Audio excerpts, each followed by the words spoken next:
EWC Cap, the Sports World Cup. Okay, whatever it is, this is what happened in week 1. We crowned our first 3 champions, which means that we had even more losers. And God knows that I'm a loser. Wait, shouldn't this say that I love losers, not that I am? Can we fix this, please? But what happens when you lose? Well, you wind up here, the Boulevard of Broken Keys. Don't sing Green Day, don't sing Green Day. Every one of which represents a tournament elimination and crushed dreams. Losers live forever here, and if you listen closely enough, you can hear the voices of disappointed parents who said that playing video games is a waste of time. On the Valorant stage, 4 of 8 playoff teams were EMEA, and they managed to get 1 whole win. So move over, Europe, because the finals was 100 Thieves and NRG. That's right, all American, baby. These colors don't run, they soar. The Battle Royale of the Apex Legends final featured 20 teams, and no surprise, Team Falcons won. Wait a minute, no, they finished 8th. Sorry, it was favorite Team Liquid who... No, they finished even further back at 9th? Oh, because it was actually 2024 champion Alliance who... Oh, come on, who won?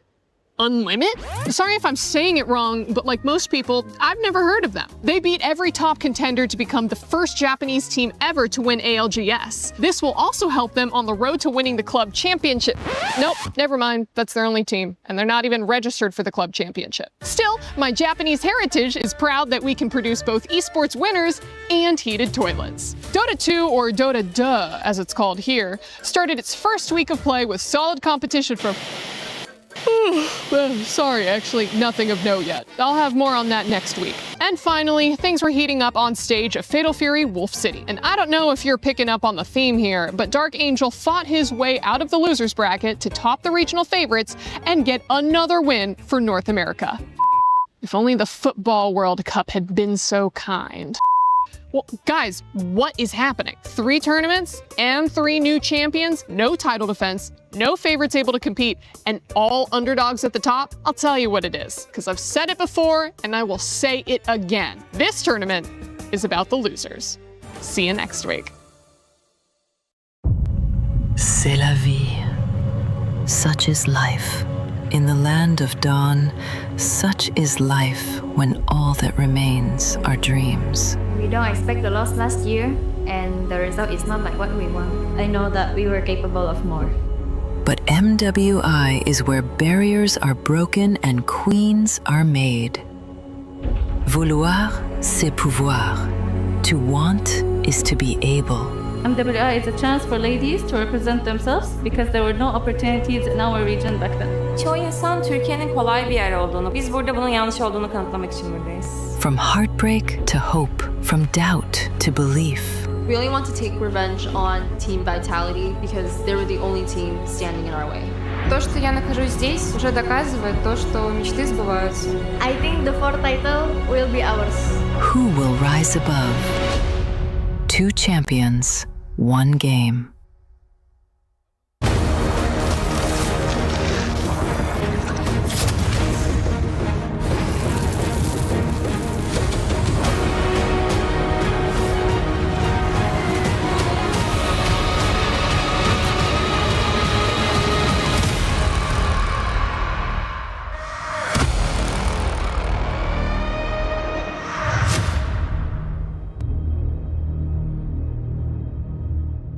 Hey, oh wait. Hey, hold on. Hold on. Hey guys, hold on. While we're playing this, I just gotta say, based on day 1, I feel bad for the team that gets Aurora, man. How is it that in Stream A and Stream B, only 1 win each? I mean, like, Aurора's cool, it's fun, but it don't get wins.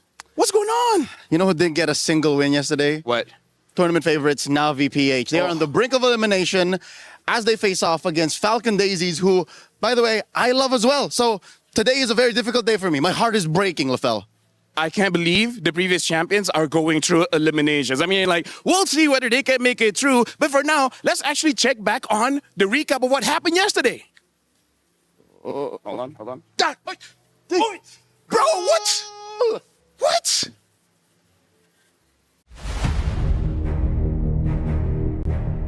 They turned pain into purpose and left no soul unconvinced of their reign. They're completely undefeated. Team of Vitality. Nothing was granted. concern? I just want to prove that no one can do it better than us. I think that it was meant to be ours all along. Winning MWI 2025 meant a lot to us because this is our first ever EWC champion title. Meanwhile, the base is going to be worked on. She's working on the base, and Arya's there. They have to clear out the minion, but she'll take it in her own hands, and they We take didn't it. plan for a perfect run last year, but it just happened, so we kept going. The triple forces the flicker out, but she'll get it over the wall anyway. I feel like I have conquered the world in Mobile Legends Women. After that, we went to Paris. I actually feel a little bit pressured because we are playing at the home ground of Team Vitality. Now that we're here, all of our fans in Paris are able to watch us directly on site. Defending it again is the biggest challenge because there are more eyes on us. It has always been our nature to win every tournament there is, but what changed is going into this year's EWC, we have more motivation to get the back-to-back title. I feel confident this time. I know that everyone wants the MWI title, but I will not let it happen. I will always be hungry for the title. If you call us a final queen, we will take it. To all teams, give us an intense game. Don't make us sleepy.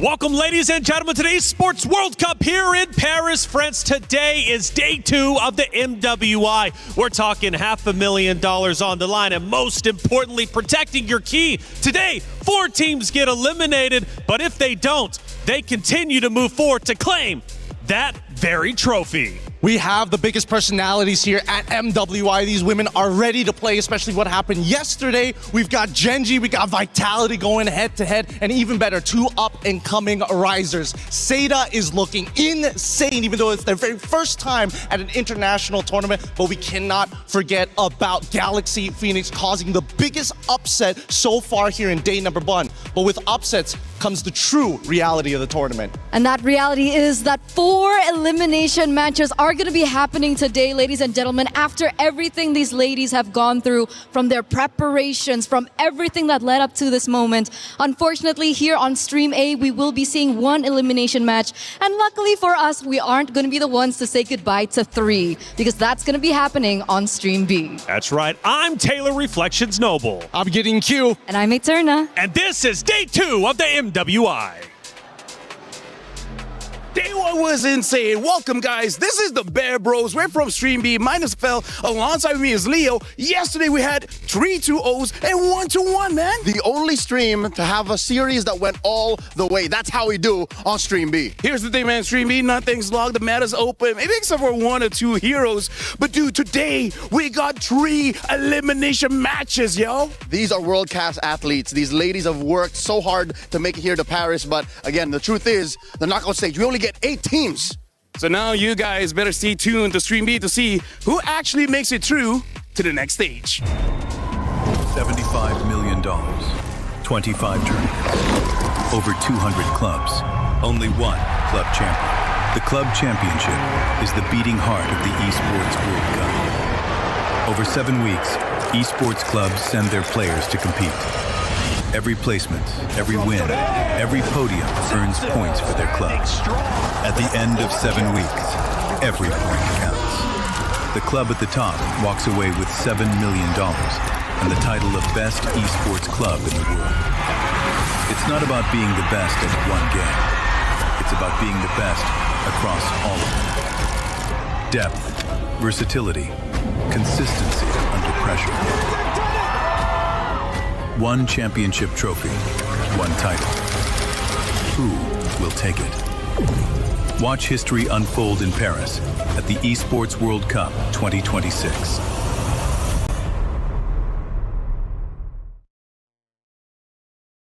Play is in our DNA.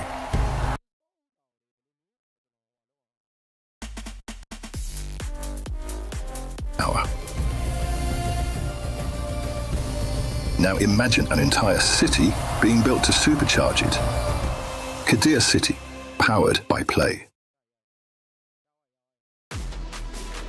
Hey, welcome in everyone to your studio. I'm Taylor, Reflections Noble, joined by Eterna and Gideon. Good to see the both of you. It's day 2 of the MWI, but today is a sobering day. We do eliminate 4 teams. Their keys will be crushed. Therefore, their heart in the competition will be over with, and their chances of winning MWI are done and dusted, forced to wait until a next year. But most importantly, before we get into all the drama, Eterna, how you feeling? I'm feeling actually quite good. I know things are okay. That's kind of a bad way to start things off, but I'm really excited, right? There were so many crazy stories that we saw yesterday as well, and I'm wondering if that will actually push through to today. And seeing that they have 1 life left. That's right. It's going to be heartbreaking, but also warranted. That's it. It's heartbreaking indeed, but warranted. Now, Gideon, the good thing is for our stream anyways, we've got several teams moving forward. However, for at least the B stream a little bit later on, we will have teams being eliminated. Talk me through some of these matchups. Yeah, I'd love to talk about this because after watching yesterday's game, Seda Esports is looking really, really good. And of course, I have an unfortunate personal bias, and I don't usually have those in a professional scene like this, but Team Ray Young, I personally know one of their players, which is why I'm rooting for them, but Seda is not going to be easy. But then we look down, Team Falcons ID versus Aurora Gaming, Genji Esports versus Vitality, which I think everybody is like, who's going to be the mother of tanks at the end of that game? That's right. We're kind of curious, who is the mother of tanks? Does Ashley even still want to be the mother of tanks? During that interview, she said, well, maybe I want a new role. But then again, if she wins, I'm thinking she's going to have something to say about the mother of tanks at the end. This is going to be Stream B, and this is where things really get serious, Eterna. Absolutely, absolutely. We're looking at, players and, of course, teams like the Geltec Cyber team. After such an amazing win yesterday, will they be able to go head-to-head against Twisted Minds again?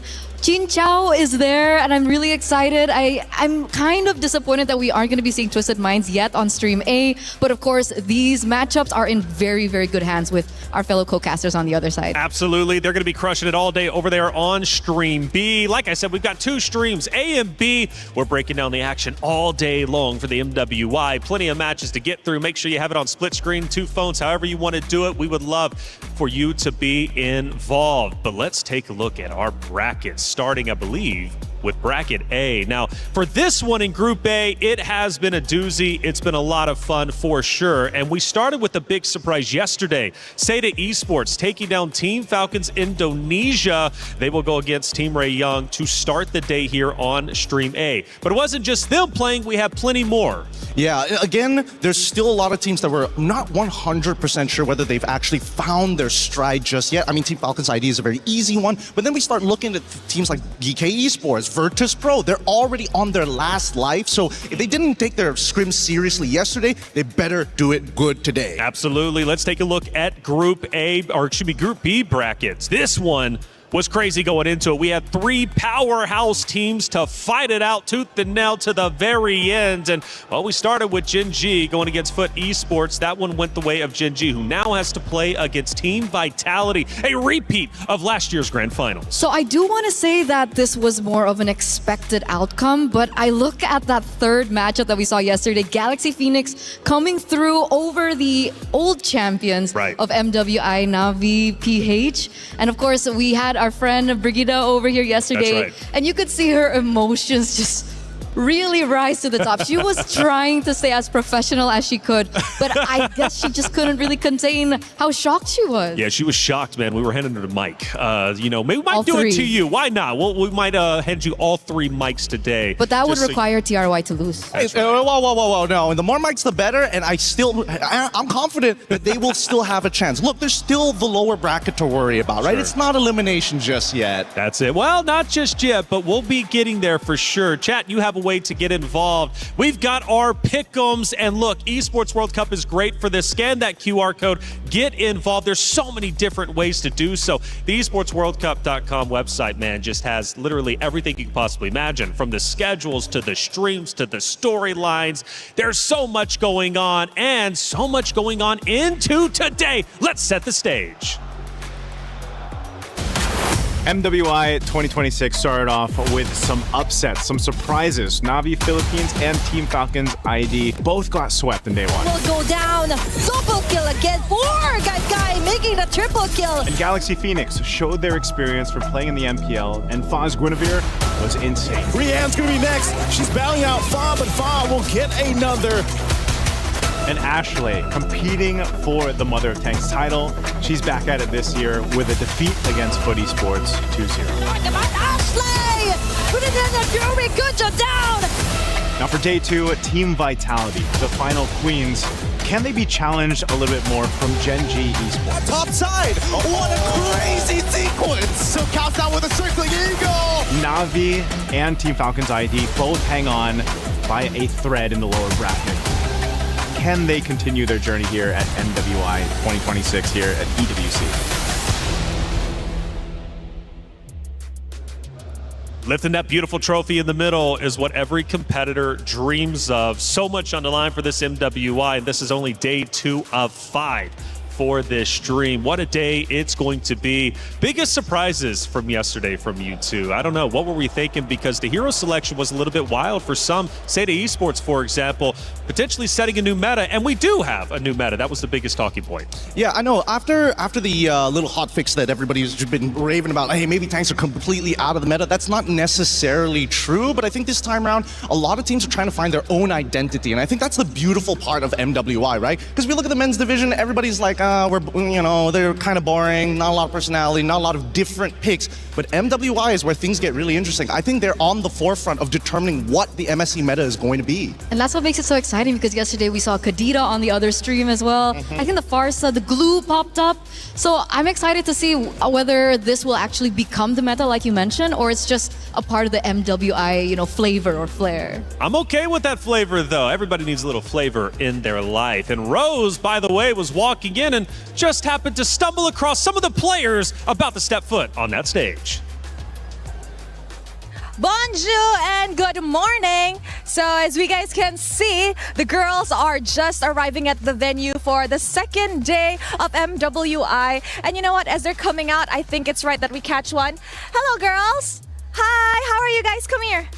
How are you? I'm fine. Are you excited for today's match? Yes, our team is very confident and ready for this game. I love it. You guys did amazing yesterday. Good luck. And good luck. Hi, GK. Hello, girls. Come. Okay, I'll take you. I love your hair. It's red. How are you? Not good. Not good. After what happened yesterday, huh? So how are you prepared today? I guess, well.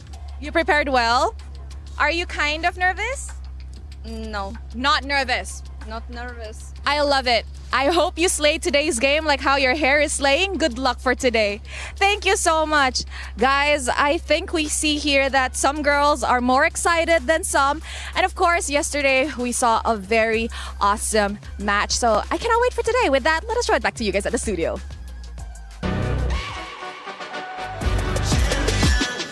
This ain't no regular thing. Came for the ring, you know what I mean. You see my name in the lights. Better get right, I'm champion.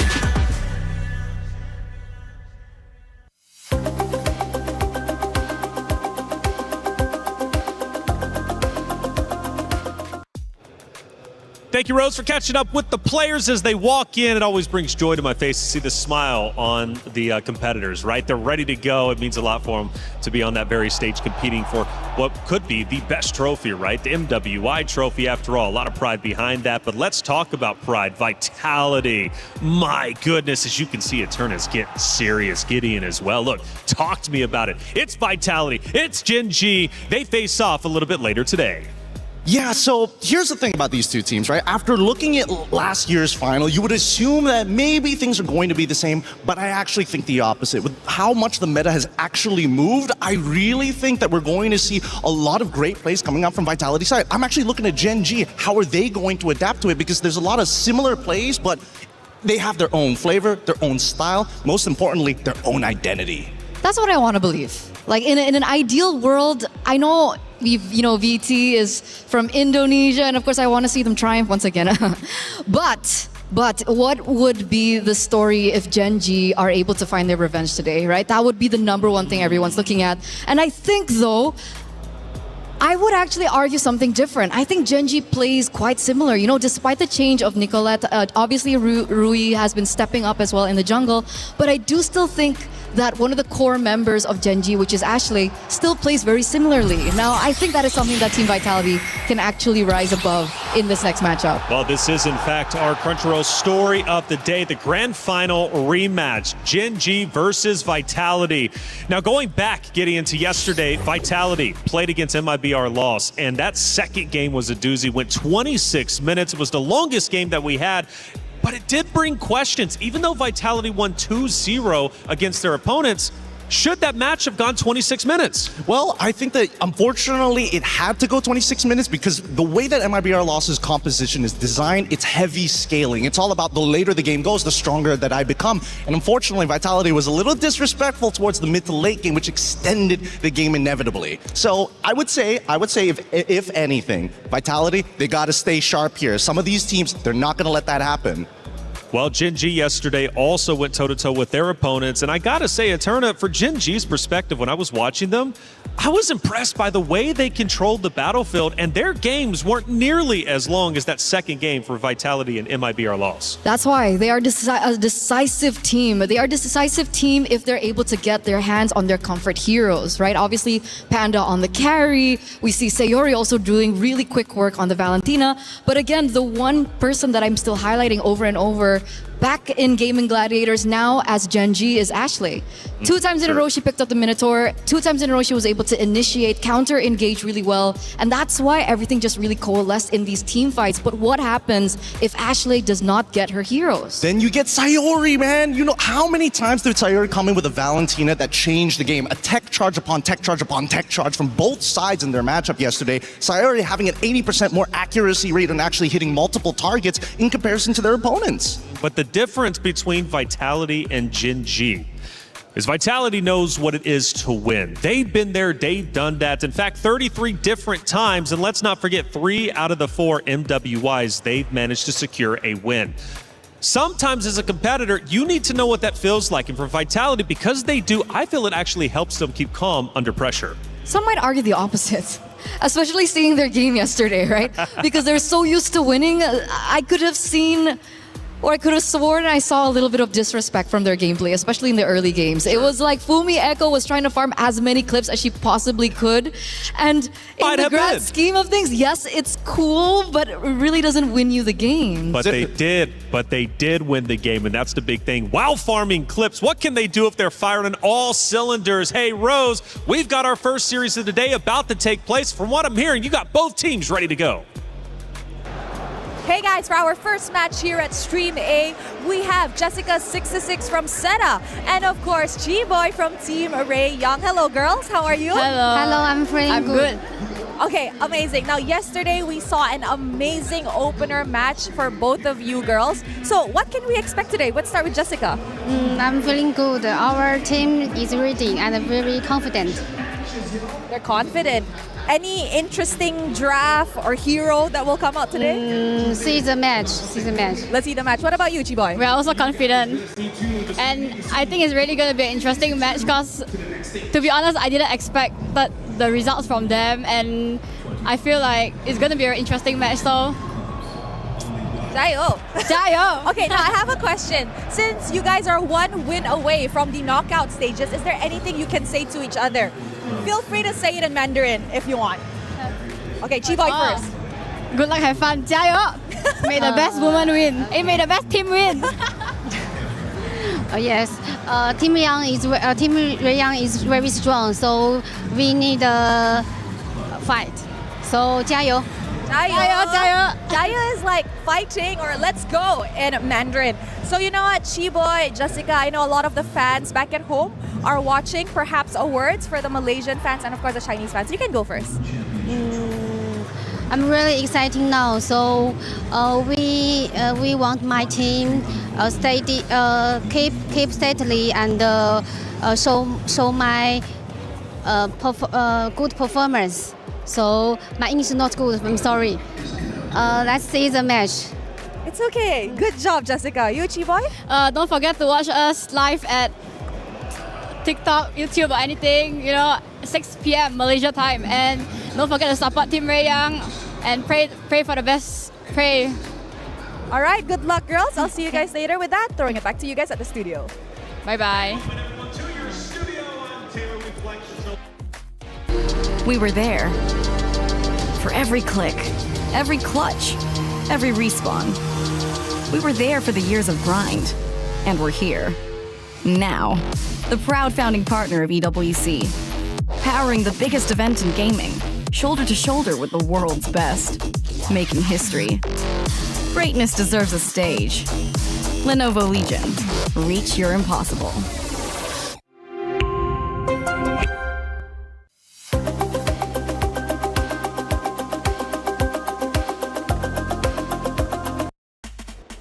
Thank you, Rose, as always, for that great interview. Both teams ready to jayo. It's going to be a lot of fun, and it's about to go down. It's Team Seda going against Team Ray Young. Man, this one's going to be a lot of fun. Seda Esports impressed us so much, and it is, in fact, the rise of Seda. Can they secure the first knockout stage slot? That's what's up for grabs. The loser, of course, goes down to the, lower brackets, and unfortunately, their key will be at risk of getting crushed. The winner moves forward. Gideon, yesterday, one of the big talking points about Seda coming in, first big international, right, for China. Now, this region hasn't got a lot of attention in the past. Indonesia has. Now, the question is China potentially catching up to the Indonesian region? And I gotta say, I know it's a big talking point, but I want to throw it your way. Why not start it off quite spicy? Because look, let's talk about it. Seda did in fact beat Falcons Indonesia 2-0 quite convincingly, and they did so in an unconventional fashion. This team was made for MWI, and clearly so in that matchup. I'm glad that you brought this up because we had to do a little bit of digging into Seda Esports, looking at not only just Jessica, but Zoe, Naomi. I'm looking at Kai Kai. Okay. Kai Kai is interesting because, again, there's no such thing as a team who just enters a tournament and all of a sudden has mechanical prowess, right? Especially when you're playing things on like Claude, Harith as well. UN had some bad matchups. So it's really impressive. Not only were they able to win those matchups, but they have a deep understanding of draft and macro, which is unheard of for a first-year team. Absolutely, and a first-year team making big waves, and that's what excites me. Seda Esports is looking great. And you know what's also interesting, Gaturna, they did it with their sub, right, which is Miss. Miss wasn't there. Fanwa filled in and happened to be the savior. The question is now, who do they actually go with in that regard? Well, I don't know, but it's time to get our first matchup started. It's Seda Esports versus Team Ray Young. So many questions left unanswered. Welcome to Mobile Legends Bang Bang Women's International here at the Esports World Cup. Yesterday, what a show opener it was that stunned us all. In their international debut, Seda grounded Team Falcons Indonesia, a team quite literally put together to challenge the throne. Over on the other hand, Cambodia, we see Galaxy Phoenix with the international debut as well, taking down Navi PH, former MWI 2024 champion, proving why Galaxy Phoenix are the first all-female team to compete in MPL Cambodia, and they're not here to mess around. And finally, the team that everyone was chasing was Swift, Silent, and Precise. With that taking 2-0 off of MIBR loss, they proved that that was just another day in the office for the V-Hive. And now, yesterday, nothing was granted. Let's see what's on today. But remember, we're here in Paris, the city of love. But don't forget, when there's love, there's also heartbreak. So Damascus, show us what heartbreak could potentially look like. Thank you, Cheryl. Yes, these are the keys that represent every single team's tournament life. This represents your dreams to lift that trophy, and only one of these keys will remain intact at the end of the weekend, as I am right in front of the Key Crusher. Today we have 4 teams leaving the tournament. 4 teams will say goodbye, and whenever a team loses, the winning team will take their key and bring it right there to this Key Crusher to then destroy it in style. And let me be real, sometimes it gets quite loud. We have 3 elimination matches on the stream B side and 1 on our stream A. So do make sure you tune in to both of the streams. Exciting matches, couple to qualify to 2 more and others to stay alive in the tournament. But we are ready for our first match. And I've got my good friend, man like Hollywood's Rob TV on the stage. Rob, what's coming up?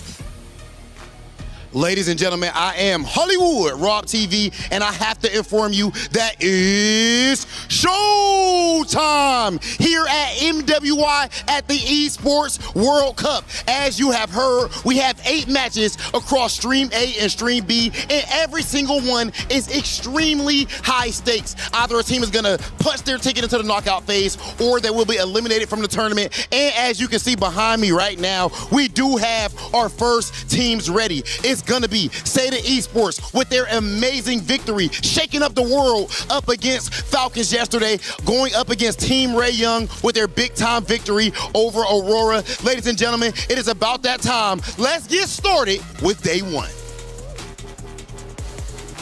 Can I just say, our stage hosts are absolutely incredible. I'm pumped up, I'm ready to go, and so are the ladies on that very stage, doing their last checks before we get into our pick and bans. This matchup means a lot.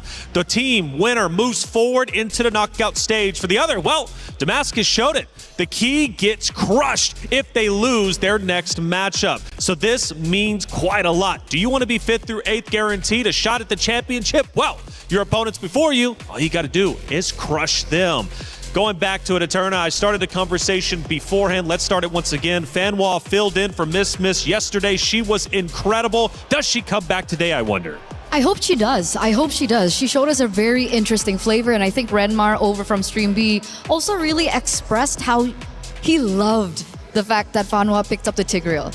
He thinks that in this current meta right now, the Tigreal is such a good pick, especially with the Assassins coming back. There's a lot of groundbreaking opportunities that the Tigreal can potentially target in the game, and there's a way that Tigreal has to try and limit potential heroes. Like cores would have to be able to pick up purifies and so on and so forth. So I'm wondering if we're going to see something of the same flavor as we get into the drafts now, because we do see it online and we already see the bans coming through as well. Well, I do want to pay attention closely to Guy from the side, of course, of Seda. Carrie and Claude was the 2 heroes she ran yesterday and did it incredibly well. Does she come back again? Because the big story here is the battle for the gold lane. Who's going to end up taking it? Because Quinn on the opposite side is also incredibly talented too. So Guy versus Quinn, this matchup means a lot. I think both of them are pretty, as of right now, based on what we've seen in international play that's been live streamed, Quinn and Guy at this point, dead even. This match is going to tell us who has a little bit of advantages, what are some of their strengths and weaknesses, whether it's in the lane or in the team fight. But looking at the way that the bans have been going so far, it feels like Team Ray are like targeting really hard on some of the meta picks in Hirara in comparison to Seda, who is just like no big chunky people. Exactly, and we actually see that chunky person come to play here for Seita. Baxia gets picked up now. This was an argument that we kind of discussed yesterday, Gideon, and we finally get to have you here as well. What do you think about the Baxia in this current meta? Do you think it's still a viable choice? I think that, unfortunately, yes, it is still a viable choice because that passive is really good. Especially when you're trying to like deny people who utilize either lifesteal or even spellbam. Baxia says no. It makes that early game more devastating when you have your whole team behind you. It's just that the nerfs made sure that, hey, Baxia, you can't do it by yourself anymore. But what do you think? I mean, it looked like the Baxia was either like slowing down in terms of that early game. It feels like the pattern just really isn't the same as it was before. I mean, it's not a crazy taxi situation, right? It's now, hey, I actually have to, have some downtime in the jungle before I come back out. And not to mention, even more so, coming down to the changes to the buffs specifically. So unless Baxia steals away a big buff, ideally the orange buff from their opponents, then they've got some options. But now we're also seeing the setup with Yves and Carrie. Seda, they did this yesterday. It's an honest-to-God draft. And now Claude from the other side of Team Ray Young. I like this response because it's a direct counter to Yves. Yves wants to ult and stand still. Claude can close the distance and gun her down. And that's why the Lilia pick is also so valuable, right? It kind of does the same thing. It naturally can be able to burst into like a further reach into the back line, so perhaps that would also be additional damage layered, of course, with the Claude to try and prevent this Yves from opening up the real-world manipulation safely. The carry and the Claude is arguably a winning matchup for the carry, right? It depends on the emblems, and also depends on who gets the level 1 trade, right? I think that's the important thing. Claude, despite everything that they put Claude through in the current metagame, he's the all-rounder. He doesn't have any like hard losing matchup. He doesn't have hard winning matchups as well. Well, I mean, some of them are a little bit more favored, but at the end of the day, even if he takes a bad trade, he can still heal back. And by the way, Fanwa is in fact playing. She returns to the stage. Miss not found. Maybe they're keeping her in the back pocket to come out a little bit later, but I can't wait to see who she ends up going with. Yeah, we have this quote in MLBB that we've been using over and over and over, and I think at this point it's a little overused. But if it ain't broke, don't fix it. Right? They found so much success yesterday, and if they want to continue that same composition, that same, synergy and chemistry within them, I think there's no reason for them to switch things out, especially now that they're one match away from going into the knockouts. But the Lancelot is a ban that we see that gets taken away from Team Ray, and I think this is a huge respect ban from Tan. A lot of targeted bans here, really making sure that they don't want them to get like too ahead of anything. They wanted to set up a counter matchup initially for EXP, realize that as long as you take the Phoveus, you're generally okay. And now in the second half, because they didn't pick up their EXP laner, they axed out the big ones who don't interact with the lane. The Benedetta, the Alice. I think Alice is starting to become a little bit of a problem, but that's just me. I feel the same way. And especially we saw Jessica26, I think one of the key stakeholders of their games yesterday. It was actually kind of brutal to watch her on the Alice. It was really good. So it's a really good targeted ban coming from Team Ray, but what are the other options? Do you think that maybe the Paquito could come through? Is it too damage-oriented against the Phoveus? No, they're probably going to go Uranus here because, again, it's a direct counter. Phoveus can deal with the Paquito now that he's been nerfed a little bit, so his laning phase isn't as good. But same can be said about Phoveus, right? They also reduced his base damages early on into the season. But there we go. The Uranus already gets locked in, paired up with the Gato Kacha, and I like this pairing because now they have a way of, all right, we can slowly peel. We got RWM. Oh no, things are going bad. Gato is here to save the day. Okay. But now the final hero is needed here from Team Ray. They're looking for a jungler right now, and the options are quite limited. Do they go for something like the Suyo? I feel like it's a little risky up against the Yve. I think it might be a Hayabusa angle. It's tough no matter what because the assassin is required to specifically attack carry or force abilities out of Yve. Everybody else, it really depends on the performance of the laners rather than the individual jungler. Okay. Wow, never mind. I take it back. But it's going to be an X-Borg. This is actually a very interesting pick because if I recall from the qualifiers from Team Seita, it was actually them picking up the X-Borg into an enemy tank jungler. So the X-Borg comes through here, and we know that the X-Borg back in the day used to be the quote-unquote counters towards these really tanky players in the jungle. This reflects how confident they are in specifically Quinn to carry this game because that X-Borg is going to deal with just the front line. If he gets into the back line, he's just lucky. Well, it's our first matchup of the day, the first map of the day, Seita Esports versus Team Ray Young. They both love to push the meta. But on the one side, you got Seita Esports representing China, trying to go the distance and show they belong here. But for Team Ray Young, they also want the same. Let's get map 1 started. Athena Mirko, take it away. Welcome to the Land of Dawn, folks, for match number 1, the opening. How you doing, Athena? Smash them. My name was actually Athena until today, but I'm willing to be Athena for today because it is going to be an intense series of matches, and I believe she experienced it firsthand yesterday. This time it's pretty much going to be the same. It's an upper bracket semi-finals to start off this day between Seita and Team Ray.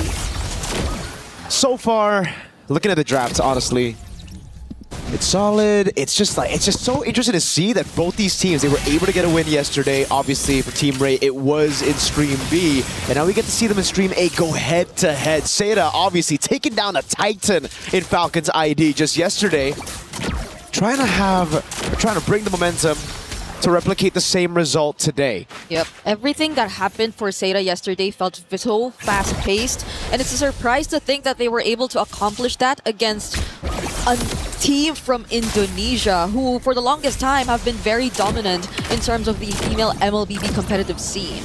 Quick check on the emblems here. The Bargain Hunter for Name.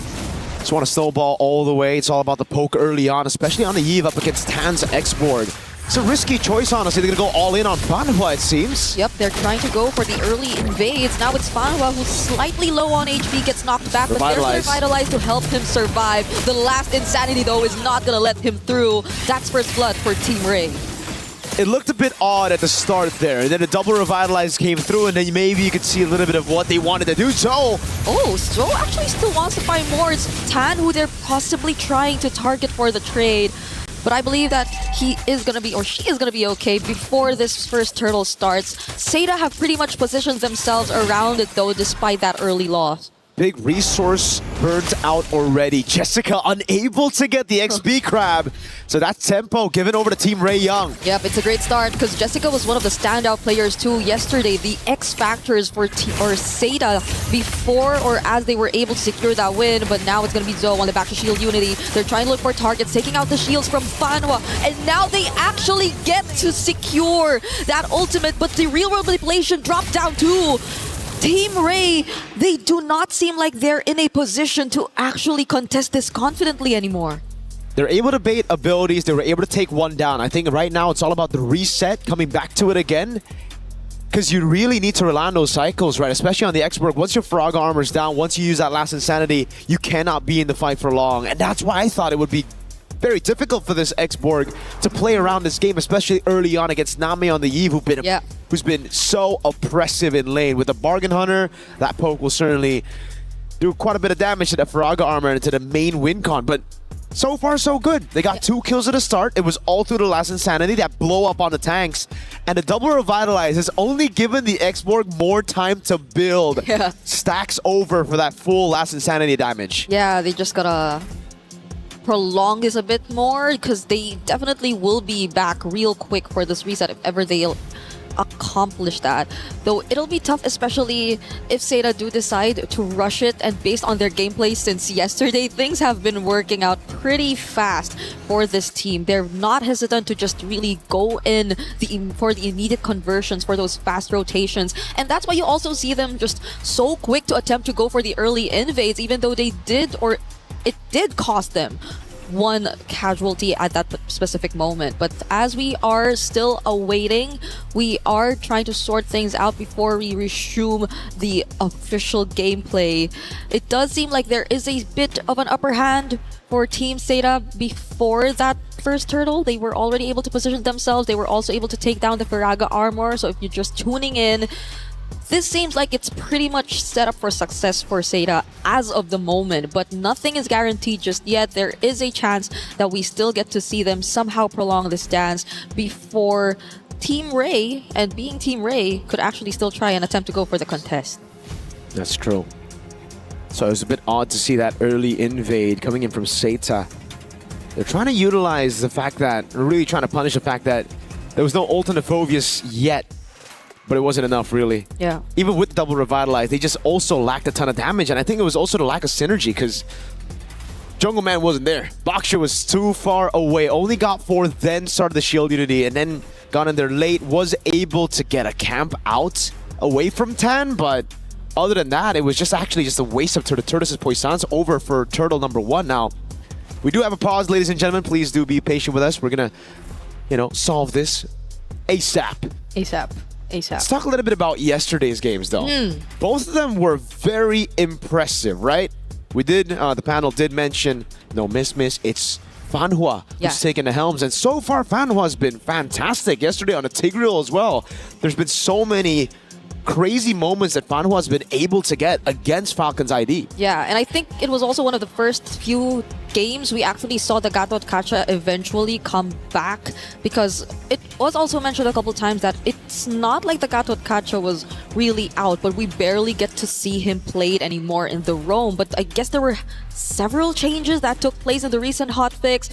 One of the first few users again being Fanhua, but even to this game that we're seeing right now, we're seeing it picked up, and a lot of the more tanky options too, since I feel like there has been so much attention towards how they really wanted to limit the assassin jungler options. Now they're being forced to see the likes of even the X-Borg in the jungle, which again, so far we do feel is a bit difficult to pull off, considering that even when it looks, or even if you look at range, there will be a lot of ways for them to just poke and take away the Faraga armor. But so far, it's Tan with 2 kills. So it's been working out relatively well for the jungler of Team Ray. And I think this is where we get to really see the buff, or sorry, the nerf rather, on the Baksha, right? Because usually at 1 minute 30, you already have the Baksha at level 4. You already have Zoe to actually rotate with you. The fact that an Expo can clear faster than a Baksha shows you exactly why the Baksha maybe lose a little bit of that, you know, pick priority later on in the stages, because Joe was just late every single time onto these fights. Yeah. Because it really seems like for Seda with a double revitalize, they wanted to go for the early fight. They wanted to take all that action onto Tan before the last Insanity was available. And that's why Nami postured up so aggressively to a point where Nami actually had to leave a few waves. Yeah. That's why she was in 3 for such a long time there for Turtle 1. It's such a huge responsibility on Nami now. If they just really want to keep that kind of aggression going in terms of the invades. And at that time, that position they currently were in felt like they had no choice but to just really commit to the bit. And I'm not sure if that's the way they really want to go for, because again, things have slowed down a bit, especially for some of the utility junglers. The Baksha seems to be more split between joining these early rotations and just securing the farm early on because of the changes that took place, and just so they don't feel as behind. And I guess that's also on top of the fact that they already had a slight advantage in the EXP lane, so maybe they were expecting a bit more to come in from Jessica26. But again, taking away that XP crab, we saw it happen, and so far Jessica26 hasn't been able to do much. Given, of course, it's a Uranus, so maybe you would not expect that much of the showy setup plays similar to when she was on the likes of the Alice or the Esmeralda even. Maybe closer to the Esmeralda though, because this is a very similar hero to the Esmeralda that she played yesterday. That's true. The Uranus is Esmeralda with less steps, I'd say. He literally floats around. Even in this matchup down below, by the way, something we haven't touched on, it's actually just really level. I thought Guy would actually be able to get a lead, and that's something that Seda can play with. Again, if you look at Seda, the way that they're able to win, it's not just through these team fights, it's not just through one win condition. They have multiple win conditions set. They have multiple plans as well. If they lose out on these first neutral objectives to Team Ray Young, you can expect them to look to play around that winning matchup in Guy on the carry against Quinn on the Claude. Yeah. Especially with the flicker here. You burn it out once and then the RWM catches you. The rest of the team can just follow through with the Baksha under turret even. Yeah, and it's not like Chipoy could just go for the surprise setups either. Nora maybe could be the closest with a flicker dark wave. But reaching Guy is going to be one of the toughest tasks, I feel, for Team Ray, if ever they do get to funnel majority of their resources to this gold laner. That's why I'm just pretty sad right now. Why? You have players like Fanhua and Chiboy. Okay. But it's Beleric and Gatot Kacha, you know, like, you want to see more explosive picks. You know, give me the Tigreal from yesterday. Give me an Atlas. Obviously, it was, unlucky. Obviously, there are some heroes that were banned that you can't play, you know. Marcel's been 100%. I want to see a Marcel. I don't want to see Gatot. I don't want to see Beleric. Yeah. But it seems like Marcel's one of the first few roamers that you just see gone. It's always banned first. You can't let him through. Yeah. And I feel like that's gonna disrupt so much, because majority of like the female teams that we've seen at least play in the first day of MWI 2026 have been very heavy on team fighting. Like even now, even in this game, you see them really start strong with an attempt to just go for the invades and the disruptions, and eventually you do see early deaths and early kills here and there. So I feel like it would really disrupt so much of what they really want to accomplish. Yep. We are taking a bit of time, but we want to make sure everything is set before we proceed, because this is no joke. It's an upper bracket finals. It's actually a qualification match if you think about it. It's a qualification match. Yeah, you get to top 8 secured if ever you do get past this best of 3 series, and you do not want to go down there. Oh, Chiboy serious. You see that? Yeah, glasses off. She's usually all smiles. She had a very funny interview yesterday on Stream B. Every interview with her is a funny interview. That's true.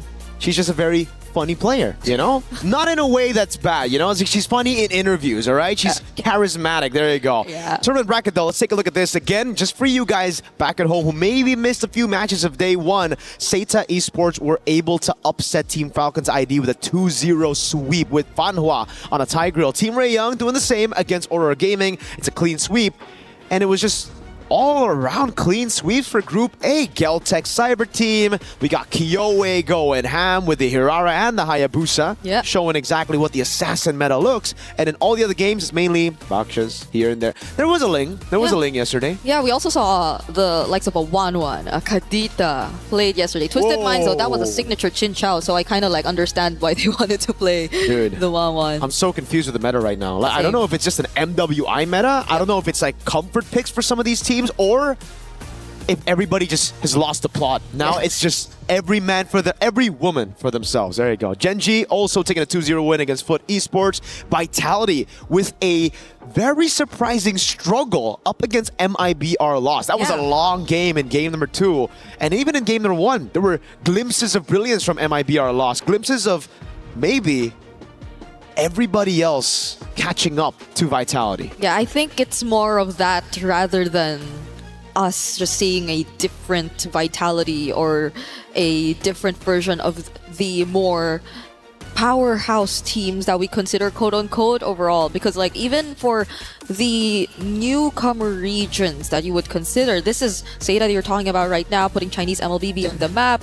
Even for the Cambodian representatives, and they were even great. For the recent Asian games that we just talked about on the panel as well, the SEA Games to be exact, right? There were a lot of upsets, surprises even. I think that was one of the most surprising that we've ever seen in terms of results, because it wasn't really Indonesia who came up on top. It was Malaysia. And to think that that lineup isn't even here. We don't talk about that. Eterna said the same. Why is it always like this? Yeah, don't talk about it. You know, we only talk about it when Indo wins. Remember, that's what that's what the chat says, right? Is that the rule? That's the rule. That's the rule. At least when there's an Indonesian on desk, all right? Okay. We don't want to talk about our back-to-back.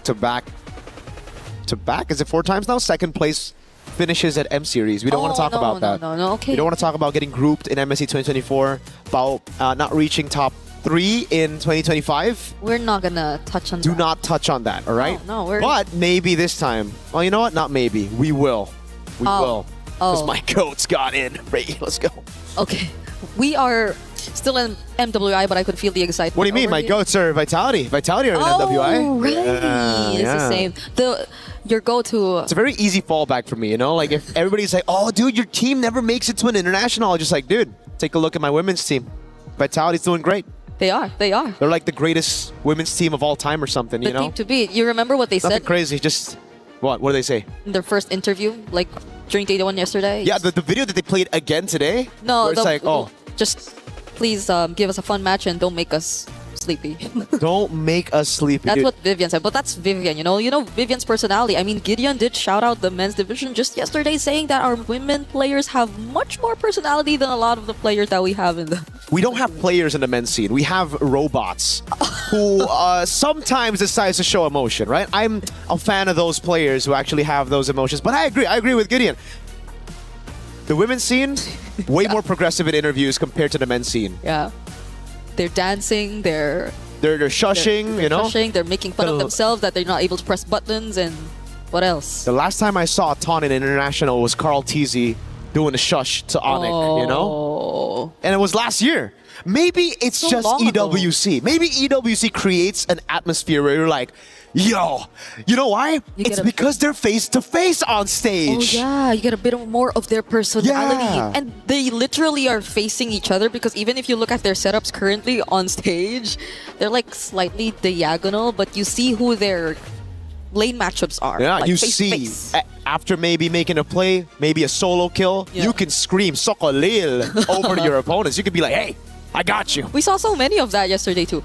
And even the frustration, or even how they get to celebrate their opponent's wins, especially for MIBR loss. Like, that was one I will not forget, because I saw La La Land. By the way, we're all happy to see her back. She finally gets to return to the MWI stage from way back, being part of 2024 DreamHack, but she was clapping her hands for Vitality. And very much so, they deserve to just smile after that game because they showed up such great performance against the team to beat here in MWI. Like, they got the record for longest game, I believe. I don't know if we're able to ever top that here in MWI. 26 minutes and 48 seconds long.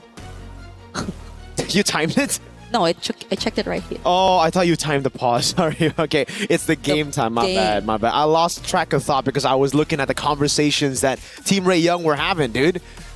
Chiboy got her glasses back on. She's locked in earlier, and now she's locked back. Do you think off. Is it a lock in when she takes it off, or when that's she the puts thing? it on? That's my question. Because there are players who also tend to do that in the Philippines, like Super Friends. Like there are times he has. You know what? his Super glasses Friends, the glasses are like for show. It's like a fashion thing, you know? think so? Yeah, he's drippy. I think they are graded. Maybe we can double check. Maybe you can ask him. Nah, it's always better to assume. Okay. Therefore, in Athena's words, swag. She said swaggy play yesterday, right? Shoutouts to Athena. She said swaggy play? Yeah. When was this? Match 4? It wasn't with me, no? Probably match 4, yeah. Because in 2026, swag? Yeah, we told her. Eterna loved it. She loved the term swaggy play. I think it's a 30-year-old thing, you know? Maybe if you're 30, you like swag. Are you saying she's 30? No, I think it's... Maybe. Dude, she's pointing at us right now. I don't know, man. It's very scary. We're talking about Athena. We're talking about Athena. Not Eterna. Not all right, Eterna. Athena. She's pointing at us. I am scared. No. You're No. scared. It's okay, right? It's him. It's him. Not me. Not me. We're friends, okay? Oh, she did it. She did a band gesture. That's a band gesture in MLBB. I can't believe she just did that. We're still waiting, ladies and gentlemen. Please do be patient with us right now. Chat's loving it. At least chat's loving it, you know? Loving what? The banter. Oh, really? You're on MLBB Esports. See, I'm on MLBB. Oh.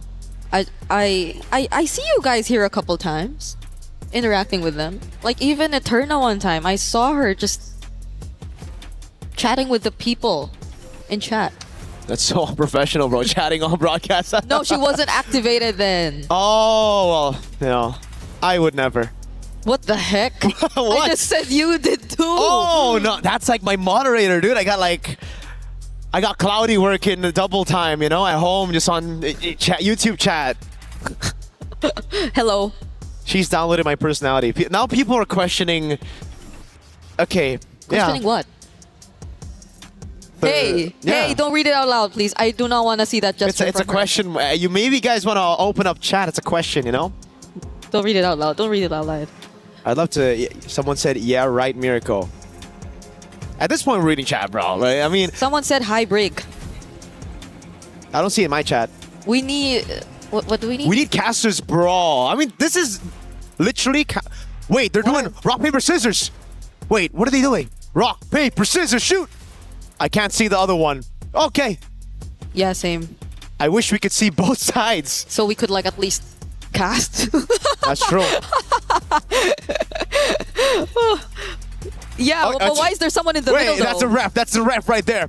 Okay, they're slapping each other. See, in the this hands. is what you say when you talk about personality, right? Dude, none of the men's team have this. They're all so locked in, and like one guy's obsessed with King Bob or something. What's the most we've seen from the men's during a pause? Like I've seen one of the players like from MSC. I think he like messaged some other streamer in game, and that streamer opened the chat while streaming, and she was surprised. Oh, I think the message was ALABYU. Yeah. Oh. None of you guys know. I thought we were talking about like pauses. Like things players do during pauses. Oh, during pauses. Yeah. All right. Our players just, they joke around sometimes, you know? Do they? Yeah, in Indo they joke around, they have a blast. Some lean back and sleep.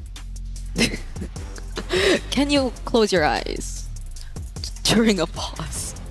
Wait, is this a three-way rock, paper, scissors game? Because they're doing it now 1v...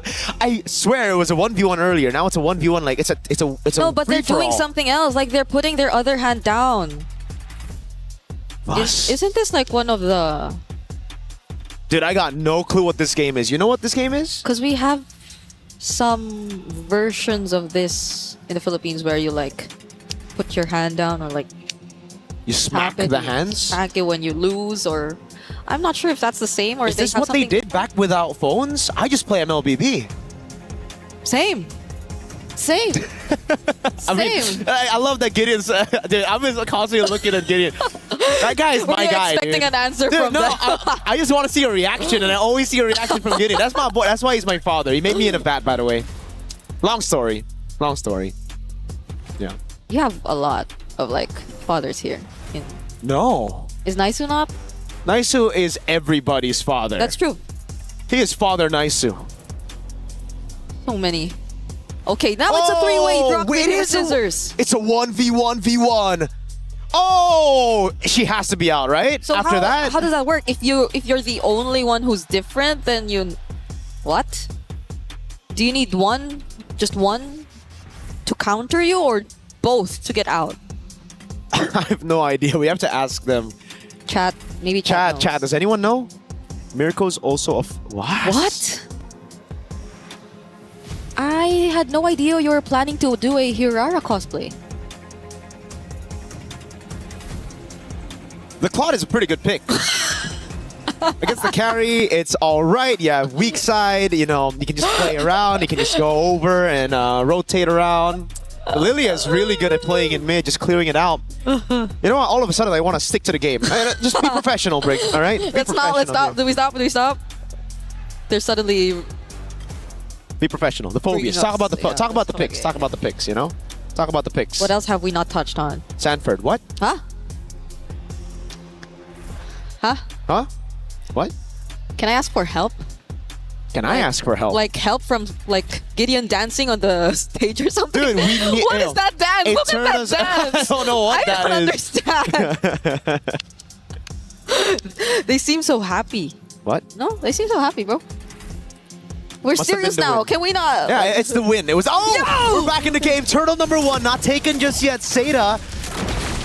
Oh, black shoes from Miku. All right, that's it. So they weren't able to reset for the turtle, it seems, and they just reverted back into farming for their own objectives, as Seda were very quick, as expected, to just secure that objective for themselves. So there's a very slight lead that you're seeing as of the moment. Nothing too significant still, though, but it's great because you're seeing them just really hold down their individual lanes and make sure that the matchups are going well for them. And it's all about Seda now just playing the slow game after getting the neutral objective, right? Yes, Team Ray Young were able to get the kill lead in this game, but it's just been kills over on Fanhua. Those are kills that you're willing to give out for Seda, right? So right now, play it slow, play quick when you have the neutral objective, and that's why the Uranus is also picked up here. It's all about getting tempo over your opponents, and as long as you don't group up, it shouldn't be too big of a problem to deal with these AoE damage dealers from Team Ray Young. Yep. Especially earlier, we saw how they were just able to split up who would go first, who would be the ones assigned to just take out the Faraga armor in general, and those who could just follow up in case things get wrong. But now it's Team Ray Young looking to group up down bot. Nothing that Guy doesn't really sense though. So things have been really okay for both sides. Just look at Jessica66 and Guy managing things really well in their individual lanes. Joe, though, are they gonna go for it? There goes the back to shield unity. Bumps into Tan. Firaga armor so close to going down all over again. Yeah, she's got the regen though. It's all up to Name, I'd say, before the neutral objective fight.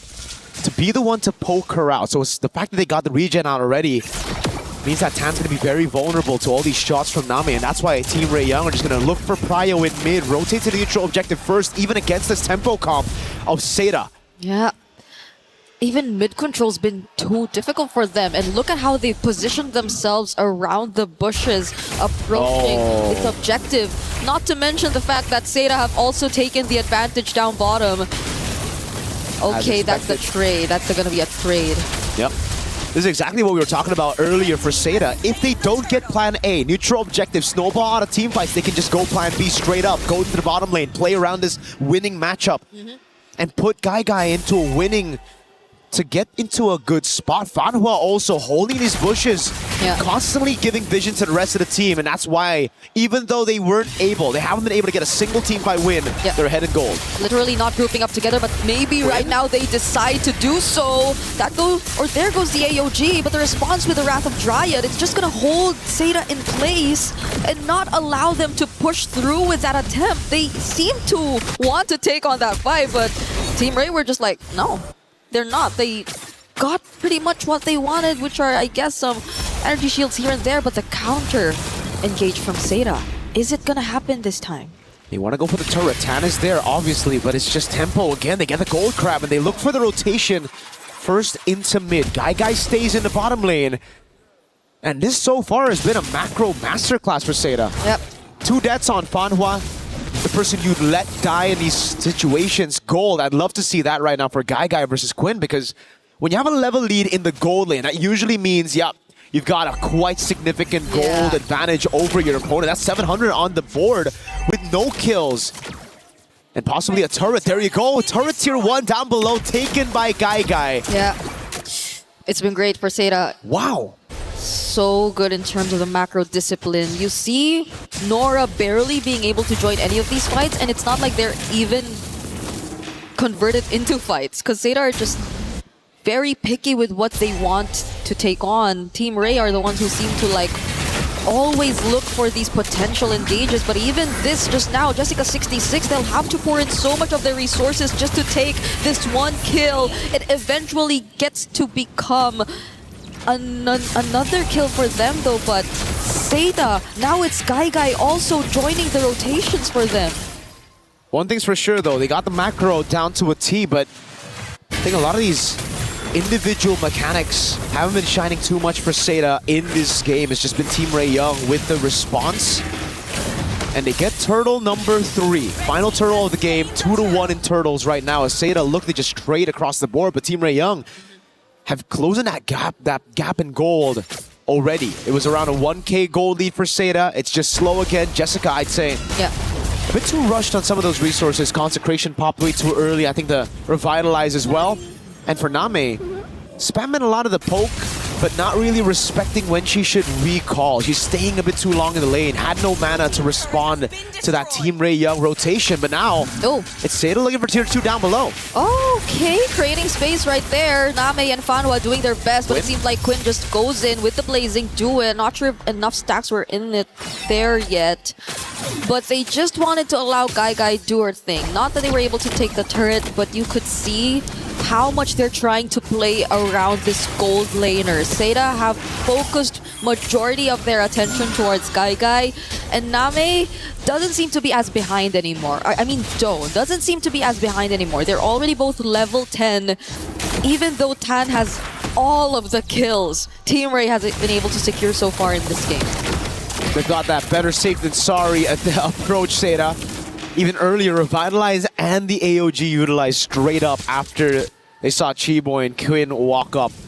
Now for Team Ray Young, it's a turret down below that they want to take, but Seda have already sent enough members. Name recalling in the mid lane. They won't have the help of their mid laner. AOG! Oh, they're the ones who actually go in first. The taunt lands onto Chiboy, but he hasn't used the Wrath of Dryad just yet, and they do not need to in order to get the kill on Fanhua. Real world manipulation also laid down, but Joe unfortunately could not survive. That's a lot of resources, but still Seda couldn't find a single kill on their side. They've done a good job in the macro department, but again, every single time it comes to the skirmishes, when it's them relying on the individual skills and decision-making, it just hasn't worked out for Seda. 3v4, that was the situation that Team Ray Young weren't even hiding there in the dive for turret. But it was Seda who bit on that bait, walked straight into it, with Name recalling in the mid lane, and now it's Team Ray Young trying to utilize this advantage. Straight on the Lord they go. Okay, they have the retribution still. And right now it's going to be Zoe trying to go in for the drive-by, but they're not going to be successful in doing so. The knockoff from the Dark Wave as well, and the taunts keeping Zoe in place. Quinn going in with the blazing duet. Only trying to go after Name, but Guy shows up and they decided to not push through.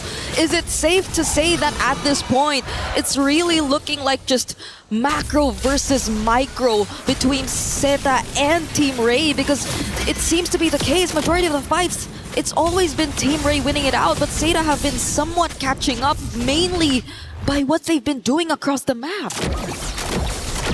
So Team Ray Young now with a 1,700 gold lead. Jessica again revitalized. Together with the consecration, no one's been able to get rid of this Faraga armor. Tan's just having a free day on this Expo. Again, the revitalize has only helped Tan to get even more stacks. Oh, they're going for the sandwich play. RWM and the AOG doesn't land onto anyone. Flicker up from Nora as well, and it seems like they're gonna be okay. The last Insanity 2 is gonna push them out from trying to go for the chase, but the Lord is still up. They'll have to deal with it. Finally does go down. And now Team Ray are eyeing the mid lane. Jessica66 going down just like that, and Quinn with a blazing duet. Oi. Oh, gets stunned by the Backshot Shield Unity though. What an unexpected, at least Zeta gets some kills right now. Way too aggressive with the blazing duet. Got one kill, did not want to go out. She thought she had it in her to go for one more, but again, punished straight up with the flicker. Can't purify out of that one. Can't CC immune out of that one. Nope. Drag armor pickup for Tan. Right now, it seems like it'll be much more difficult to take out the Faraga armor at this point, because you pretty much expect the poke, the range to come in from Name, but even then, they're able to resolve that. Now it's Guy, who I feel like Team Ray would definitely put their eyes on. Oh, Jessica all alone here. Yeah, a ton of CC on her. Pops into consecration again. Back to the slow game for Zeta and Team Ray Young. Not really gonna go for any of those initiations before a neutral objective spawns in the game. Just a bit of poke here and there, but so... They want to take this fight? Fanwa now a bit too far from the rest of the members too, but Quinn is gonna be okay dealing with the rest of the backlines. Still survives even though gets to receive the damage from Guy, but Guy still finds her though! Now there's the Wrath of Dryad and the last Insanity response from Team Ray all over again! It's just Jessica66 and Guy left. They're doing what they can to get away, but the slows and the glooms are not letting them through. A big win for Team Ray Young. Guy saving Zeta from getting wiped out now back to back.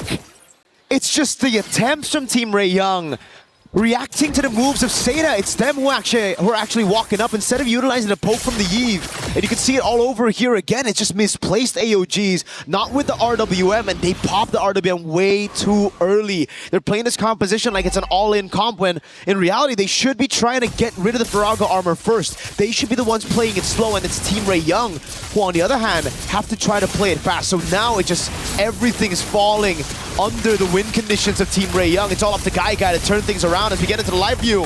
All right, here we go. There's a Lord fight happening right now, but it seems like even before we get to that, they already take one down from Zeta. It's gonna be a 1-for-1 trade so far, but Quinn going in once again. Does he have enough damage? Not enough to take Guy down. Top base turret, the minions are doing work. It'll get a base turret up top despite the trades happening. It's a 1-for-1 roam for XP. But now Jessica has to go back. They can't go for the Lord. And now it's Joe on Miku. Oh, all alone. Guy will be there too, but it's 1v3. Still, they do find the kill on Miku. And that's gonna be enough. That's all they wanted before this next objective. And now it's a burst. Guy still has half of the duration of the ultimate. Goes straight for the Lord. Tan's getting zoned away by Name. Zeta. Whoa. It's actually Zeta who secure this Lord.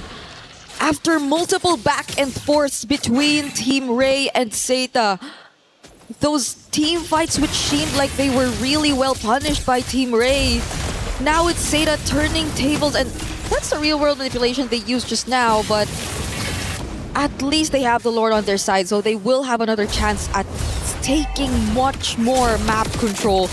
But are they willing to fight even before the Lord actually gets here? I'll say this though, when it comes to wave management, it hasn't really been Zeta's strong suit. Down below, they're gonna lose a base turret for free again. Both the side turrets for Zeta have fallen to minions.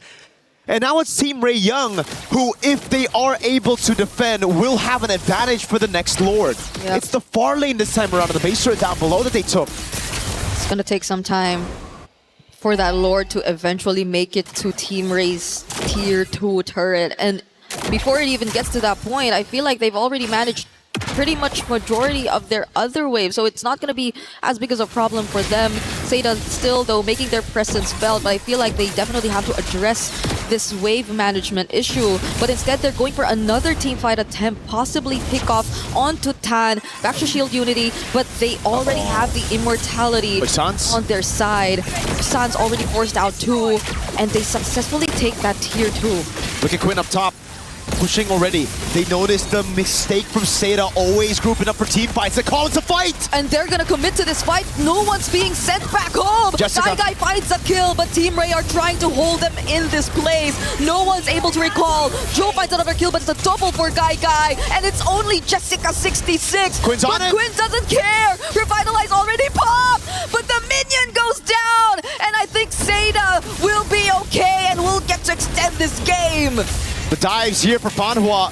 Immortality down already. Guy's gonna go in again, and that's gonna be under turret going in. The Dark Wave lands on both. He's not gonna survive this. Name and Guy are trying their best, but there are only 2 members of Seda left trying to attempt for the siege. They'll have to reset, but at least they take away that purple buff. This is a slugfest. Team Ray Young, they want it to be a slugfest so that Quinn can just go for the end, but Jessica, aware, noticed the push, went into the purple buff bush, recalled straight out from there, and was able to clear out the wave in time while doing damage to Quinn. But this has been a big problem for Seda. They just let these side lanes go and push into their own base constantly. They have to remember that Team Ray Young have so many threats when it comes to backdooring, when it comes to going for those segue plays, especially when the Lord's up. These waves are going to be building up. It's a base turret. Even if you deal with it like the way that Jessica's been dealing with it, it's still going to be pushing back towards your base. So you're going to have to constantly send some people down, or you burst the Lord before Team Ray Young can utilize this advantage. Honestly, Jessica66 will have to do so much. Given that, Random Giant forced out, Keyboy getting bursted down. Nami actually picks up the kill, and they don't fight any trades whatsoever. Look at Quinn. All over again. Jessica has no choice but to stay in base just to anticipate these kinds of attempts. It's a 1v1 every single time. XP versus Gold inside of the base. The minion's already down there. Seda, go on Lord. It's a desperate rush towards the Lord for Quinn, but I don't think she can get there in time. It's a free Lord over to Seda. They're not going to be able to contest. Name gets left behind though. There's going to be Nora going in with the Infernal Pursuits, but Guy's just throwing a bit too much of damage. Quinn is back, but Jessica is here to guard. Sandwich maneuver. Joe's trying to go for the pick. Quinn, no flicker. Oh. Do they know where she's at? That's the question. No, they don't. Quinn gets the recall safely. And again, it's Seda who are able to secure the Lord, but Team Ray Young still have control over the side. I don't know, the first time, I like what Quinn was doing. It was unexpected, but doing it 2-3 times, Jessica's gotten the read and the team desperately needs a damage dealer. Without Quinn, it's just Mikuli left to deal damage alone, and you can already see how it has impacted the rest of the team. Keyboy hasn't had the best of times, just being a frontliner, taking the single target damage of Guy. Yep. The burst was felt. Look at her now once again, and the real work plus the AOG! Laid down together perfectly, but it seems like Team Ray are able to fight this under the turret. They're not afraid to take them on, and that's going to be 2 kills over to Team Ray. Very unfortunate for Seda. They had the Lord, but they were baited into a fight by Team Ray Young. And a quick punish followed. Now it's Team Ray Young looking to knock on those base turrets. The final one in the mid lane, but they have to still respect the Lord. It's Miku sent below to deal with this Lord. She should be able to deal with it as the rest of the team just goes for the Grand Theft Purple. It's Guy actually, no? Okay. Okay, she got it. Yep, they're gonna be okay. Tan has her own purple buff in her hands, and the Lord is gonna be dealt with in just a bit by Miku all alone here in the bottom lane, but things have been a bit weird for both teams. I feel like it's somehow getting to them too, that we're reaching the 20-minute mark, and a lot of things are going to be much expensive, especially if you get taken out at this point. You will be having longer death timers. You see multiple immortality pickups too, but what is going to be the main task at this point for both Team Ray and Seda? Tan will not be as easy of a target to just take out the Firaga armor from. Guy too is 603 and doesn't seem like the best possible option if you just really want to go in for those pickoff attempts because you really have to fight them head on through team fights if you're looking at the composition from Team Ray. So at this point, Guy Guy's just completely online, on top of the fact that Namai just picked up that holy crystal. It's all about the late game now. Equipment built up, and we know when it comes to the late game, it comes down to how they're able to also utilize the macro. Though it's strange to say, Seda have shown really good macro this game. The fact that they've left open those waves in the bottom lane, that's an exception. But now it matters the most as to how they deal with the waves incoming. If Quinn... wait a second, Joe just went in. They're fighting it here, not even near the Lord Pit. The Revitalizers are being forced out yet again. The AOG just nearby, already forced to pop. But no one's going down just yet. A knockback onto Fanwa. Has the immortality, is going to be okay. No one goes down in that exchange.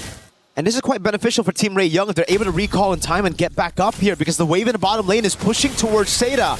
And we know a common trend, Name getting the poke down on Tan, and she doesn't want to recall. What? Wave up top, pushing in, wave down below as well. This is where Team Ray Young make their moves. Seda are already starting the Lord. Oh, flicker forced out of Name. Miku2 going in alongside Quinn, but he gets bursted down. Fortunately, has the immortality, and the rest of the members of Team Ray are going to catch up. Black Shoes already popped by Miku as well, but near the Lord Pit, Fanhua falls down first. Last Insanity coming in from Tan. Name still alive and fights Nora, but goes down too. Next, after Guy pops her own immortality, and it's looking to be a near wipeout for Seda, and Team Ray might not need the Lord anymore. They had to fight that one 4v5 because Jessica was sent to deal with the waves. Bot and top all pushing in. Now you add another wave in mid and 4 Team Ray Young members. It's a 1-0 in favor of Team Ray, closing out that game after 20 plus minutes of back and forth between macro and micro and team fights who did not look like team fights, but eventually they still got the win. It took them a while to get that though. You gotta respect the minions. We're gonna throw it over to Damascus to take it from here.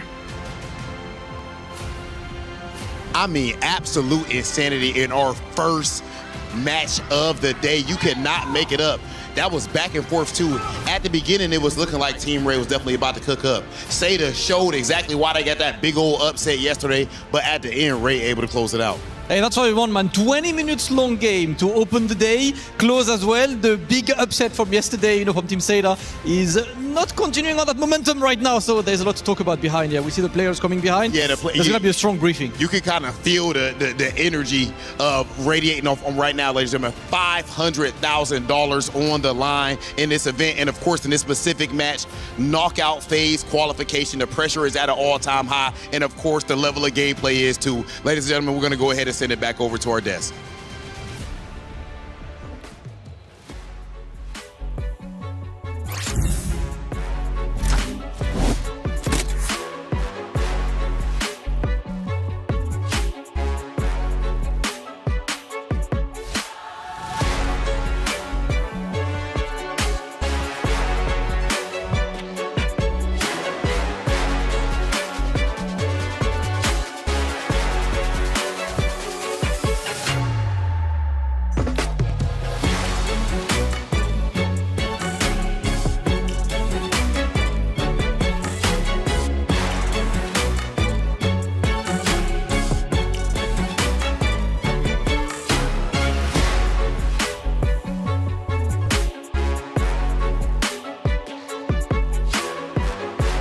Is in our DNA. Whenever we let it out, it becomes our superpower. Now imagine an entire city being built to supercharge it. Kadir City, powered by play. Hey everybody, welcome back into the studio. Map number 1 has concluded, and what a map it was. Seda Esports gave it their all, but Team Ray Young, too strong. A lot to talk about, a breakdown. Let's start. I'm Taylor Reflections, Noble, Eterna, Gideon. Nice to see you both. We watched that. I'm learning as we go. Gideon, thanks for the instructions. You know, Seda Esports, early on, you could tell they were in trouble. But mid-game to late game, they did start at least having some life. I think a lot of it just comes down to Team Ray not being a little decisive here in certain moments, and I think that's a little scary on my part because my bias is leaning towards them. But at the same time, I think that Seda also needs to recognize, right? This is not the same Seda that we saw yesterday, and I think a lot of it just comes down to comforts in the draft, right? I think they had a plan in mind. It did not go the way they were looking for, and I think the laning phase is what really messed them up. And I think to add to that is, I think Seita maybe tunnel vision so much on these team fights and these objectives that they really forgot to stick to their fundamentals, which is housekeeping of the minions. Multiple occasions we saw that Quinn was able to look for opportunities to look for a backdoor. Sure. Unfortunately, she was unable to get them, but the fact that that opportunity was there in the first place, it's a big question for Seita coming in. And you know, let's go through some of these moments and take a look at the first one, because I want to piggyback off of what you just said in just a bit, especially with Seda versus Falcon Indonesia. But looking at this first point, Gideon, we are now 12 minutes in, and we've got a battle for the Lord. Yeah, a lot of these problems come down to, hey, who are the trigger men, right? And in this case, it's going to be Namin as well as Fanhua. They have the most important jobs to have the RWM and the AOG combined together to get this really big impact. The problem is that a lot of the heroes on the side of Team Ray, it really boils down to the draft, right? Hey, what are you going to do when Lilia just black shoes away? They just flicker outside of the RWM. There's not a lot of winning scenarios unless they're able to catch not only the Claude, but also catching the X-Borg. And I think that was the hard part. And let's go to the very end of the match where Team Ray ended up taking it for themselves. They end up pushing through, doing so after, I believe, close to that fight that we just witnessed, and then ultimately taking over the base and winning the round, which was, again, just a battle until the very end. Eterna, we're now 21 minutes into it, obviously getting towards the very end. A big team fight is won from the side of Team Ray, and they take advantage. And that's the thing, like we were talking about housekeeping earlier, you can see that this team fight wasn't really in favor of Seita at this point because they were in a 4v5 situation, because unfortunately Jessica26, which has been the main backbone, I would say, to most of the team fights, most of the games that we saw yesterday, was not even there to help. Like, she was forced to do housekeeping, she was forced to be back in the base to try and clear this, and unfortunately it was just a disadvantage for Seita in that position. And I want to go back to what you said just previously. You mentioned Seita Esports pushing fights, getting aggressive, at times probably even getting a little bit desperate. But if you go back to the commentary from Team Falcons Indonesia when Seita Esports ended up beating them, I felt Falcons Indonesia was doing much the same. I guess so. But for Falcons Indonesia, I felt like it was more so on like the execution, the troubleshooting that they were unable to look for inside the game. The adaptations weren't there. And I think for me personally, the targeting was still very questionable from Team Falcons ID. That's actually exactly what I wanted to bring up, right? It's target priority here, right? Not only is it at a high level, it's a lot more difficult to do, but I think the interesting thing where we see these teams in particular play, it's not just about pushing, it's the constant push and pull, right? It's constantly adapting and changing on the fly. Hey, I may have an opportunity to backdoor. If it doesn't work out, maybe we force a fight. They need to make those decisions quick because, as you see, if Quinn is walking back and forth, nothing is happening. Yeah. Well, hey, there was a lot of team comms. Obviously, you got to communicate well if you want to get the victory. Let's listen in to some of the team comms in map 1. Kurang orang, Cak. Ni. Aku cari nyawa. Aku cari nyawa, guys. Carry. Nice, bro, guys. Thank you, guys. Kita boleh menang. Main. Bodoh, nice team. Thank you, Rotan. Thank you, Rotan.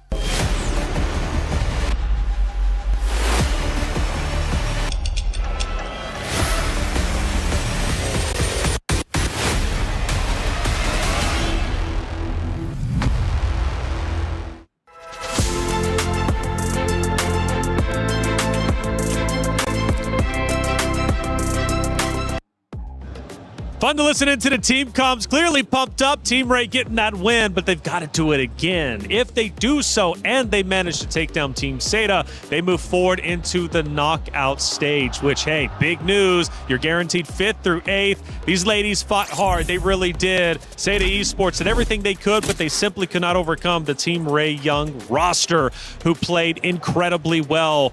Talking about shortcomings, again, learning a lot from you, Gideon. Let's go through some of the shortcomings from the side of Seda Esports, because the commentators, they ended up mentioning, look, the macros were actually quite well for Seda Esports. So what ultimately ended up falling apart? I think what ended up falling apart is just, unfortunately, the combination just needed to be executed more cleanly in the early stages of the game. Like, we see Jessica here getting run down in the middle lane, has to pop not only the ultimate, but also, at the same time, her battle spells.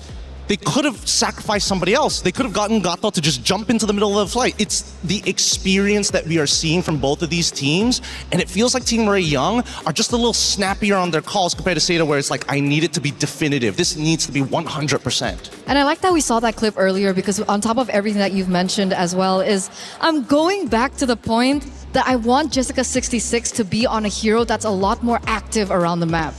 The Uranus is great for macro, it can control like minions and so on and so forth. But the fact of the matter is Jessica26 has been doing so much and is way more impactful when she's on heroes that are setters, like the Alices of the game, the Paquitos of the game. Naturally, the Paquito was a bad choice in that particular draft, so maybe they ought to prioritize Jessica26's hero earlier on, maybe? I think that it depends on whether or not Esmeralda is going to get banned on blue sides, particularly, right? And I think Team Ray Young, they've done their homework very clearly, right? I want to make sure that you're on something that doesn't have as much impact anymore. We're going to put you on Uranus, and hopefully you're going to just be somewhere out there in the galaxy, you know? Be as big a planet as you want, but we are attacking your team during the fights on neutral objectives. And going back to a critical moment that I was really impressed with, that backdoor attempt. You know, Seda, they were pushing, I think it was either mid or right lane hard. The backdoor attempt alleviates some of that pressure and forces Seda Esports to come back. For Team Ray, that was a heads-up play, the first one we've seen at least on main stage.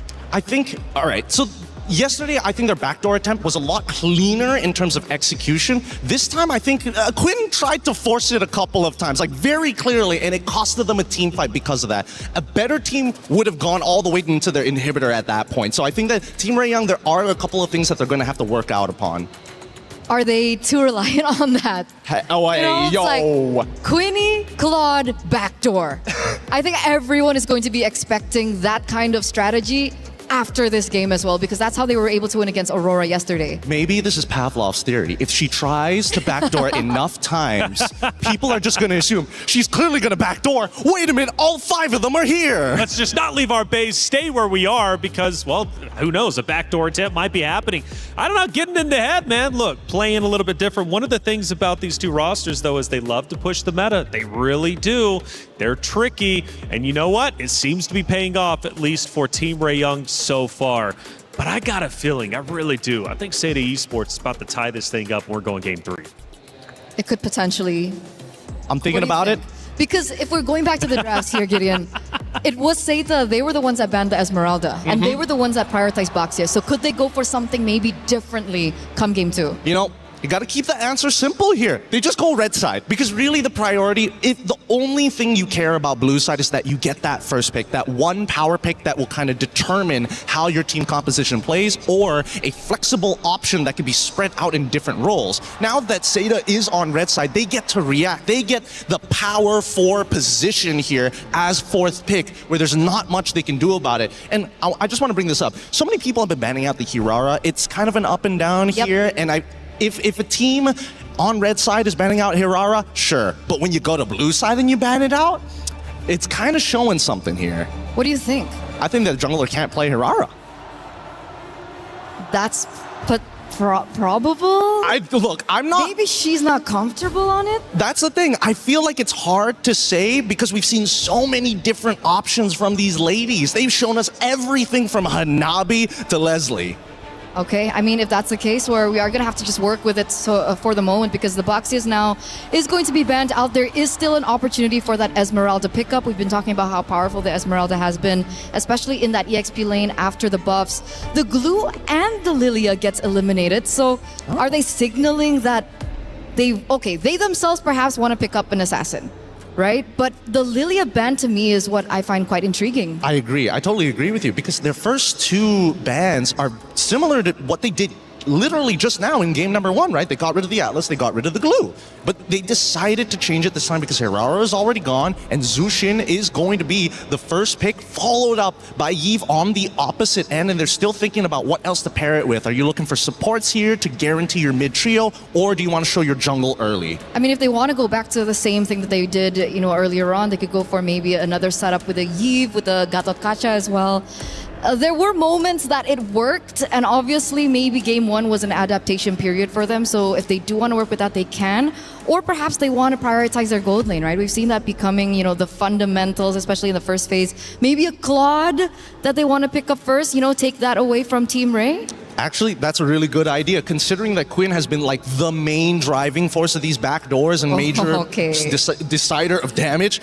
I'm surprised that they actually go for the Khalid this time, but the follow-up is fast, super, super quick from Team Ray. They get the Esmeralda. Not a lot of counterplay to her, especially if you're thinking about Phoveus and Paquito. Getting the carry as well, just to make sure that they don't have another way to kind of deal with the heavy tanks. Absolutely, absolutely. I think this would show like maybe another, a dead lane. Do they want to go Esme-Uranus matchup? But then that's more, well, I guess Uranus eventually outscales her, but for like the most part, Esmeralda is going to control that side of the map. Which definitely is a problem here. And of course, Jessica66 really needs to get her hero down, and they are still going to leave her hero into the second phase. The first 3 picks coming in from Seita, I don't know, with the Khalid and the Yves as well, it's signaling to us that they really want to play that mid.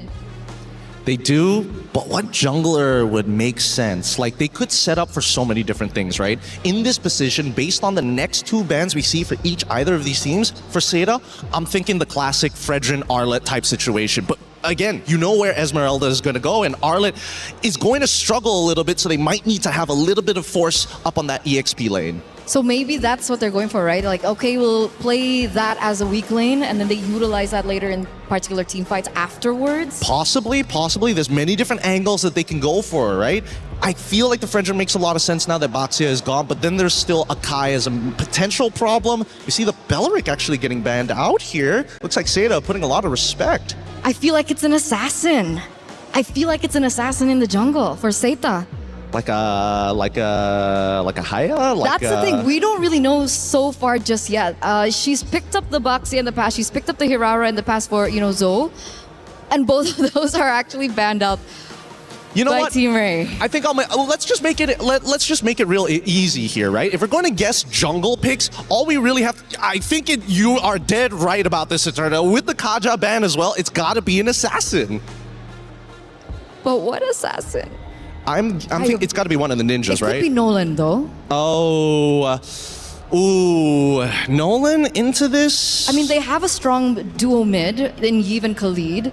They can work with that. Nolan clears very fast as well in the enemy jungle. I think they can save it for the end. I think they don't have to show their jungle pick here right now and wait until Team Ray reveal everything, because you can immediately take an EXP counter matchup against the Esmeralda. I'm thinking like just throw them off the scent a little bit, put in a Yuzong and say, hey, we have diving capabilities. What are you going to do now? What do you think about the Terizlas of the world? Might be a little tough, actually. Mainly only because there's carry on the opposite side. That's really the determining factor. Ooh, Yi Sun Shin. Okay. Semi-assassin. That's, I think we saw a YSS in Stream B. Is that going to be enough, though? Yi Shin, yes, is still able to kind of like outmaneuver a large majority, but now Team Ray can technically respond to this, so they're sacrificing the jungle. Yep, there we go. Instantly, they have something that goes into the jungle to invade, to punish the early game and the null. So you called it here already, Eterna. Okay, but on the opposite side. The Nolan does come through, and luckily enough for Team Ray as well, that they are playing on dangerous grass, so the Hilda is going to be able to be a lot more aggressive. I love the Hilda-Khalid matchup in particular for the mid. It's going to be a very interesting matchup, but the last pick now, it's going to be for Jessica66. It's going to be as vital as ever for this to be a power pick for her too. This last pick, again, are you liking Team Ray's composition so far? Do they have your favor, or is it the Seita side now that you see the Phoveus? I like the Phoveus against the Nolan.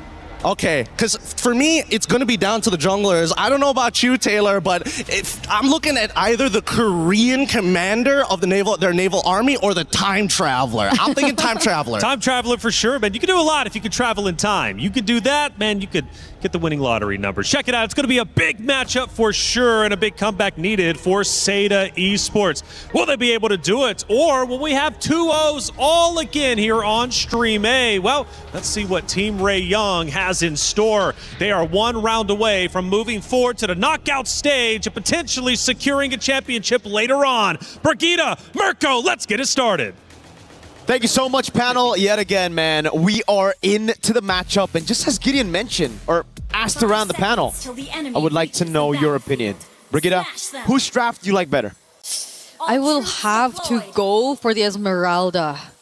Mainly because it's been such a great time for her, and I like how they've been trying to resolve the issue of scaling for Seda head on through the Hilda Juicin mid duo that you're starting to see right now in the hands of Chiboy, just making sure that Joe is not going to have a great time farming in the early stages of the game. Fortunately, he has a bit of help from Guy, but that's where I'm really going to put my eyes on.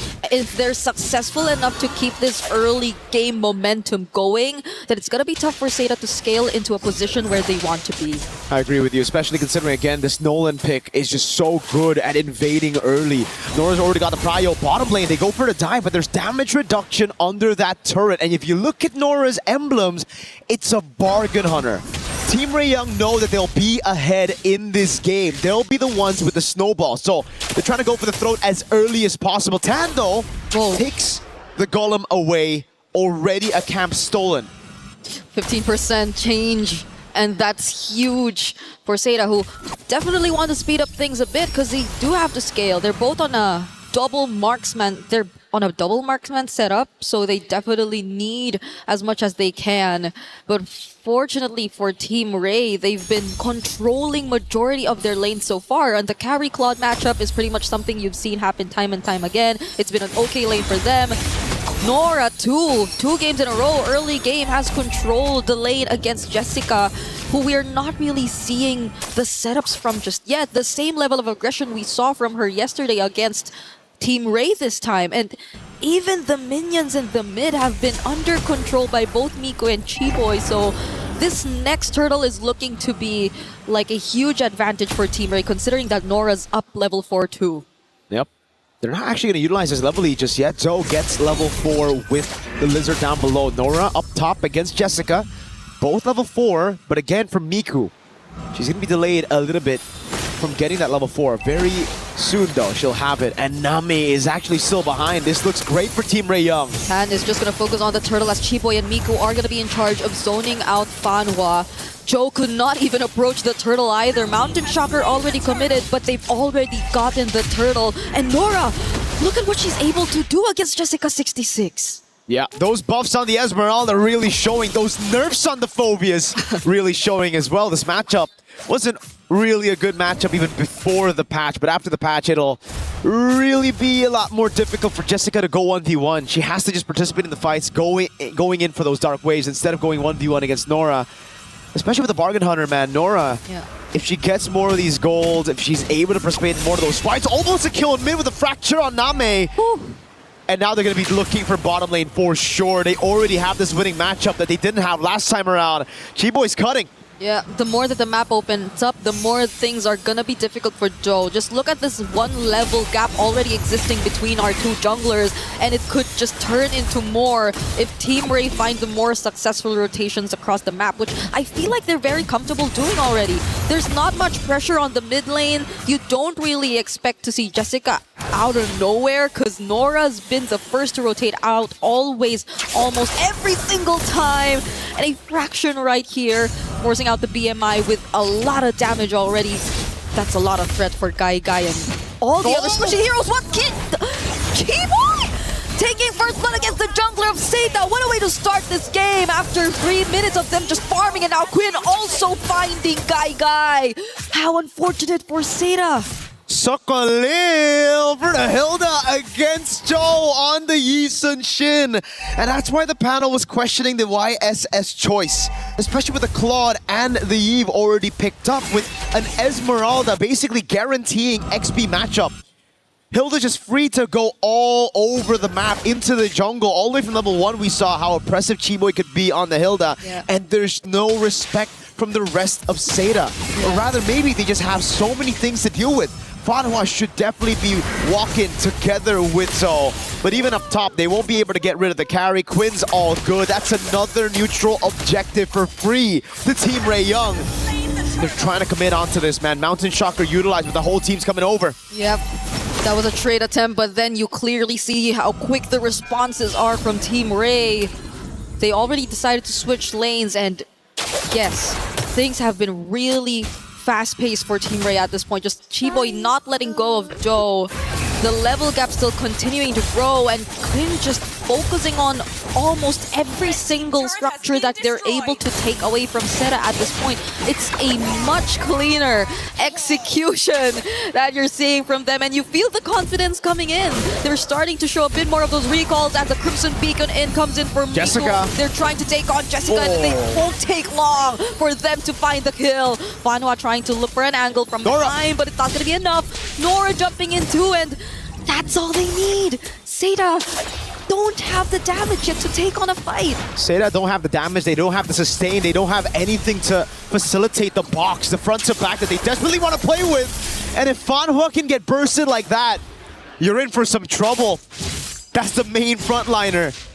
If the fracture combo lands on Zoe, Name, or Guy, it's gonna be good night. It's only a 600 gold lead between the junglers, but then you look at everybody across the board and it's just constant 1v1 wins all over. Yep. Quinn's getting a turret down below. They've already gotten rid of all tier 1s in the side lanes, and this will make it so easy for them to go and sandwich them inside of their own jungle. Oh, Chiboy. Chiboy on this Hilda is really not making things any easier for Seda. Now they're on their way to securing their 3rd turret in this game. All tier 1 turrets have fallen down, and now they're on the road to taking on more kills as well. Fanhua going down, Guy going in with the blazing joy, but gets cancelled by the lockups of the Lantern Flare. Still get to find the trade, however, though, and Jessica is now finding 2 as well. Team Ray Young had 3 members there, and they still won out in the trade 3 for 2. It's another neutral objective. It's a disaster for Seda. It's a dream for Team Ray Young. Okay, the fracture already used. Jessica's just sustaining everything along the way. Now is somehow looking to be a threat for Seda or for Team Ray. If you look at it, if they're not able to burst him down as quickly, Tan still gets to steal away that purple buff from Seda, so they're at least still working their way around denying objectives and opportunities for Seda to catch up, as they've already established the 3k gold lead that you're currently looking at. But again, if they've already started this really fast, they might want to keep it that way, because we're starting to feel bit by bit that Seda are still a scaling comp. That is true. And they did get a bounty on Chiboy. She was 3-0. There was a bounty to be given. The rest of the team, though, however, did not. And that's why the gold lead has stayed relatively untouched. It did not move. 4,400 gold lead. They're still pushing in. They have the map control. And there's just no way for you to walk in your own jungle, walk in to defend these turrets when you have to group up together and set up a box. Quinn's going to get a free turret up top. Yep. And now the siege happens. They're just constantly going to play the macro game, split Seda up, prevent the box from being formed by Seda, and then slowly dissect them with the Lord takes into these turrets. Yeah, Quinn's been a bit too free on these turret takes, on these movements across the map, and now it's Fanhua, who every single time she decides to show up, seems to be like an option for Team Ray to just burst down. It seems like they have enough damage to do so either way. We already saw a glimpse of it earlier on too, but yet again, we see Quinn, look at her, just pushing as much turrets as they can. Yeah. Seda are not even able to find as much trades across the map. Now it's just mainly Joel trying to push up the waves, and fortunately they get one, but that's the place where the Lord's about to spawn. So either way, Team Ray are definitely going to keep that in check and are going to actually burst it down right as it just spawns on the map. With a carry and a Nolan all ahead, that Lord is another minion to Team Ray Young. One thing's for sure though, even if Seda scale into the late game, their frontliners don't.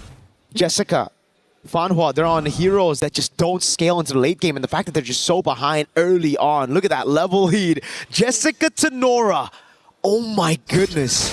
Yeah. That's a 3-level lead between the XP lane. Nora's just having a blast in that lane. And if we even look at the roam right now, it's a level advantage for Chiboy. Every time I think I've seen Fanhua Raging Sandstorm out away, it's been defensive. It's never been aggressive. Yeah, never been aggressive. Sorry, made that mistake. They can afford. No, it's okay. People make mistakes. Yeah, they can't afford to. You can't afford to. We're waiting for a perfect opportunity for them to actually either isolate a member or not just really get counter-engaged enough by Team Ray, because Chiboy, everyone else, Quinn are just all too free to find the targets that they want, and now they've synced up all their waves and are on the verge of taking out all these holy shields from Seda just 10 minutes into this game. They also have incoming waves yet to come in the mid lane. Seda are just really forced to play defensive at this point. They can afford to make plays later on. They can start things off with either Fanhua or Jessica26, but do they have enough resources? Because at that point, you just saw it now, Fanhua was struggling to stand in front of Team Ray for more than 2 seconds, but Jessica actually tries to go in! Whoa. There goes the real-world manipulation, but Chiboy actually still finds the kill. Okay, Jessica26 is finally going down, but from behind Tan actually finds Name! Fanhua trying to sustain everything up against 3, but they're just all too tanky. Nora picks up the kill, and that's 3 for 1 in favor of Team Ray. Again, Team Ray Young, they look for the fight, they get it. Quinn died again. This time, Fanhua able to connect on the Raging Sandstorm. And everything just played out the way they wanted. Unfortunately, there's still no bounty, and that's the thing. Team Ray Young can constantly take these gambles, can constantly go for these sieges, and they'll go and take these desperate fights from Seda because they know they have the lead. They have the win condition as well. As long as they don't fight under the RWM, they are good. As long as they're able to break the box, or rather play around the box, it's A-okay. And Seda, we know this. They have good clear. It's about how long they can extend the game, how long they can delay the end. Yeah. Because if they're able to get to, let's say, 16, 17-minute mark, that's where their composition should shine. Thing is, though, there's still some legit threats into their backline. Chiboy and Tan, we saw how much damage Name could take with a fracture combo. It's an insta-delete button. Yeah, the only good thing out of that was it's really Quinn they got to take down first, which I think gave them the slight advantage in terms of just committing to the fight, because you wouldn't really expect any further damage from Team Ray when it came to that point. But other than that, there was still Tan, there was still Chiboy, there were still other members who could just play around the angles, and just as you're looking at it right now, Team Ray are not going to waste any time and burst down this next objective that spawned. It's an enhanced Lord that we're seeing in their hands with no energy shields left, so it's looking grim for Seda in terms of their remaining base turrets. A quick item check as well. Look at how far behind Jessica actually is in terms of gold. We saw the XP diff, now we see the gold diff. That is a whopping 3,000 almost gold advantage between the XP. And ladies and gentlemen, the Esmeralda is a scaling pick here compared to the Phoveus. The Phoveus is the one who needs this lead early on. It's another siege again, this time with the Lord up top. Okay, they're definitely losing one of their base turrets at this point. Multiple minions crashing towards the base, but Jessica26 again starts the final outside the Blazing to win the real-world manipulations. They find Quinn, one of the most important kills Seda could have picked in that moment. And it's back-to-back kills on the gold lane. Quinn falling, Tan waiting in the bush with a fracture combo. Fanhua starting to scale up as well when it comes to the tankiness. He's able to withstand a little bit more punishment from Team Ray Young. And this is exactly what we were talking about. If Seda can wait, prolong the game, extend it all the way to 16, 17 minutes, this is where the composition will start to really tear Team Ray Young apart. they have a pretty good comp to fight around outside of the base. But once they're kind of stopped into playing, when they're forced to play in the box of Seda, we see how easy it is for them to burst Quinn down. And this is where, for Quinn, that glass cannon build isn't working out. We're going to have to see a little bit more defensive items from Quinn here. Either win a crown or an immortality, or heck, maybe just a straight up rose gold to deal with Name. It really makes me wonder how it happened twice in a row, though. Like them just really getting to pinpoint where the gold laner of Team Ray is and making sure that their resources are enough to take her down. Because essentially, that's the most crucial part of the game. Like, they take her out, there's not much push threat, but now it's Team Ray trying to start up a fight. Fanwa getting knocked up, and now is trying to escape. Quick Sandguard trying to survive, but Miku finally picks the kill. And at least a successful attempt from Team Ray this time. We cannot take away the fact that this is still an almost 10k gold lead. It's just that they're not able to close it out. And Seda are doing such a great job at just prolonging this entire game. It's an unstoppable force versus an immovable object right now. And Seda, they're the ones inside of their base, immovable, holding on for dear life, having a composition to do so, clearing it out so quickly. But anytime they step out of their base, it gets really tough. Team Ray Young are the ones that can cut, again, with Tan, with Chiboy, through the jungles of Seda. Just because Seda have no map pressure.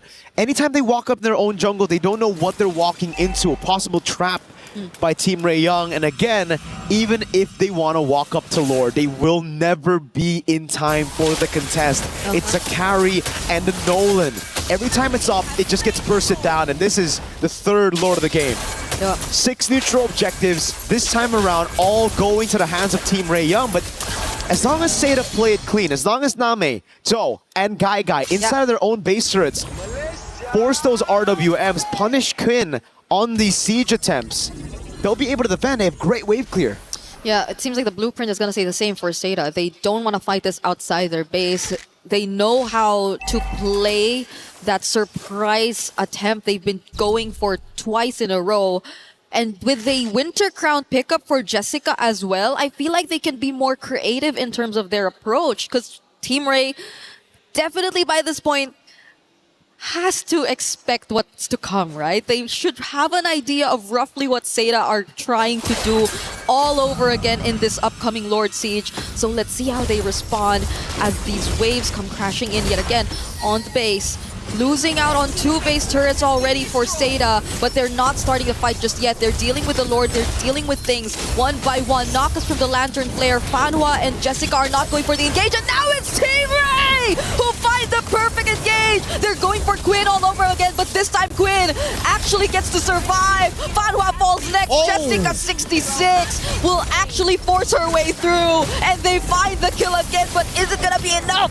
Guy trying to join in, pushing Team Ray back, and another successful defense from Seda is accomplished inside the base. It's all about creating the box, and Seda have created a box again in their own base. Team Ray Young, they can be as creative as they can, but it just, as long as they can't penetrate through that box, get all the backliners in one fell swoop, it won't be enough. So at this point for Team Ray Young, they're going to look at the Evolved Lord. That's the only way to end this. They need a damage reduction from the Evolved Lord to just go straight in and brute force their way into getting the crystal. For Seda, it's now or never to contest. They've extended the game to a point where this should be their win condition. Heck, Joe, Joe, gotta be careful there. Doesn't have a way out. The Lantern actually escapes. Not using the flicker for Fanwa though, but that was close. Super close for Joe.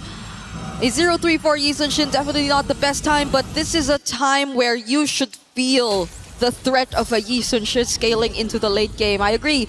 It's now or never. Might as well get out of their base and try to look for an angle. And they should assign the right people to create that path, to find a way through. But it seems like the Lord is not the choice. They're going through the opposite side, if anything. But Team Ray also have that area scouted out. It's just housekeeping for Seda. They're clearing out the wave in the bottom lane first. They want it to be even here. then they can go and try to look for an opening over on this Lord. And again, when it comes to the Evolve Lord, yes, Team Ray Young have been able to burst it down, but that's when it wasn't Evolve. Whoa, everything thrown! It did not connect. Tan is alive, and now it's a counter engage from Team Ray, but Seda fully respects that as well. But without a conceal, Team Ray can anticipate the entry points for Seda. They do not have to worry about a surprise steal. They are bursting down this Evolved Lord, and Seda are forced to play defense again. Seda, the one time a window opened for them when they have their power spikes. They couldn't keep it clean, they couldn't stay composed, they went straight for the first man they saw, and it was Tan on the Nolan in mid. One of the most mobile heroes in the game, and they decide to gamble on catching her. Didn't pay off, that's for sure. Now, they're gonna have to build that box again, but unfortunately, I think this box will be dented. That's an Evolved Lord, full of damage reduction. With the whole team playing for the waves as well. They won't even go for the one straight push. They will build the waves in side lanes. Then they'll group up in mid to look for the end. This is the wave to end the game if there's any to do with it. Seda, can they defend? Oh no, Tan actually finds Joe, brings her down to half HP, and Fanwa too, popping the immortality and going down. Falling Star going on to 3, and the Lord already inside the base. Quinn is trying her best just to gain access, but her immortality gets popped too, but it's gonna be okay. Team Ray are finally able to find the winning push as they take out 3 from Seda and secure the 2-0. It's a knockout stage. Slot confirmed in for Team Ray Young. And for Seda, they've made their mark on the MLBB scene, but they're gonna have to go through a grueling lower brackets to make it to the top 8, to make it to the knockout stage. Yet another climb. For Team Ray Young though, the damage reduction of the final Lord, every single neutral objective in Game 2 going towards them. We knew it was coming, it was just a glimpse of hope. Yeah. A little bit in the skies for Seda. It shined bright quite a bit a couple of times, but then the one time that they had the chance to fight, to contest for the Lord, they blew it through Tan's crazy move. Sidestepping, dashing away from all those initiation tools. Yeah.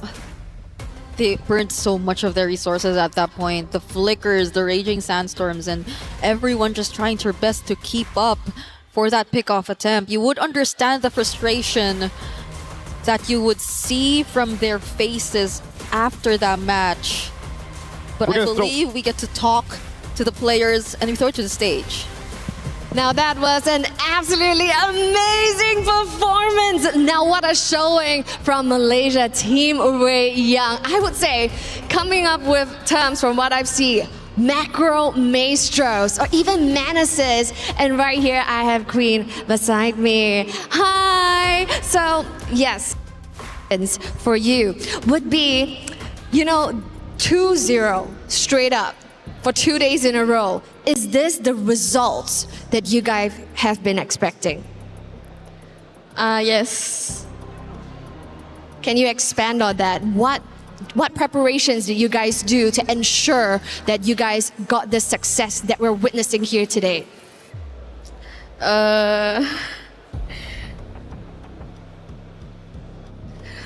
Like, what do you guys prepare? What do you guys prepare? What you guys prepare? Was there a lot of scrims? A lot of scrims, and we always review the games. So like, we read how they play and what's their draft. That's where we do our own draft and try to counter their draft lah. Like specifically on Seda or on every opponent that you have been meeting? With Seda. Oh, with Seda. So a lot of homework has been done. And taking a look at our venue here, we're very excited. Damascus, we do have a question for Quinn. Yeah, it's been fun to watch, of course, people supporting the regions. You have plenty of fans at home and people all the way from Malaysia as well in the venue. Do you have any words for the people who are supporting you all the way from Malaysia?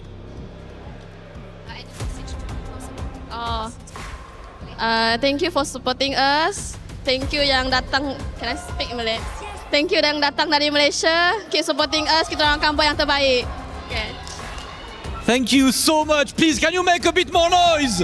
for the first team qualified for tomorrow. Thank you so much. It is time to move forward with some analysis and the next few matches. Let's throw it back to the studio.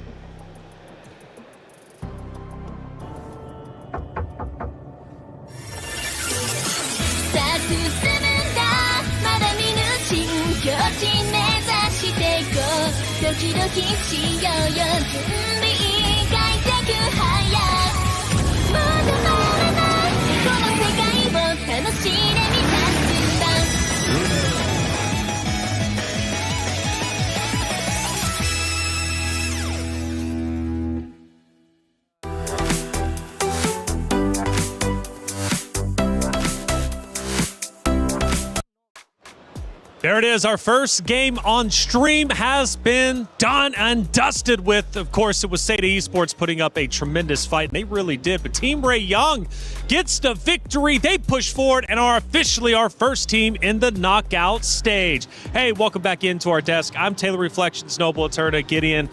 Why? I mean, come on, man. Seda Esports played so well yesterday. Today, though, a little bit different. What did it come down to? We mentioned, at least for the analysis of map number 1, Gideon, it was like, okay, Seda Esports, they're playing okay, decently well, but they're just a bit too aggressive on those team fights, getting a bit overzealous. Map number 2, did we see the same? What was the adjustment? I think it hurts me to say this because in game number 1, drafting alongside with in-game decisions led to their inevitable defeat.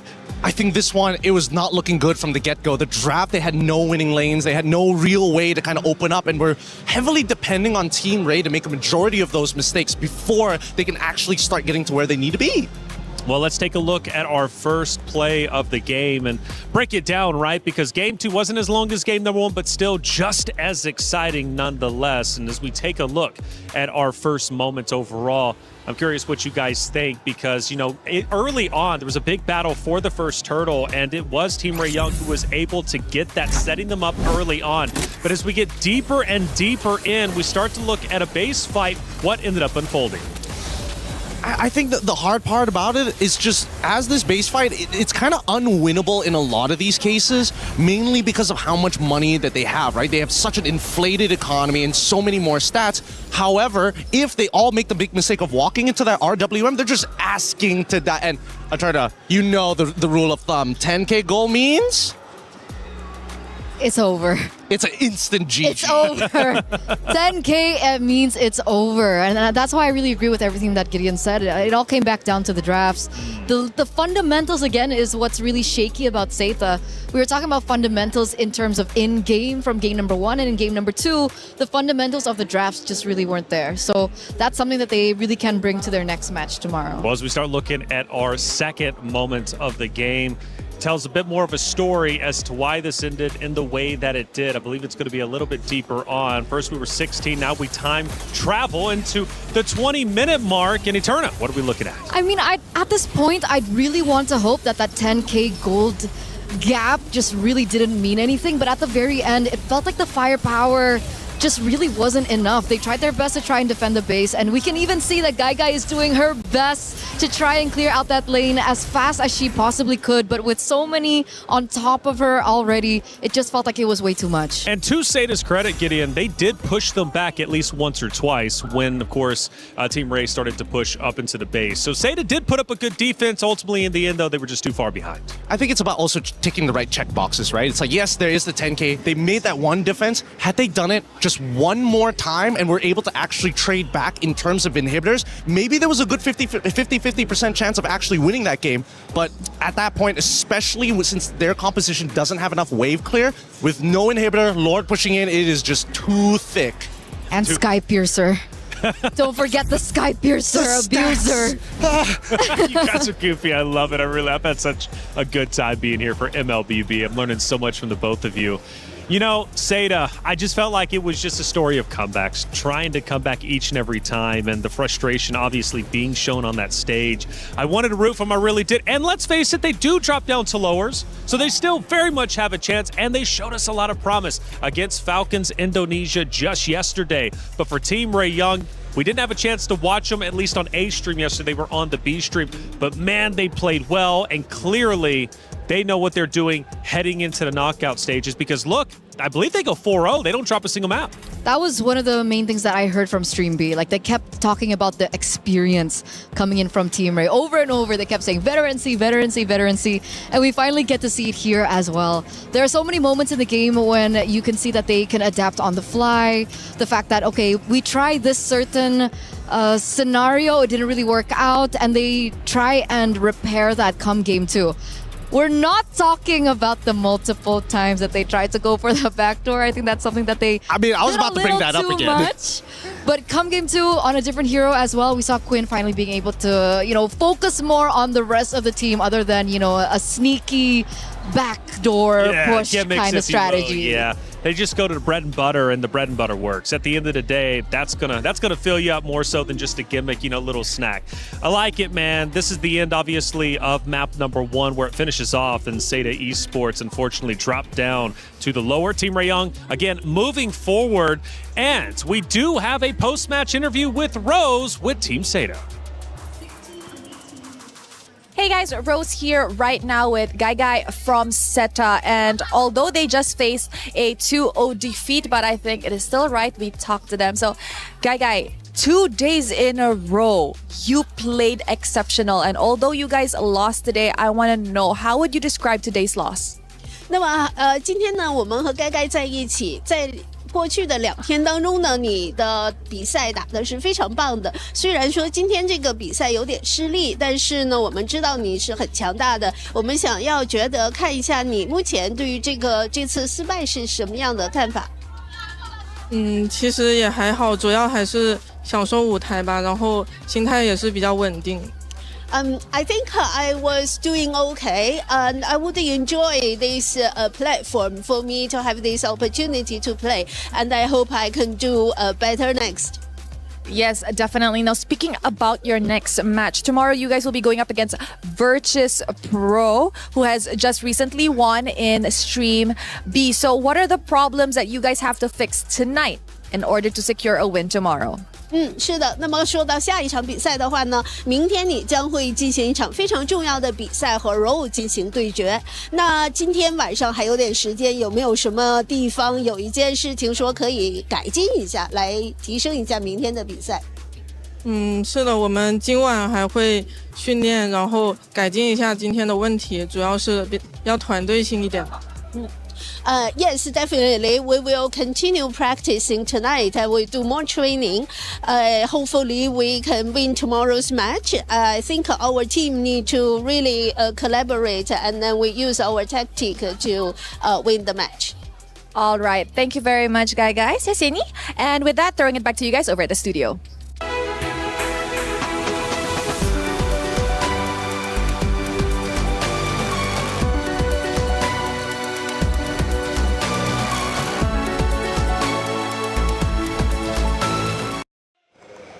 Good to see Seda still in good spirits after all. They know that they still very much have a chance for revenge. They're going to have to work hard, though, especially fixing up the errors as they move into the lower bracket, because it doesn't get easier from there. Your life is on the line, and the pressure will be at an all-time high. Again, a great matchup, though, for both of these regions and great teams. Team Ray Young, I didn't realize they were as strong as they were on that stage, which is scary to think of. It's just building up to this inevitable destiny that all these teams are moving towards. I can't wait for this playoffs already, because we're already seeing superstars not only being made, but making sure it's like, hey, I am known. You gotta know me as I'm knocking these teams out and they're getting crushed. Crushed indeed. And speaking of crush, unfortunately on the B stream, one of those teams will have their keys crushed. GK Esports falls 2-0 to VP as VP moves forward. They haven't made it to the knockout bracket just yet, but they still stay alive, and that is what they want to do. They want to stay alive so they can thrive later on. Here we look at a couple of moments from our B stream, and hey, it looks relatively close, Gideon. I want to say that it is relatively close. I see a Freya already there, but again, a Joy showing up this late, especially a 23-minute game as well. Looks like I got some homework to do later on. I think we all do, especially after the new meta. And you talked about it, though, Gideon. I mean, look, you love MWI because you get to see a whole bunch of different team builds you normally don't get to see. Eterno, was that... Did I just see Ling for a second there? Yeah, I think they subbed...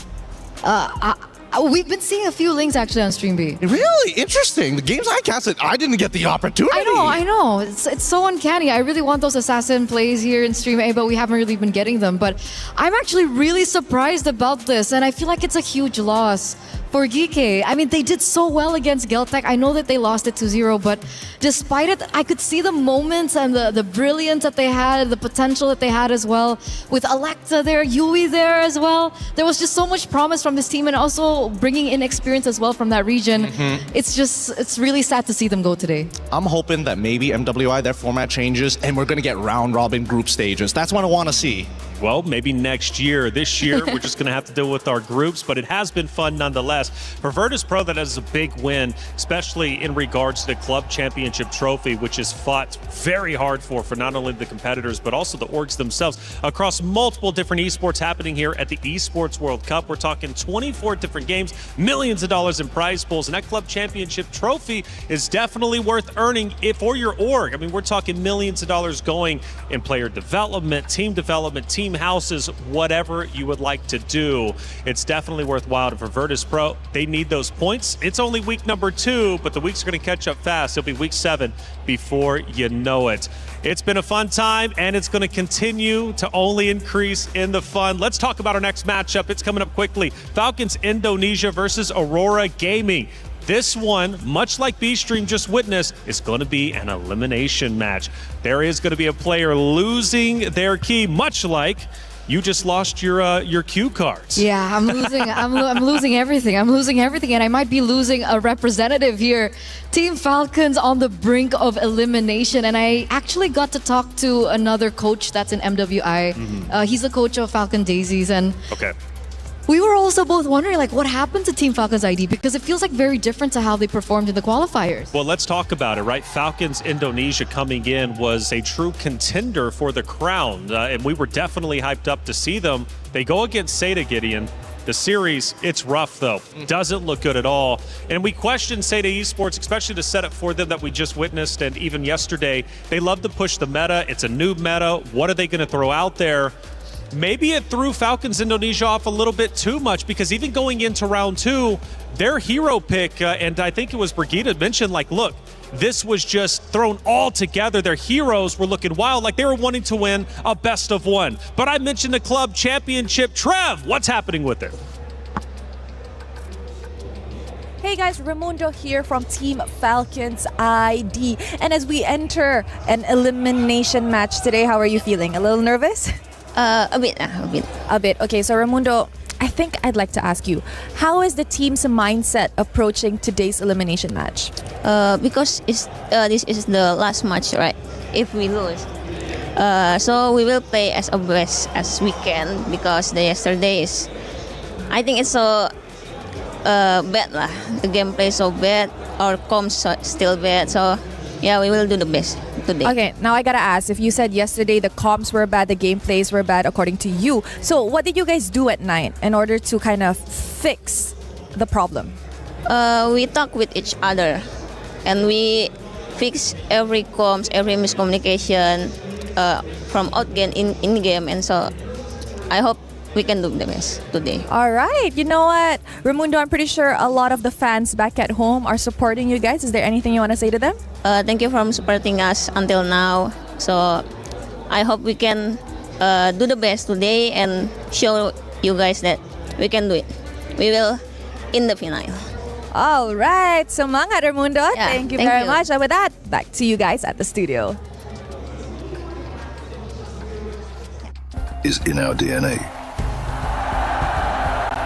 Whenever we let it out, it becomes our superpower. Now imagine an entire city being built to supercharge it. Kadir City, powered by play. Rose, as always, thank you so much for the interviews, catching up with Falcons Indonesia before they head into the matchup. And it was a great interview to kind of get a bit of an insight as to what went wrong yesterday. And Gideon, it seems like team comms right now are a little rough. Yeah, I think understandably so, you know, having not only to fly all the way here into France and then afterwards you just have to acclimate as soon as you get here. This is why when I'm looking at that format, it's so brutal. You only have 2 opportunities to try and qualify to the playoffs. And playoffs, very important. They did say, though, at least at the end of the interview, that finals, they're looking to make it. That's the goal, after all, to hoist a trophy and earn yourself the bulk of $500,000. But unfortunately for our B stream, our first key is going to be crushed. It was VP taking down Geek K Esports, and VP crushes the key of Geek K, and it snaps in half. Absolutely brutal. So it's the joy and the agony of EWC, but that's what makes EWC so special. It's this cute trinket tradition that we always get to see year after year, but it's just always so agonizing. Agonizing indeed, and they can use those fragments for their trophy whenever they choose to. Hey, it's time to head to the stage. Our first matchup is nearly underway. Let's get it started. Thank you, Taylor. It is time for our first elimination match here on the stage, on Stream A. Sorry, as Stream B already had their fair share or keys being crushed. But right now, one of the dreams is going to have to go to bed. And one of the teams here on the low bracket, a surprising one with Team Falcons taking on Aurora Gaming. Now that's absolutely right, Damascus, because Team Falcons Indonesia is actually known to be one of the favorites right here in this competition, potentially contesting the throne from the Indonesian counterparts. And they find themselves here in this position today. Whereas over on the other hand, we see Aurora Gaming. They had a loss yesterday, but they went down not without a fight. So, can Falcons Indonesia actually clean up their act, clean up their communications, because they need to do it stat? This is a do or die. Or Aurora Gaming, over on the other hand, light up the skies and light up the exit path over for Falcons Indonesia. Let's get to it and let's head back to the studio.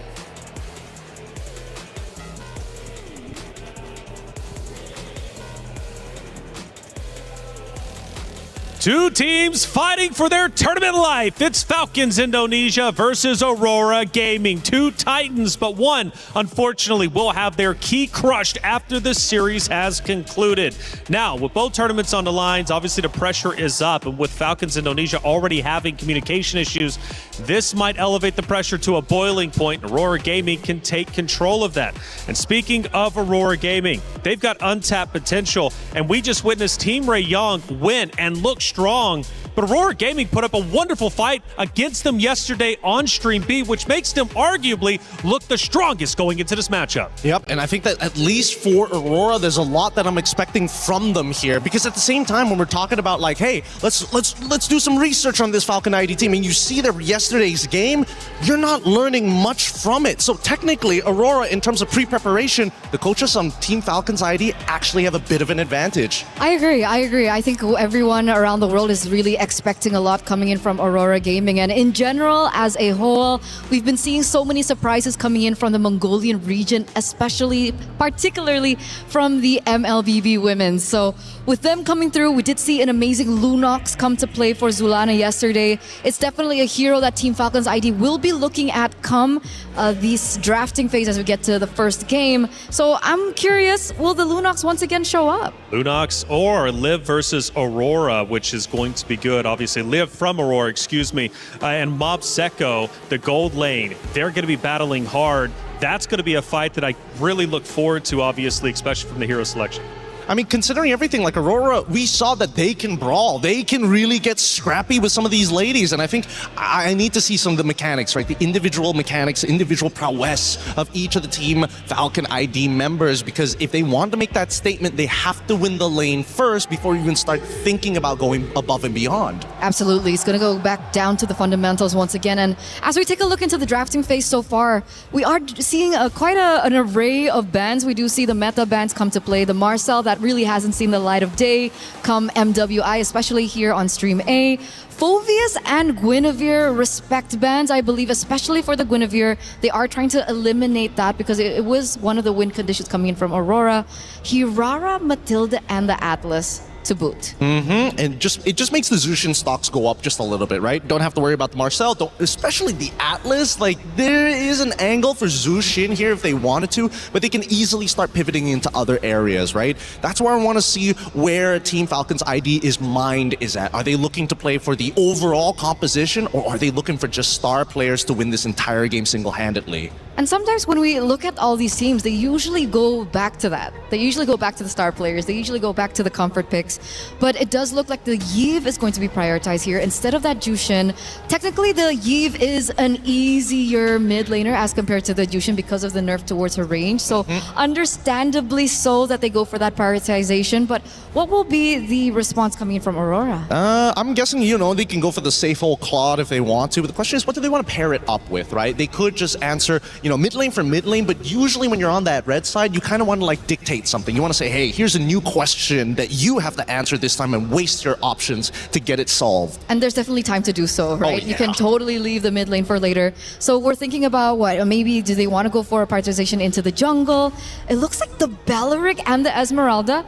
Understanding the Esmeralda is and was, even before the buffs to her, a really good answer towards the Yve. It does make sense. The Belleric, though, is what I'm kind of questioning here. Are they anticipating a more short-range heroes coming in from Falcons? I mean, we see the carry. Maybe. This is really uncanny. From a stable base point of all the professional games that I've been watching within this year, this is a very interesting opener because you don't usually get to see these other picks. Now they go into Sora, which is a much better matchup this time. And the question really is, now that they've locked in these Esmeraldas so early on, does this bite them in the butt?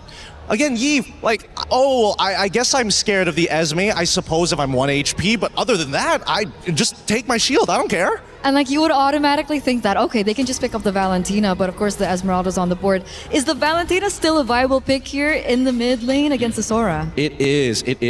Especially since you already have 2 good ults, it might force Team Falcons to say, you know what, we have to overload this Valentina with ults. So again, big influences on either side between Lucky Boy as well as Ethan, but they decide, you know what, if we have to choose one, we're going with the Claude. They're covering their basics. They're covering their fundamentals here. They want these winning lanes to come through. Sure, the Claude isn't as great, so we are going to see that the Claude is going to be the losing lane compared to the carry, but at least they do have the Esmeralda in a sense.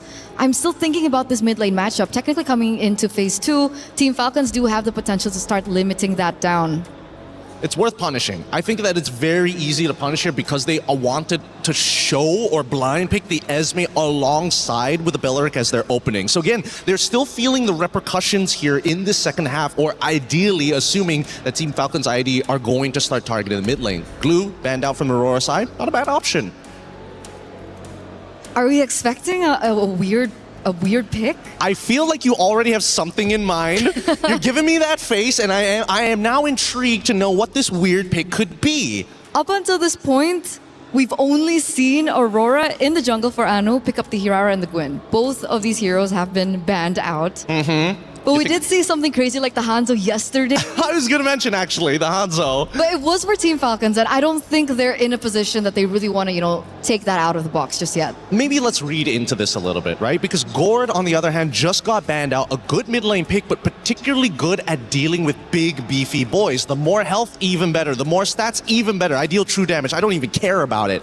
I think that Falcons want to get more beefy boys on their side. All the quote-unquote anti-tanks aren't really there, and you're going to have to wait until Claude gets the 3 items before he can actually deal with the tanks. Yeah, so we're thinking maybe heroes like the Akai, we've seen it yesterday. Fredrin and Baxia are still potential heroes that can be picked up here. And seeing that the Lilia was also banned out, it might actually lean that way as well. Wait, are they not going to get rid of the... maybe in their minds, the Jushin is it's a non-factor now. 2 short range, Yve is going to win the lane, just get a good support. The mid duo should do that.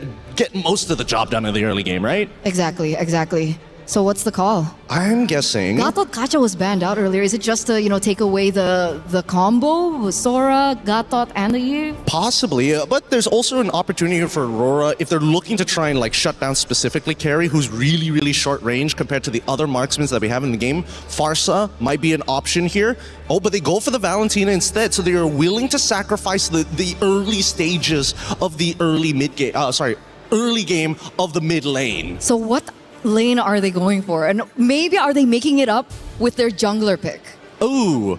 Let me think about that for half a set. Maybe there's an opportunity, but that kind of depends on whether Team Falcons are going to be like playing for carry strong side, right? They might be able to diversify. So what's the diversity here? I would say they can get a Cho, a possibility of Cho on their side, just to kind of like speed up what's happening down in the mid lane, force Claw to start taking purifies and things like that, and maybe you have a better opportunity, right, to set up for dives on the bottom side of the wave. And I think it would be quite characteristic, right? I mean, Raimundo is a player that really loves, you know, the invader roamer. She likes that heavy set heroes. It's quite weird that we only have seen her, I was about to say, on the Hylos. And the Hylos pops up here with the Nolan.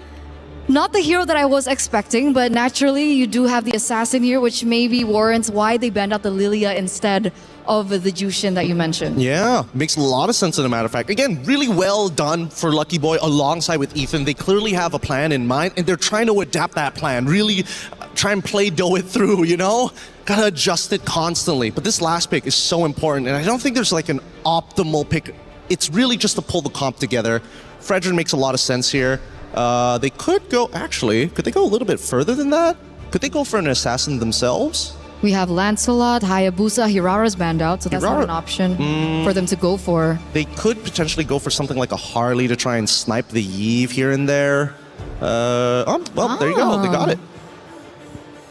Okay. Interesting. Okay. Now, the only reason I said Harley, and I don't want to be taken the wrong way here, it's just a lot easier to execute compared to the Hayabusa. Okay, and that's a way that they choose. This is actually the first Harley we've seen here on Stream A, so I was caught quite off guard. What did you think about it? Hey, I'm just saying for the ride, baby. You guys are breaking it down for me, and I'm listening and learning as much as I can. It's Falcons Indonesia versus Aurora Gaming, a match that means a lot. The loser will have their key crushed. The winner will stay alive, but only for just a moment's time. Another series will await them. Will it be Falcons Indonesia? Will it be Aurora Gaming? Mirko, Brigitte, let's find out.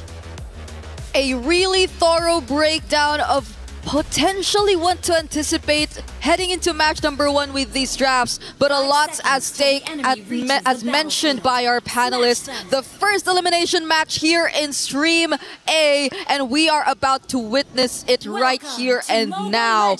Welcome to game number 1, and we will have to sort a few things before we officially start the match, but we're seeing the drafts in front of us. It is indeed the first Harley game we're seeing in Stream A, but against a Nolan and this composition in general.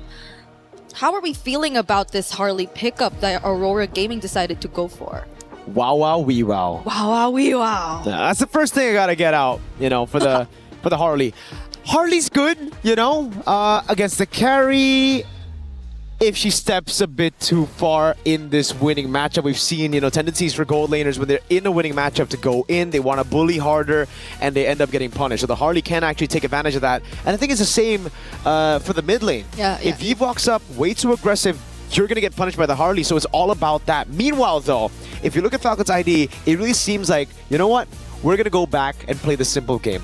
Yesterday, we saw them try to, like, play very difficult, high skill ceiling compositions where they need to do everything perfect. Now, it's down to just win these lanes, utilize those winning lanes with an assassin in the jungle that has been great, even in the losing games. Falcons ID, Chev has always been great. Against Seita, Suyo and the Hanzo, both were, I think, the 2 shining picks in that series. So the fact that now she gets her hands on, I think, a more meta assassin, you know, especially compared to the Hanzo and the Suyo, who both didn't do too much. Yeah. It's going to be great. We saw exactly how a Nolan could take control of a game last game. Earlier, Team Ray Young, Tan, fantastic performance on that Nolan. Yeah, I like it. I like how they're no longer over complicating things and keeping it simple. Yep, simple is best. Simple is best. Like We were TLPH. talking about this yesterday. Their drafts are very, very... I wonder now, though, that we have a new patch, how much of that will change, especially in terms of their jungle. But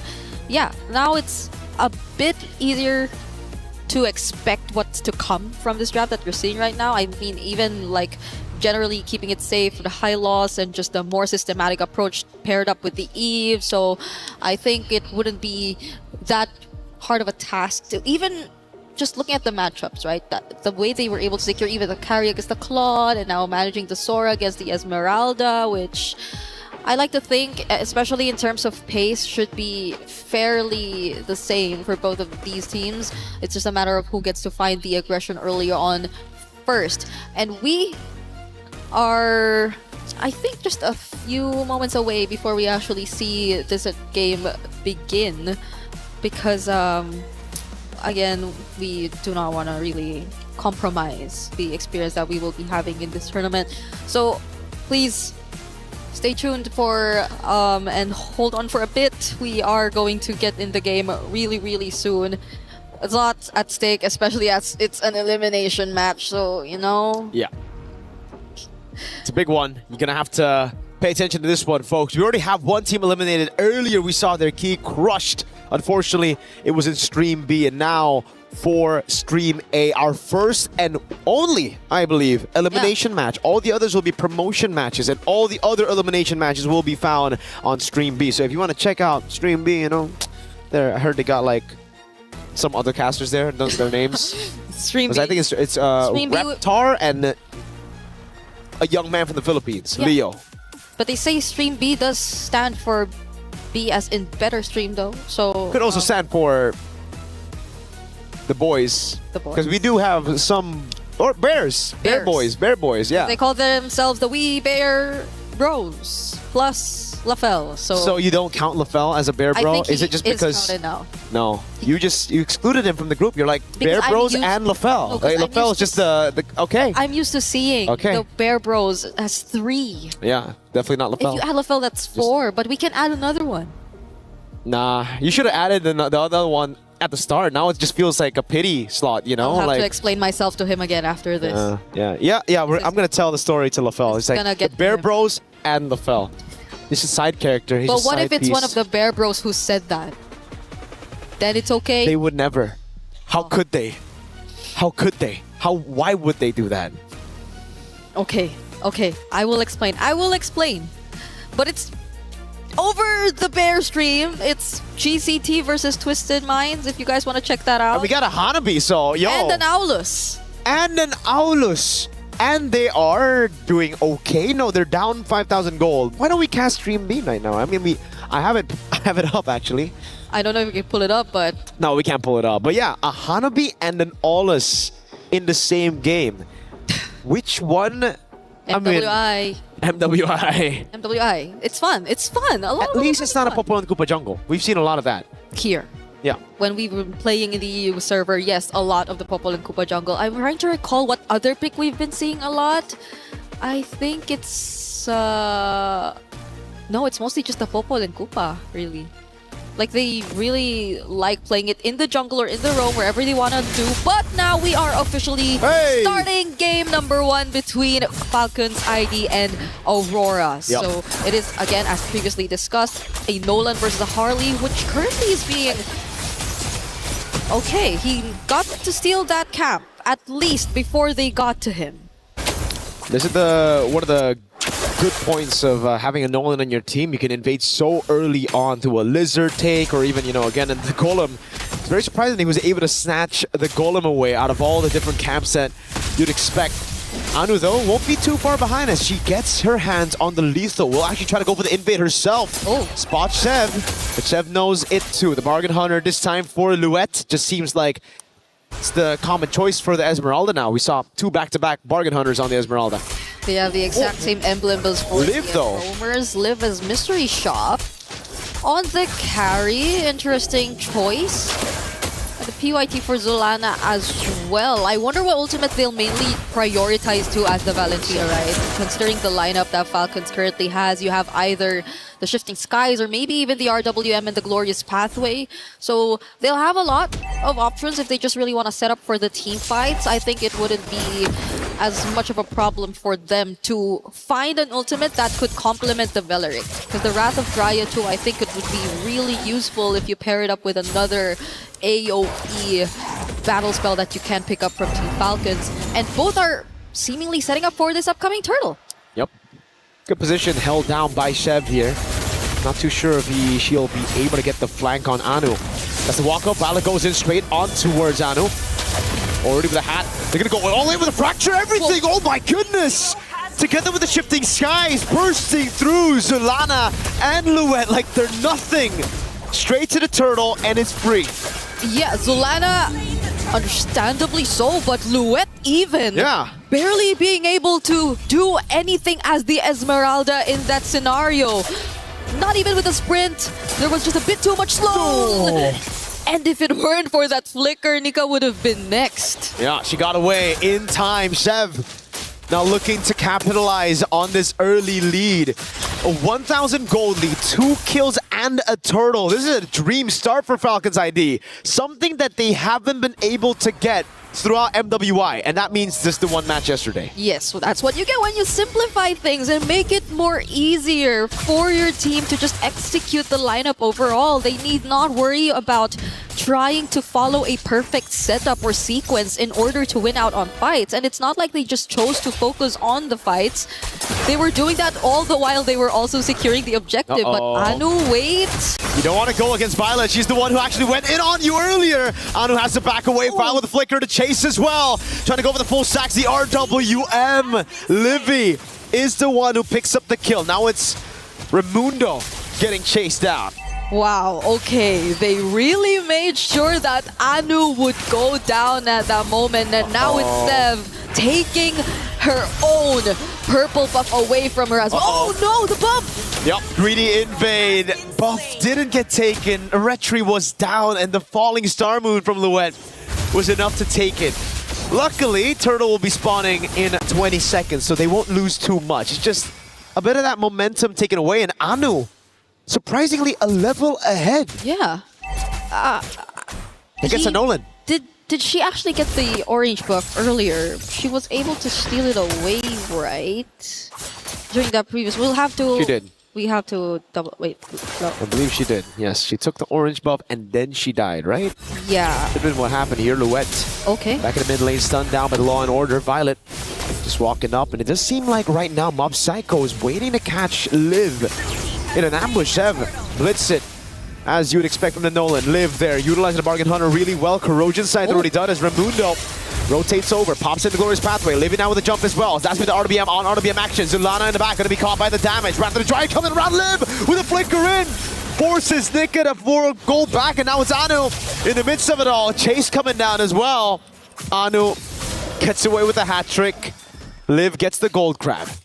How is no one taken down in that entire sequence? They were all They got there. flickered away. It was a 5-man rotation even from Aurora just to take that purple buff away from Team Falcon's ID. But nonetheless, they get it, and even more as they take down that structure up top. And Anu is just as difficult to catch on this Harley. It's been a tough task for Falcons, and she's been very sneaky with the plays of trying to find trades across the map. That's been happening unknowingly for Team Falcons. So I guess that's how they're actually able to keep this slight advantage, but it's nothing that Falcons can catch up to. They've actually already catched up. Sev's already level 8 as well, and the gold lead's already on their side. It's just so tough to deal with Anu. I mean, for Anu to deal with Violet and Sev, there's so many members that can just walk her down right now. Oh man, Violet, it almost just seems like every time Violet sees Anu, she walks up. Now Nick is trying to zone. Oh no, everybody's just gonna go all in. Glorious Pathway as well, forcing the Wrath of the Drive from Nika. Sev with the kill. Okay, there was no way Nika could have walked out of that. That was 2 members onto her, Sev!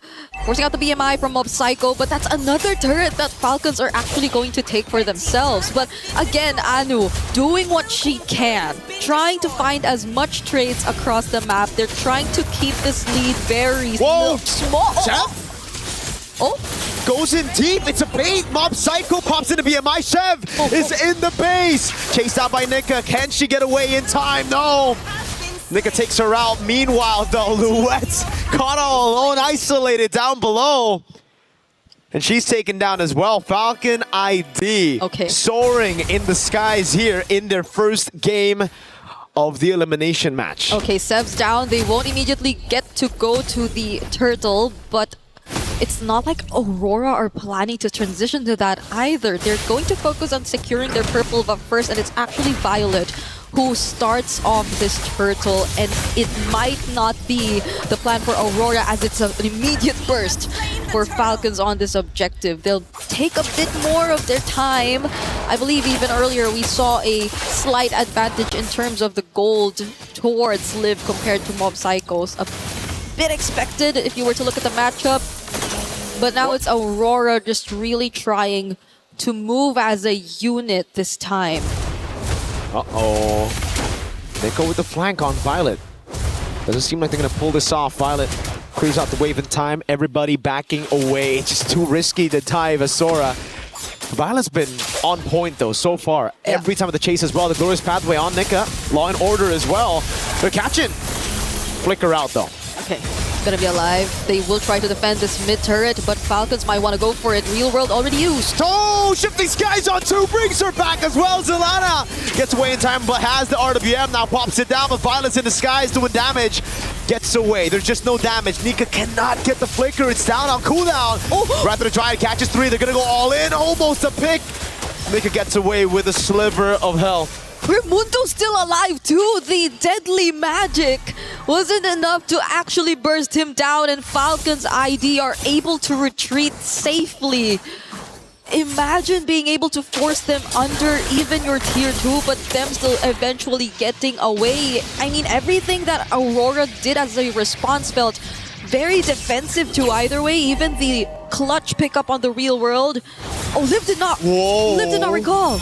She didn't. She's gonna have to flicker out of the Falling Star Moon. Big resource spent and nobody here but Aurora.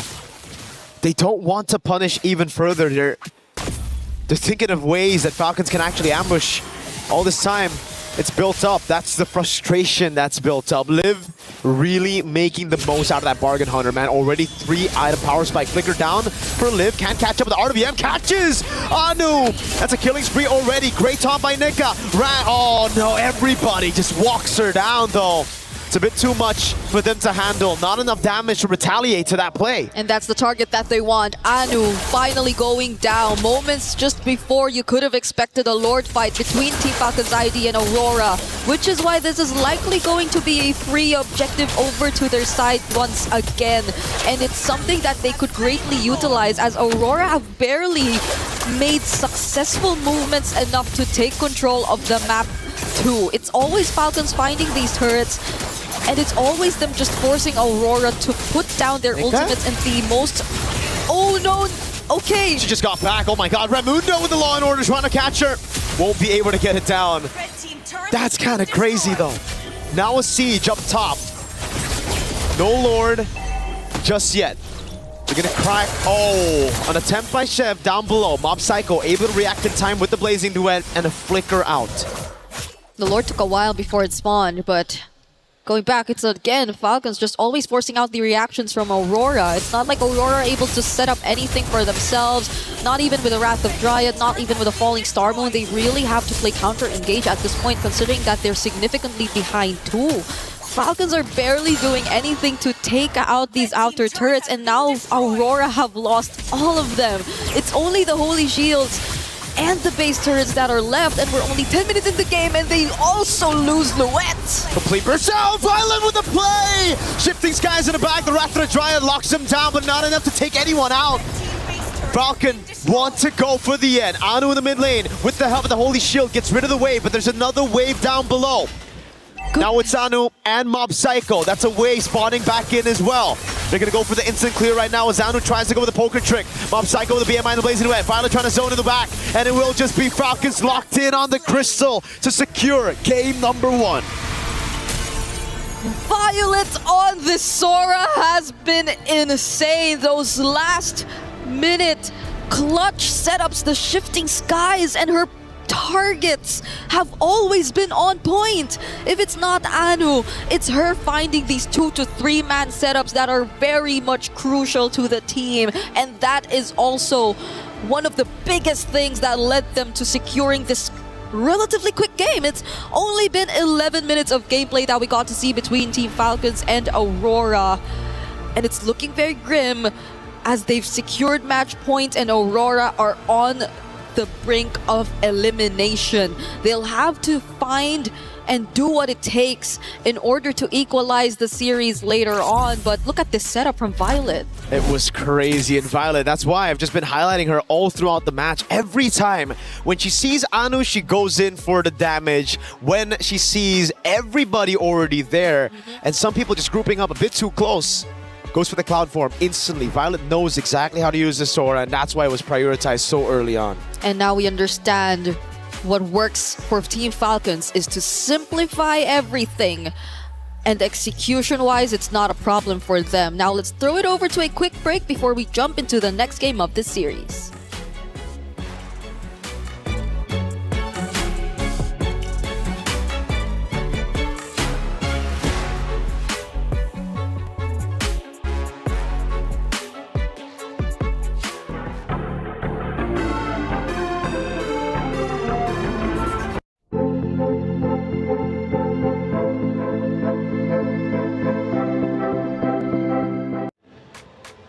Man, what a fast map one. This is loser's bracket. You would think there would be more of a challenge, but Falcons Indonesia, they come back. They did their homework from that beatdown state they gave them yesterday, and they are looking unstoppable. Hey, welcome back into the studio. I'm Taylor Reflections, Noble Eterna, Gideon. What a map one. I guess there's a lot to talk about. First off, Falcons Indonesia coming into it, Eterna. We knew that their communication was a little bit rough yesterday. Today, though, it seems like they had no problems talking it through. Which is why I was so surprised that that was a problem in the first place, right? Because a lot of these girls that are on the team, they've been together for a very, very long time. Sure. We even have reunions coming in from the same team. So the fact that they were able to, iron out the kinks overnight, it's an expected result, I would say. For sure. Well, they were one of the contenders, right? One of the heavy hitters. Let's take a look at one of our great moments throughout match number one. And I want to see if it was at the very start. So it's actually a little bit later on. We're getting towards the base. They start to break through in regards to Falcons Indonesia. Yeah, it's a pretty unwinnable situation at this point, right? Again, once you have carry, all the tanks just kind of don't matter. And as long as Raimundo doesn't accidentally hit the wrong targets to stun, genuinely, there's kind of no way out of this, right? It's an unwinnable situation since early, right up till mid-game. It's just continuously in favor of the side of Team Falcons. And look at it, only one missing turret.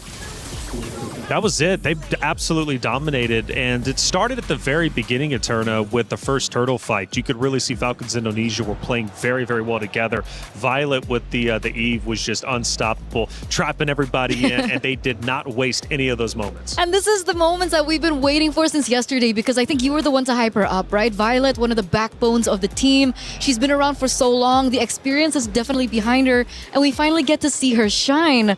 And I'm so grateful for the coach as well. Finally, they were able to find a draft that can really accentuate their gameplay, and therefore being able to be as dominant as they were from the get-go. We are seeing that this is one of the, I would say, shorter game durations, 11 minutes and 21 seconds. Yes, and this is why Team Falcons are so, after, this is a complete 180, because this Falcons is a scary Falcons. Sure. They give you almost no chance to kind of escape the death trap that they've set up for you. Every little bit of gold that you see, and especially, look, most haven't even hit level 15. All of it was being funneled by the two side laners in Zev as well as Liv. Wait a minute.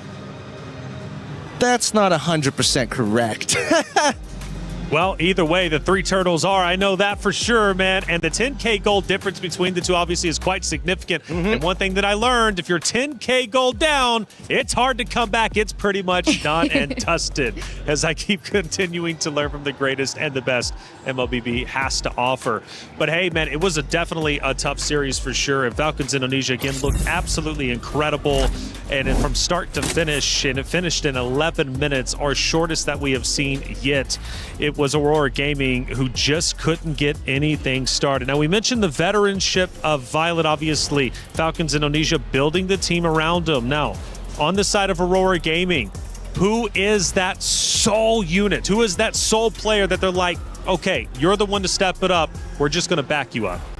I think that's really hard to tell, but when it comes down to impact and how she's been able to carry through the game, I think a lot of that really has to do with both Anu and Zulana. That's specifically for me. You can have a different opinion later on, Gideon, but Zulana was forced on a hero that is great because obviously a Valentina gives you so much versatility in this particular team fights depending on how creative you are and how much grasp you have over the other heroes, especially specifically for the opponents. But the Valentina up against the Eve early game is just so difficult. Like, what do you expect her to do?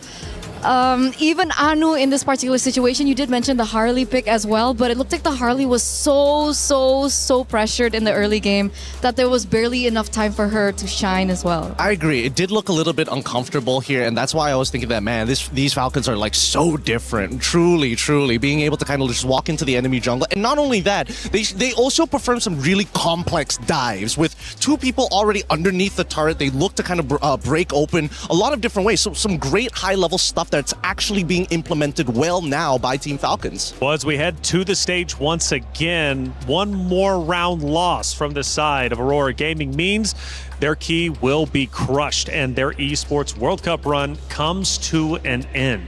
Aurora Gaming must fight hard to force a game number 3. If they can do so, well, they have a chance to continue to move forward. But Falcons Indonesia, a contender coming into this tournament, might have stumbled day one, but right now they are running full speed ahead, looking incredibly strong and looking to make quick work of Aurora Gaming unless something catastrophic happens and Aurora Gaming is able to come back in map 2 in a dominant fashion. But one thing that I realized again, that early game, Aurora Gaming, they've got to lock in and they need to shut down the teamwork of Falcons Indonesia quickly. And I know they can do it. I know that they can do it because as we were watching their qualifiers, they had to go through so much pressure, right? They basically went back to back elimination matches, so their mentality has definitely been tested. And in this particular situation, perhaps that's exactly what they need. Maybe they need to be on the brink of elimination to have that additional pressure, to have that additional motivation to eventually step up. If we're talking about motivation, we got to talk about the information they now receive from that game 1, because previously we didn't know what Team Falcons was going to do. Sure, a couple of picks here and there from yesterday's games, but now they see the playstyle, they see what they want to implement. I think Aurora has a better base to actually adjust in the draft now, because that opener on that red side just was not it. They didn't get the right answers in that first phase, which really hurt them in phase 2. It's Liv versus Mob Saiko. I mentioned that in the very beginning, and clearly Liv got a ton of value in game number 1. But Mob Saiko, where is she at? What can she do to improve in game number 2? I think number 1, you got to get a support that's able to kind of bring in the pain, right? Call your jungler to start on the orange side, and hopefully if they are still on red side, they end up by gold, because I think that rotation was a little slow because of the initial invades on that top side after they made the attempt, and then from then on, it always felt like they were just one step behind. And it's so sad because you'd expect her to be on a Claude, a hero that eventually can come back into the game. But there were just no opportunities for that to happen. And I think at that very end, we did see her really struggling to try and clear out the lanes. Maybe a little bit of panic set in, that the ultimate that she utilized just really wasn't on point as we expected her to be. Well, we start going into our map reveal and then ultimately the hero selection. Again, for Aurora Gaming, they've got to fight hard to come back. We push into Expanding River coming up next. One thing though, Violet has been on fire. Her Eve was phenomenal. How does Aurora Gaming deal with it going into game 2? You know, the easy way is to ban it. I think that's like the simplest solution. Make the mid lane just a little bit more volatile in that case, but they gotta have some secure picks if they're going to make that motion. Secondly, the fact that we got Expanding Rivers, we might even see a repeat of draft number 1 and how the game ended up, because again, those big conversions off of neutral objectives is something that Team Falcons has shown that they are great at. And now we get into the drafts. Game number 2 here, another do or die situation. And we are seeing some similar bans come through, but the main difference is both teams are going to be swapping sides. So Aurora now are going to be on blue side, and they still feel like the Matilda has got to go. Yeah, it's a little frustrating to deal with, I'm not going to lie, but Matilda is an enabler, right? Most people are thinking like, oh, she's super meta. No, she's meta when you pair her with a good meta hero that she can compensate for. Like Fredrin. Oh no, I don't have a dash. Matilda saves me from it. Oh no, I'm short on range. Matilda helps me gap close. That's the beauty of this hero. But notice that even the Bellerics are getting taken out here, which is rather surprising. I would like to see whether this Belleric trend is going to continue. I feel like it's another setup, right? I feel like it's another setup. It gives them a little bit more flexibility when they want to start, thinking about what they want to put in the jungle, what they want to put in the EXP lane as well. So Glue as well gets taken out. We saw that Glue was a really tough hit against the more, I would say, vulnerable junglers, like the assassins of the world. Yeah, I wanted to be nice to Glue because he's so cute in the game. What do you mean he's cute? Patrick! Okay, fair enough. Right? I can't argue with that. Okay, but he does get taken out, so it does give a little bit more leeway for Team Falcon's ID to kind of think about it. Freya and Guinevere and the Hirara also gets taken out. Now, do Aurora this time around want to solidify that mid lane? Do they want to pick up the Yve themselves here in the first phase? No, because Marcel is open, and they would rather... Don't worry about it, because they would rather say, you know what, we take Marcel, and we'll let you decide what we get. Oh, are we going to get the Jushin? Are we going to get the Yve? Because no matter what, I think that's going to be the big trade-off here until we see the second half of the bans. We finally get the Marcel, though. Yes, finally. I am excited for this one. So what do we usually match up against the Marcel? Because we've always seen the Marcel banned out in the Land of Dawn. Are we thinking about heroes like the Hilda and the Khalid? That's the thing, right? Because there's also the argument of like, if you get the Marcel, should I necessarily take the Valentina so I can steal the Golden Hour, right? And Team Falcons, they're like, heck no. No way. Give me the Yve right now. We're going to close out this game as quickly as possible, but there's a good and bad because of this, right? That RWM, it can be negated instantly. Absolutely, absolutely. So, I mean, in the second phase when we saw the Yve, we did see like the Gourds of the world being banned out. Perhaps that could still be considered for Aurora if they want to try and fix their mid-rotation that they really lacked in the first game. Considerably, though, they do have the Marcel, so it does give them a little bit more flexibility when it comes down to the picks. But the carry early here, again for Falcons. That's a very, again, just a hard read here. Make Aurora feel just a little bit uncomfortable, and at the same time, just tell them, you know what? No tanks for you.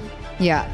It's limiting. It's limiting. It's about keeping them within the box without actually having the Yve apply it. And at this point in time, would you just focus on picking up the Claude here? Actually, I would, because we saw what happened when it got to the second phase, right? And then, you know what? The direct answers that they had initially gets axed out straight away. Looks like we're going to go on a bit of a pause here. Hopefully, our marshals, of course, best in the world, they're on it straight away. But it looks like the Yve is back. What do you think about the Yve? Well, I'm clearly worried, and Gideon, you mentioned that we could in fact still have another mirror matchup from previous, which is a big worry. 11 minutes is so incredibly short that fundamentally something fell apart for the side of Aurora Gaming. If you give Falcons Indonesia their comfort picks from game number 1 now heading into game number 2, I think you're going to have a lot of issues. Aurora Gaming could very much be in trouble. But what is the justification for Aurora not to just ban Yve outright? Well, I think the justification especially is when you have the option of Marcel still available, you don't really want to break that trifecta just yet. I mean, it used to be a trifecta. Now the duo purple mid laner mages. And the fact on top of that is the fact that Zulana is so versatile in the mid, and she really has some unique picks that you normally would not think would work, but has worked out for them in the past. And they have that pocket Lunox for Zulana. So that is also still an option. I know it's kind of weird when it comes down to meta, but again, it's MWI. No, but I think that there is an argument for Lunox. My problem right now is that after seeing game number 1, I thought maybe we got a very clear reflection of what the meta is demanding from us as the player. Hey, you snowball fast, you deny resources, you are going to win this game within the next 10 minutes. Every other game that we have seen here today, 1 or 2 turnarounds nets us maybe 20 minutes, maybe even 18 minutes. But do you think that has actually shifted? Is that a meta effect? Because I think when it came down to the wildcards, when we reviewed their games, it felt like despite being able to control so much in the early game, one mistake in the latter portions of the game loses that entire, gratification point. Yes, that is also true. It puts you out of that 10k GG zone, right? It keeps you within the 6Ks where you're just a full component down, and then you just have to compensate it by waiting for 5 minutes. That's usually the case here. Okay. But Esmeralda, though, not picked. She's been an exciting hero that we've been witnessing over the past couple of days.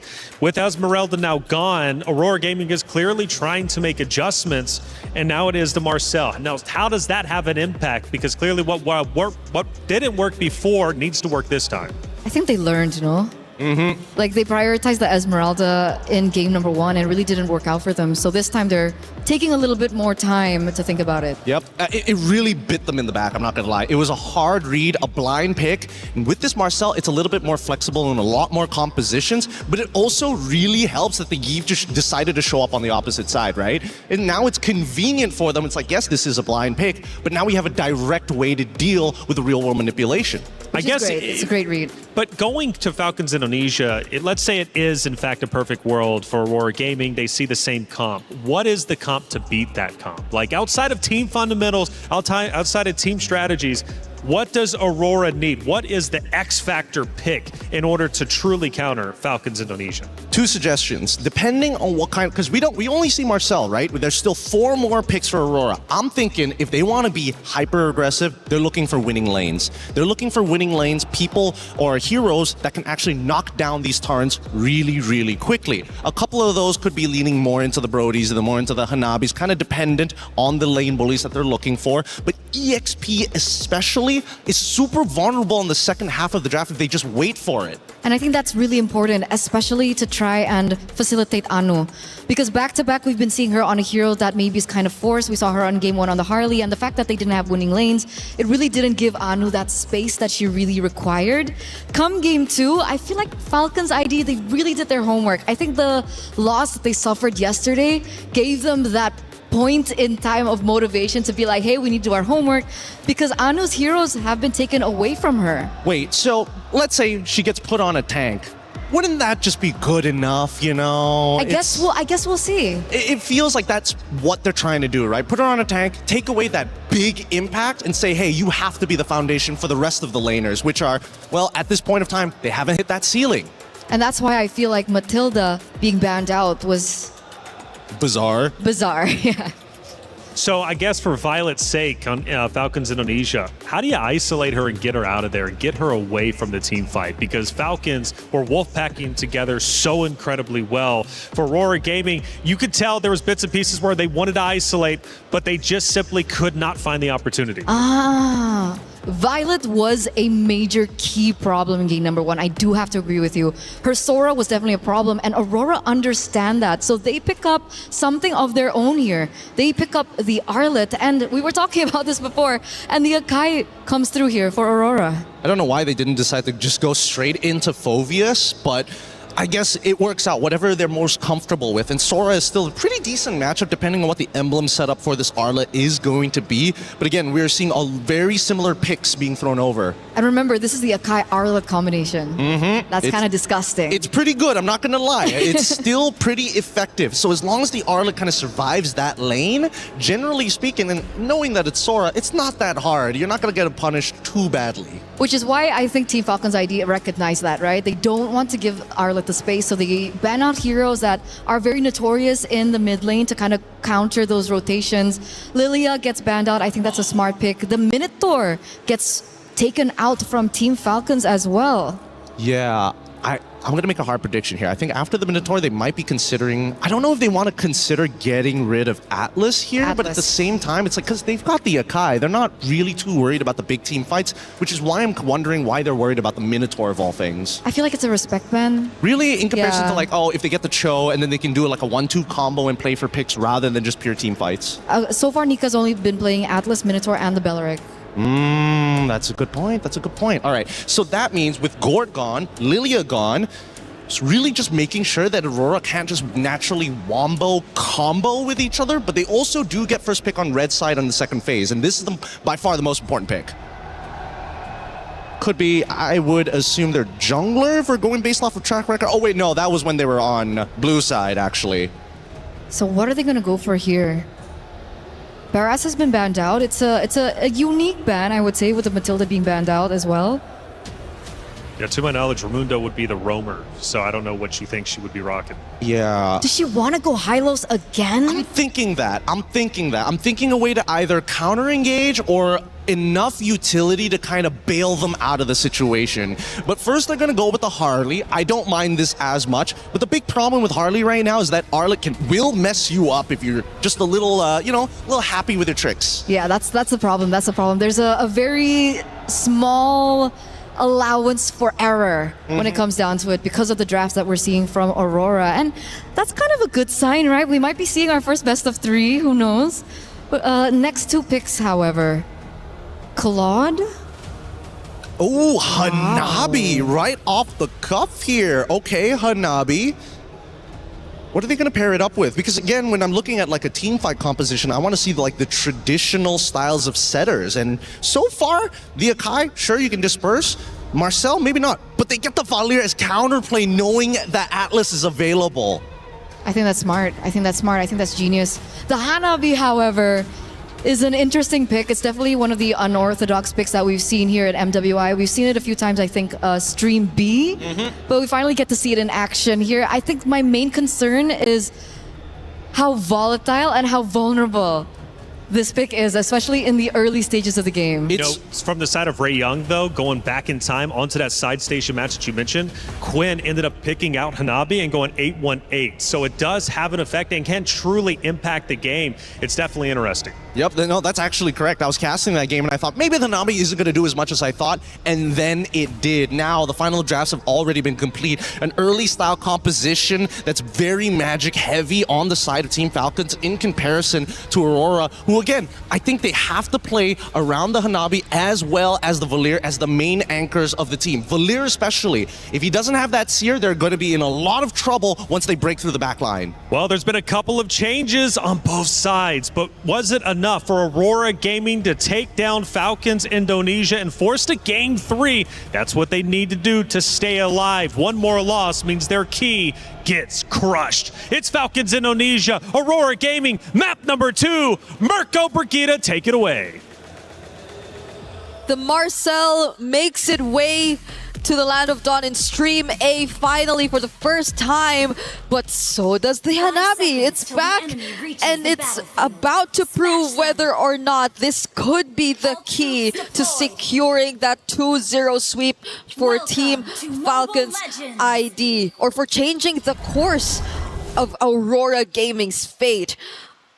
Welcome to game number 2. This is match point for Team Falcons ID, and we're seeing a lot of the combos that we're not used to seeing really getting in the hands of our team. I'm talking about the Arlott Akai in the hands of Aurora Gaming, but how much could this impact the space that they could create for Mob Psycho? Is it really enough with just an Aegis to get away from all these people who could chase like the Harley and the Hilda? No, definitely not to get away from the chase, but great against CC. Now the thing is, there's I guess a bit of CC with Violet. We did see how oppressive Violet could be with the CC on the Sora all over the back line. So at least you'll be able to deal with that.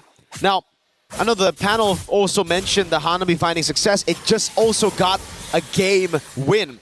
Geltech, Osprey drafted it for Geltech. Yep. And they were able to get a win and come back against Twisted Minds over at Stream B. So this Hanabi's been rising in stock, especially at MWI. We'll see exactly if Mob Psycho and Aurora can try to get a win here as well. No, unfortunately not a win over on the Gold Crab take, and Chev knows exactly what she wants to do, man. Against the Hanabi, it's all about those dives early on. Yep, at least they still have the Aegis, so that's one of the main tools that they could definitely capitalize on. Obviously just wanted to bait it over there, but Mob Psycho's smart enough to not just use it at any given moment.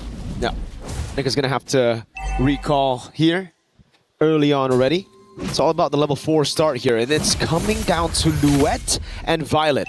Anu with the help. The XP Crab given to Luette. Still no level 4 though. She's been zoned, I believe, in this lane. She's actually quite a bit behind. Down below though, Chev with the gank. The Aegis procced already. Mob Psycho stays alive, but on the other side of the map. This is a win for Aurora. They have control. The jungle's down below. Eretri secures the first neutral objective for Aurora. It's very clear what they wanted at that point. Aurora very confident to go in with the objectives. They knew that they had the upper hand considering the Akai lineup, but on the other hand, Falcons unsuccessful in at least the attempt to take Mob Psycho away from their very own turret. The final slash did not land right there. So far, it's been a success for Aurora around the map. There you go. They're gonna go for Higanvana. Liv's caught, but has the flicker. That was 3 ultimates utilized to gank Liv. And she still clears the lane. Yep. Well played. Clears the lane, flickers out the safety, doesn't panic after seeing a heavy spin and two members walk up to her. And now that's just great. Falcons, despite the first turtle, they're still the ones in the lead. I think mainly because of that gank onto Mob Psycho. Liv's just going to constantly shove. Nika flickers away from the deadly magic. Okay, those are more resources burnt from Aurora rather than Falcons in that instance. It was just a flicker from Liv that we saw used at that moment. And I believe they're really keeping everything in check. With Raimundo just constantly putting herself in these kinds of positions, they're very much aware of how Aurora's trying to move around the map, and look at that! Yeah, Raimundo doesn't like Nika, that's for sure. She just keeps on walking up, getting those damage axes down on her. Yeah, she's gonna have to recall again just after recalling, just after coming back. Violet though up top. They try to go for the dive on Silhouette, flicker out the safety, and that means a disengage for Falcons. Yeah, it's great. So far, we've seen Hilda's perform exceptionally well in the previous series that she's been picked up. Disruption, and maybe not even directly towards Anu because you really don't want to do that against an Akai jungle, but more so on the members who are trying to create space for Aurora in general. So you see Nika's really struggling to just positions herself first because it's always Raimundo finding these bushes and taking control over them. But it's a different story this time. We're looking at the turtle and it's a 5-man rotation from Team Falcons ID. Yeah. Mob Psycho sent up top to the weak side. Gonna try to go for the clear and possibly a trade, and that's why they give the neutral objective control away to Falcons. They're gonna go for the mid prio first. Clearing out mid. Zulana in position, the turtle resetted by Raimundo. Well played, Sev. Trying to get level 4. Final slash coming down as well as they go all in onto Raimundo, but she's able to flicker around. Now Violet comes in for the back line. Good heavy spin of this engagement. Liv is tearing them apart and flicker forward. Liv gets first blood. Luette now next to the chopping block as Nika's here to pop in the golden hour, but gets very low. In the end, it's Luette down. Anu has to walk away, and the neutral objective won't even be in the sights of Falcons. They're going to go straight for the turret in the mid lane. That is one of the very few warranted flicker forwards you get to see from gold laners. Liv, confident enough to put herself in that position because she very well knew that they would be winning the fight anyway, that they would be finding the most important targets and they would eventually get the right amount of support from the other members right after the objective, which they took just now because, as you mentioned, they prioritized map control. They prioritized faster conversions into objectives they felt were more necessary for them to just ramp up the pace of this game, and it's working wonders for them so far. It's already a 2K lead, and with this, I think you could really maximize the threat of Sev just surprise attacking these members of Aurora who are just very vulnerable to the deadly magic. There's so much to look out for if you're Aurora, like you mentioned, Zev, with these deadly magics, with the creative angle she's been able to get onto Aurora, especially with this front-to-back composition falling flat early. It's a good stun now with the final slash as well onto Liv. No flicker, good cash by Aurora. Finally on the board, but look at Falcons straight with the response. Conceal. Okay. Good disengage by Zulana. Zev up top though. 1v1, deadly magic and the damage. The Aegis comes around. Now Nika's coming in as well, providing support. Zev needs to run away. And Mob Psycho somehow survives the assassination attempt up top. That Aegis is actually making a difference, no? Like survivability-wise. I didn't expect that. It's really helping Mob Psycho keep herself alive, even when Sev just found the perfect opportunity to potentially take her down. So it's a bit unexpected. And yes, if it's just that, then you don't really need to worry. But Raimundo! Final slash and the max range of that skill 1 to get her stunned, forcing the flicker out. But Falcons again are the ones proactive on the map. They see Aurora making moves to get a gank, to catch a member. Falcons go straight for the objectives. They're gonna go and get another structure, so all tier 1s down for Aurora. It's actually Raimundo's handling the sides, no? Okay, she will be in a very dangerous spot there though. In exchange of maybe a bit more control on the other sides of the map, courtesy of her teammates. But then, Aurora, at least bit by bit, they're finding kills here and there on crucial members such as Liv and even Raimundo. They're still going to have to dig deep though. They are a game behind. This is an elimination match. Nika's walking up, trying to open up for Anu, but she's going to get chunked down now. Oh, even through the heavy spin, CC Mute. Golden Hour only catches one, and it's Violet who's able to escape. Now Luette jumps into the midst of it all. It's going to be the RWM to lock her down as Zev goes for the poker trick behind them all. Live with the flicker in. Zulana pushing her back, and that's going to be Nika with the backup as well. Aurora backing away. Falcons now with the neutral objective control. Third turtle of the game. Louette just trying to go for the damage. Raimundo's walking up. And that's a neutral objective given over to Liv. I don't know if that's intentional. Yeah, Raimundo really hurts though. Raimundo on this Hilda, and the Hildas we've seen really hurt though. Especially when they get to lock on targets such as Zulana. You get to use your starting turns away, and I feel like there's nothing else stopping Falcons from just pushing forward and trying to close in these specific targets. We're taking a look at the equipment right now, and there seems to be quite a significant lead between the carries or between the gold laners. Oh, Nika doesn't get away from that! Nope. Okay, Deadly Magic takes her down in that moment. Nika got slain by Deadly Magic. Yeah, this is tough for Aurora at this point. At this point, they're already losing out on so much map control. The moments that we do get to see them find pickoffs, it requires so much of them to really sync up, and mostly it's been from Anu and Louette, but without them, what else can they really rely on? It's taking a bit of a while for us to see Mob Psycho actually get online. So do they just really wait for Falcons and rely on the potential counter setups that they can go for with the Golden Hour, with the Heavy Spin, or with the Final Slash? It's a big problem. It's all on the combo. Deadly Magic and the poker trick. A good Final Slash into Higanbana for a trade back on Shev. But it's Raimundo up top now, looking for the play. It's the Golden Hour coming down as well. Nika with the Golden Hour catches them as Zulana goes for the shots. Not enough to take anyone down, and look at Violet cutting their movement so Liv can get another tier 2. Mid and down bot, it's both down. It's another Falcons winning trade. Yeah, their conversions. And it's weird to say, but it's a conversion after losing one of their members. It's them just making sure that they're very efficient with time, with space, and that Aurora are not able to get as much. But they're starting this Lord. Falcons have information though.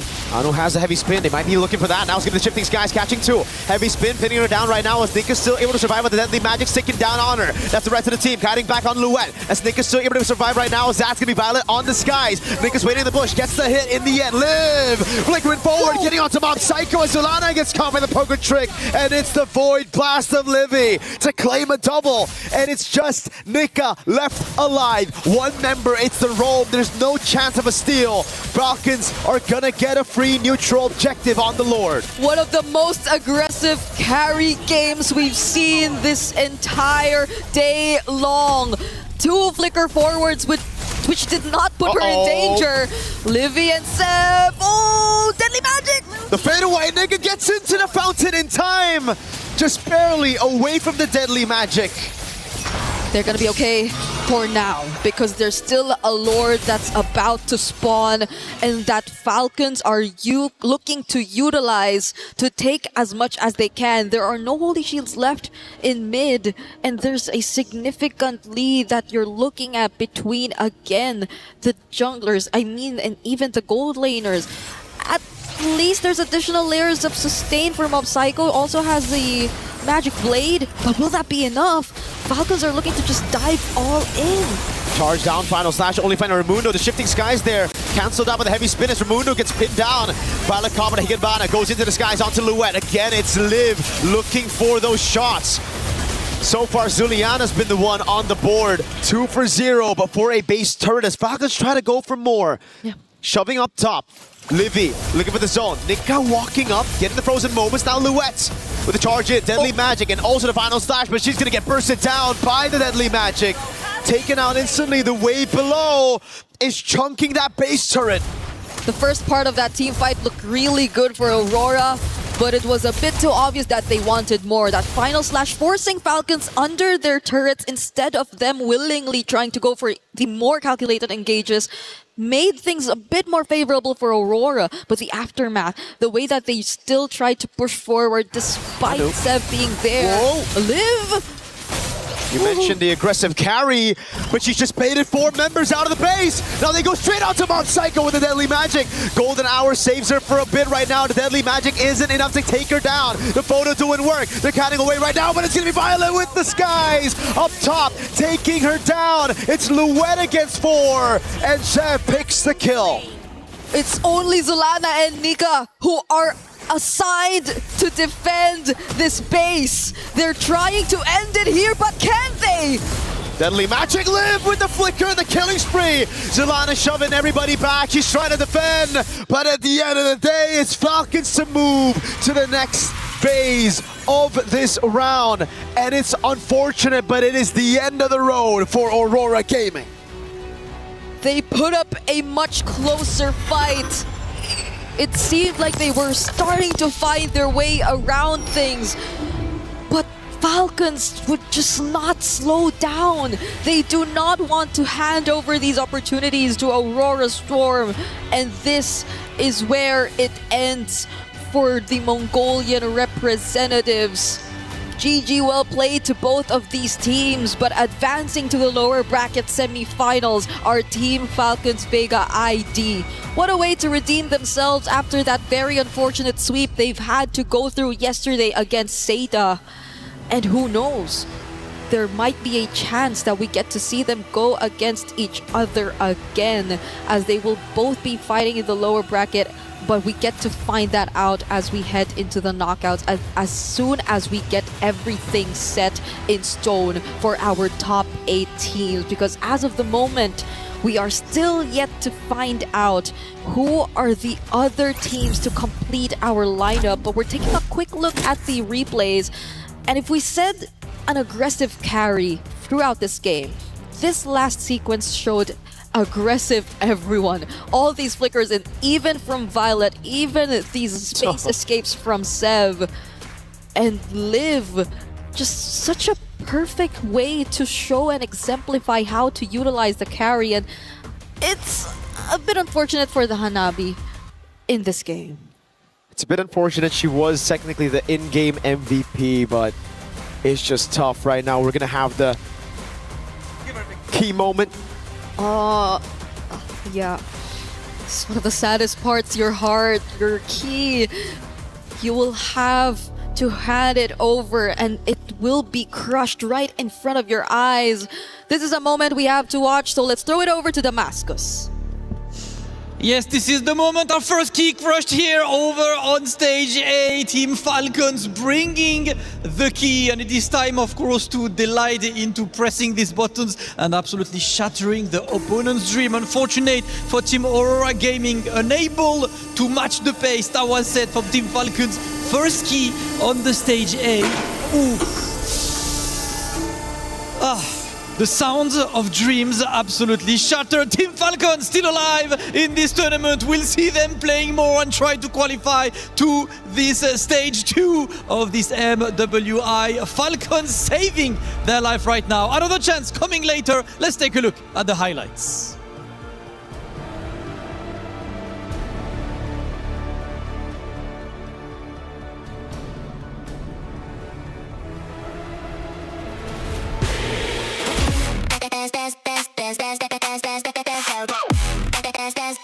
We book Esports World Cup.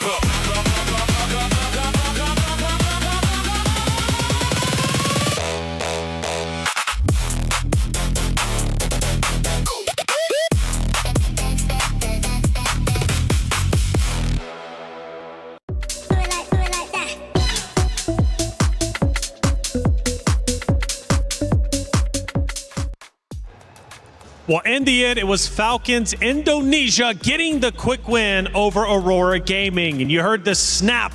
The key was crushed. Aurora Gaming, it was great they made it to this stage, and they should, in fact, be very proud of that. To make it to the MWI stage is a massive accomplishment. But their run cut shorter than they probably wanted. They will not see the knockout stage. But Falcons Indonesia will continue to move forward. Gideon, another quick map that ends within like 10, 11, 12 minutes. Honestly, I wasn't expecting that, but it's good news for the fans of Falcons Indonesia. Yeah, they're going to be very happy with that. And by the way, that sounded... Honestly, the Crusher is not too far away from us. I thought it'd be like even further. It was really loud. That sounded like a gunshot. That was scary. But coming back into this, I think the major problem here, it's not that Team Falcons ID are playing at their absolute peak, because I know they can go even further based on their previous history. I think, unfortunately, Aurora just did not have the same protocols when they started to fall behind. I think that really hurt them. I think it did too. We mentioned during the hero draft, we might see much of the same. For the most part, we did for Falcons Indonesia, but they did throw in a Harley. Now, I know for you were kind of questioning, was the Harley the right play? Would this open up an opportunity for Aurora Gaming? Well, it looks like it didn't. Here's the thing. I still feel that the jungle is very interesting.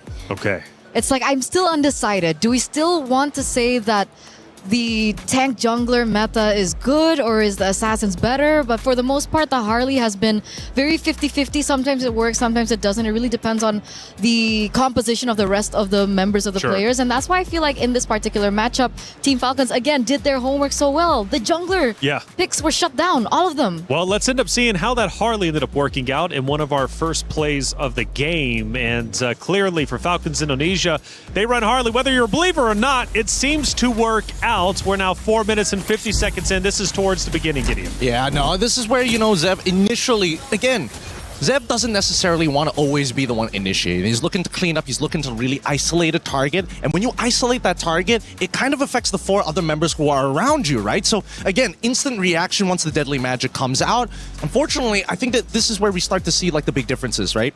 For tanks, it's a lot easier to show your impact by saying, hey, nobody on my team died, compared to an assassin who's like, what's your KDA? Sure. It's a bit rocky, isn't it? Eterna, what are you thinking going into this next clip? Obviously, another great moment as Gideon starts to catch his breath a little bit. Dude is flabbergasted.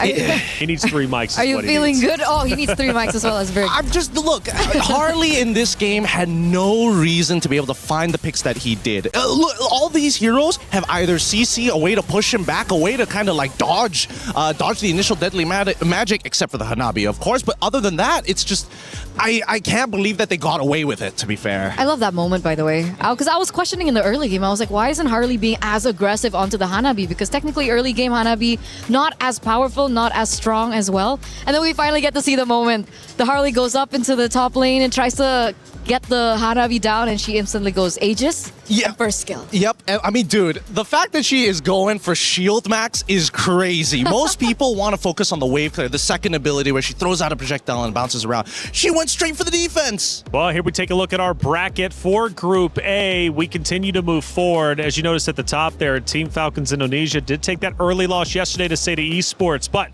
against Aurora Gaming, they get the job done, win 2-0 and push forward. Now for Virtus Pro, big win over on the B stream against Geek Esports. Their next opponent will be Seda Esports. If, let's say, Twisted Minds falls here against Geltech, then there is a possibility of a Twisted Minds and a Team Falcons ID matchup, right? That's right. Jinzhao was the ex-member of Team Falcons ID, so she's going against her former teammates. Ooh, that could in fact be spicy, and I think I saw Twisted Minds as 1-0 up, if I'm not mistaken. So things start to get dicey over on Stream B. We take a look at Group B, and naturally we look at obviously going down low for Foot Esports. MIBR lost. They're about to face off, of course, with Na'Vi and Falcon Daisies. Now, Falcon Daisies, an incredible team. We actually heard a little bit earlier from you, Eterna, about their game plan coming into today, how they're feeling. But we also have to look at Gen.G Vitality. That's coming up next on this stream. It's a rematch from last year. 2 powerhouse teams. We could very well be getting a bit of a preview of what the grand finals is going to look at. But we do have an interview set up for you from one of our teams from the last matchup on the very stage. Rose, who do we have? Hey guys, Zev here from Team Falcons ID, surviving 1 elimination match today. Zev, how are we feeling? We're feeling pretty good, actually. I love that, and I'm pretty sure you also feel relieved because you guys survived the first elimination match. Now, I gotta ask, what actually happened yesterday?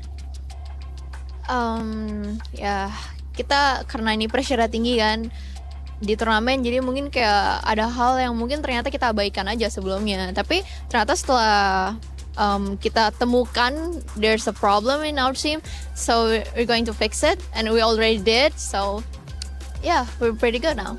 She said that yesterday was more towards the pressure of being in any tournament that got to them. Hence, they lost their first match. But they saw the problem. They worked on it last night. And I think we could see the result today. Now, congratulations on that 2-0 clean sweep game. We see that you guys are back on track. So what else can we expect from Team Falcons ID moving forward? Of course, we're not trying to survive here. We're going to be... Of course, we want to be a champion. So... that's our hope. I think that's a pretty banger line. They're just not trying to survive, but they want to win it all. You know what, Zev, since you guys survived your elimination match day, is there anything that you want to say to the Indonesian fans back at home that are cheering for you guys? Terus dukung aja guys. Kita akan terus ngelakuin yang terbaik kok. Kita nggak cuma main buat cuman surviving gitu. We're gonna try to win the game. She said to everybody back at home, you know, just keep on supporting us because like she said earlier on, they're just not here to survive, but they are here to win it all. Thank you very much, Zeph. Congratulations. With that, throwing it back to you guys at the studio. Play is in our DNA. Whenever we let it out, it becomes our superpower. Now imagine an entire city being built to supercharge it. Kadir City, powered by play. Not just here to play, we're here to win. Love that mindset. How far can they go? Obviously, it's up to them to decide. But it's not just the current players on the rosters of Falcons Indonesia. We also have Funi, ex-Falcons player, to hear from Rose. Let's hear what she had to say. Hey guys, Funi is here in the arena. Hi. How are you? How's Paris treating you? So far, Paris is such a pretty country, and the people here are so humble, right? Oh, they're so nice. I agree. So yeah, nice. Whenever I enter everywhere, people are like, bonjour. Bonjour, merci. Yes. So, Funi, let's talk a little bit about the game. What happened to Team Falcons ID yesterday? Because that was a shocking loss. I think it's just because they were nervous. Because I think they were playing good, very good, but I think they were just nervous to be in the international stage because they skipped last year, right? Yeah. Okay, you mentioned that they were nervous yesterday, but today, after watching Game 1 and Game 2 is looking amazing. Yeah. How do you think they will be after this? I think they learned from yesterday already. I think they will bounce back even more. I think they will make it to the playoff stage. Let's go! Let's go! You know what, Funi, any words for your Indonesian fans back at home? Should I say it in English or Bahasa? Up to you. Oh, maybe I'll just say it in Bahasa. Because... Guys, jangan lupa buat dukung tim-tim Indonesia karena mereka butuh banget dukungan kalian. Dan semoga tim-tim Indonesia bisa bawa pulang pialanya. She said to all the Indonesian fans out there, please don't forget to support your Indonesian representatives as they do need your support. And hopefully they will be able to bring back a championship back at home. Thank you very much, Funi. Thank you. And with that, throwing it back to you guys at the studio.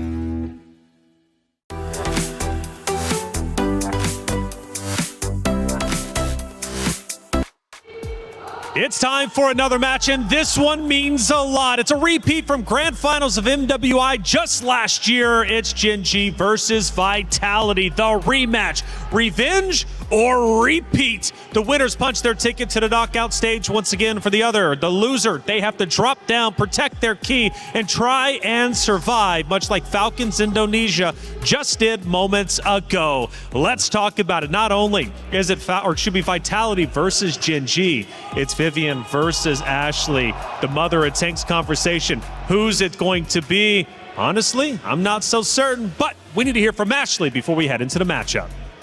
Hey guys, right now we are with Cindy and Ashley, and I just know this match is about to be hot. So girls, how are we doing today? I'm good. I'm great. Now, what do we think about this matchup, honestly? Because it's a grand finals rematch from last year. This time it's not grand finals yet, right? So you excited? Yeah. What about you? Maybe the result will be the same as last year. Ooh, now she said that because if we look back to last year, the results were a 4-0 in favor to Team Vitality.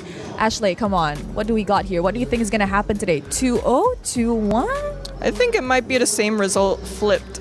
Oh, you think you're going to win this year? 2-0, clean sweep. Why are we so confident going up against Vitality? I think that's for them to find out. I mean, that's impossible though. That's impossible? No, not happening in a million years. Yes. Now, Cindy, she's being a little spicy. Is there anything you want to say to Ashley before the match starts? Well, maybe I saw some Minotaur, 2 games. We might ban that. You saw Minotaur what? 2 games. 2 of games. you playing Minotaur. Yeah, what about it? We might ban that. Oh, I think that's okay. your only hero. It's fine. What if that's the strategy? Because last year you guys banned, what was it, 5 of my tanks? Really? I mean, maybe we thought that I think you don't have any other heroes than that. Or is it a respect ban? No, it's just that we're bored. Okay, let's see. Ooh, you know what? Let's keep this heat in the land of Dawn. Thank you, girls. Let's show it back to you guys at the studio.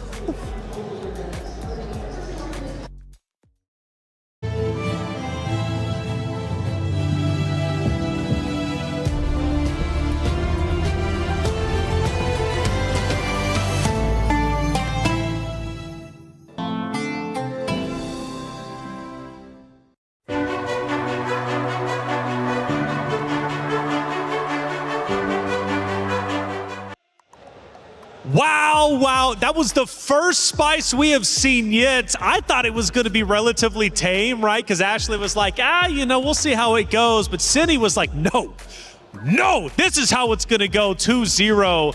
Yo, Cindy, Vivian was one of my favorites. Cindy might be taking that spot. And it's so different because last year they had the same face-to-face. I think it was in the grand finals. And she was like, we'll see how it goes later. Right, she was super chill. She wasn't nearly as spicy as Vivian. And then we see that from her. That is insane. She came out swinging.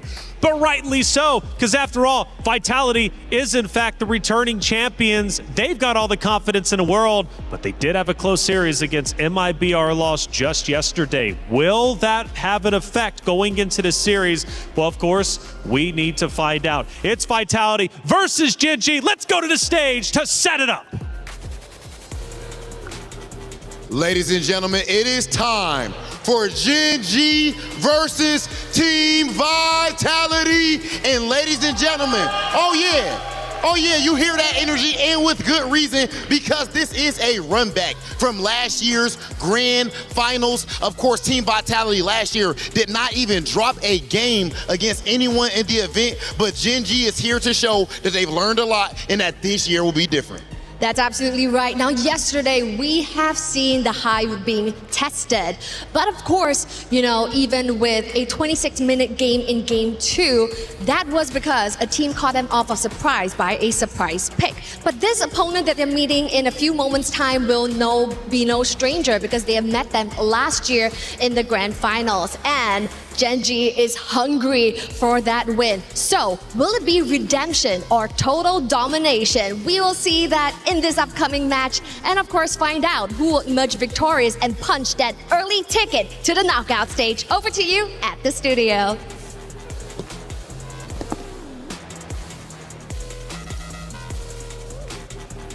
Ooh, It's spicy indeed. The stage is set. The players are ready to go toe-to-toe with each other. Once again, the history runs deep. It's rich. It's Vitality versus Gen G. And as we look at our map reveal, we're heading in to Broken Walls. Now, Gideon, Cindy specifically called out Ashley, a.k.a. on the other side of Gen G, and said, your hero selection pick, well, it's a bit weak.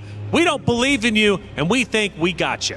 Well, I mean, if they want to commit to 5 tank bans, 5 support bans, by all means, go for it. We've seen too many times where there has bitten somebody in the behind. And I think right now, it's less about what tanks are you going to get and what's the best composition you can achieve here. Because I'm looking at the side laners who are going to make the difference in this game. I agree. But there's definitely a warranted feeling as to why they're being so focused on Ashley. Ashley being the backbone of the team, she's captain as well. In and out of the game, you can see that she plays such a pivotal role for Gen G and how they function, how they were able to secure their 2-0 victory yesterday. So arguably, could you say that about Vivian as well? Or do you think Vitality has a bit more like of a robust team that's confident if their leader falls? Here's the thing, right? Captain uniquely is Cindy, not Vivian, for Team Vitality. So if you say that, I would say, yeah, maybe, because Cindy always is able to step up in the game, but it feels like the attitude all comes from Vivian. Yeah, I think it's great to always have somebody who's got that attitude to be that front face to really intimidate your opponents, while the brains is telling the rest of them, this is how we're going to apply our plans. And so far, based on what we've seen in the banning phase, Paquito, the glue, already getting axed out on blue side by Gen G, Vitality getting rid of the Marcel, it really seems like this is the most standard openings in terms of bans we've seen so far. I would say yes, especially now that we see the Herrera up next. Yeah, I mean, it's all coming one full circle, as expected here. But not only am I interested about Arya alongside with Chell, Panda and Fumihiko, I cannot tell who's going to win that lane. And I feel like, based on what the draft is, I'm just going to leave it to the draft because their skill levels in the team fight are so similar. They're so mechanically inclined. And I want to argue for Arya as well, right? Arya has also been such an important role as well in Gen G. And she's been able to beat a lot of the top tier EXP laners, I think, in her region. And I feel like this is the moment that she proves that she could be the #1 in the world. Well, as we are going through the hero selection, I want to remind everybody that this is, in fact, the battle of adaptation. You have 2 elite coaching staffs, 2 championship caliber rosters, and this series, in fact, could come down to the drafting and macro execution. So this is just step 1 between these two and could very well already determine who's winning the first map. Again, their backbones are important, and also their coaching staff, because Rex Vin, initially from Monster Vicious back in Malaysia, has been helping them so much with these women's teams. And Gen G, this particular roster, loves coming down to Malaysia to actually participate and scrim against some of our teams locally. It's back-to-back boot camps. Back-to-back, MWI last year, MWI this year. They have a thing for Malaysia. They do. And I think it's great because we're close enough to still be able to scrim against the Indonesian teams just across the coast. Which is very important, and that's why we're seeing them develop so quickly, so fast. So Esmeralda gets banned out there by Team Vitality, and it looks like the Minotaur has actually been left open. So was it the interview hinting at a second phase ban perhaps against Ashley for the Minotaur, or maybe do they have something completely different in plan? It's a tough call on this one. I think that the Glue and Atlas have been pretty consistent bans overall, but this means that both sides want to play for their mid lane, right? So they got their mid lane. The question is, are they looking to scale? Are they looking for control? Or are they looking to just play tempo? And I think so far with Abaxia, I would assume it's tempo, but we've seen many teams pivot right at the very end to show, no, we're actually going for a hyper-aggressive style. Okay, it really depends on how they're going to be able to draft around the Baxia, right? Because the thing about the Baxia is, the least I can say is Baxia is very dependable. Like, you can utilize it in a way for objectives and so on and so forth, but Team Vitality do really quick work, right? They pick up the carry to try and counter the Baxia later on in the game, and obviously the Akai that's also risen in quite popularity. I'm wondering if the Arlot might show up to find that combo between the Akai Arlot. Oh, it might be a little difficult now to actually get the Arlot, because again, yes, Esmeralda, one of her big counterplays has already been taken out. Same goes for Paquito, which is a little more 50-50, but the scary thing is, no matter what you pick first, the counter pick comes out immediately after. If they go Arlot, they go Phoveus. If they go Phoveus, they can go for some other lane bully like, someone like Uranus or something to outscale him or sandbag him. Okay.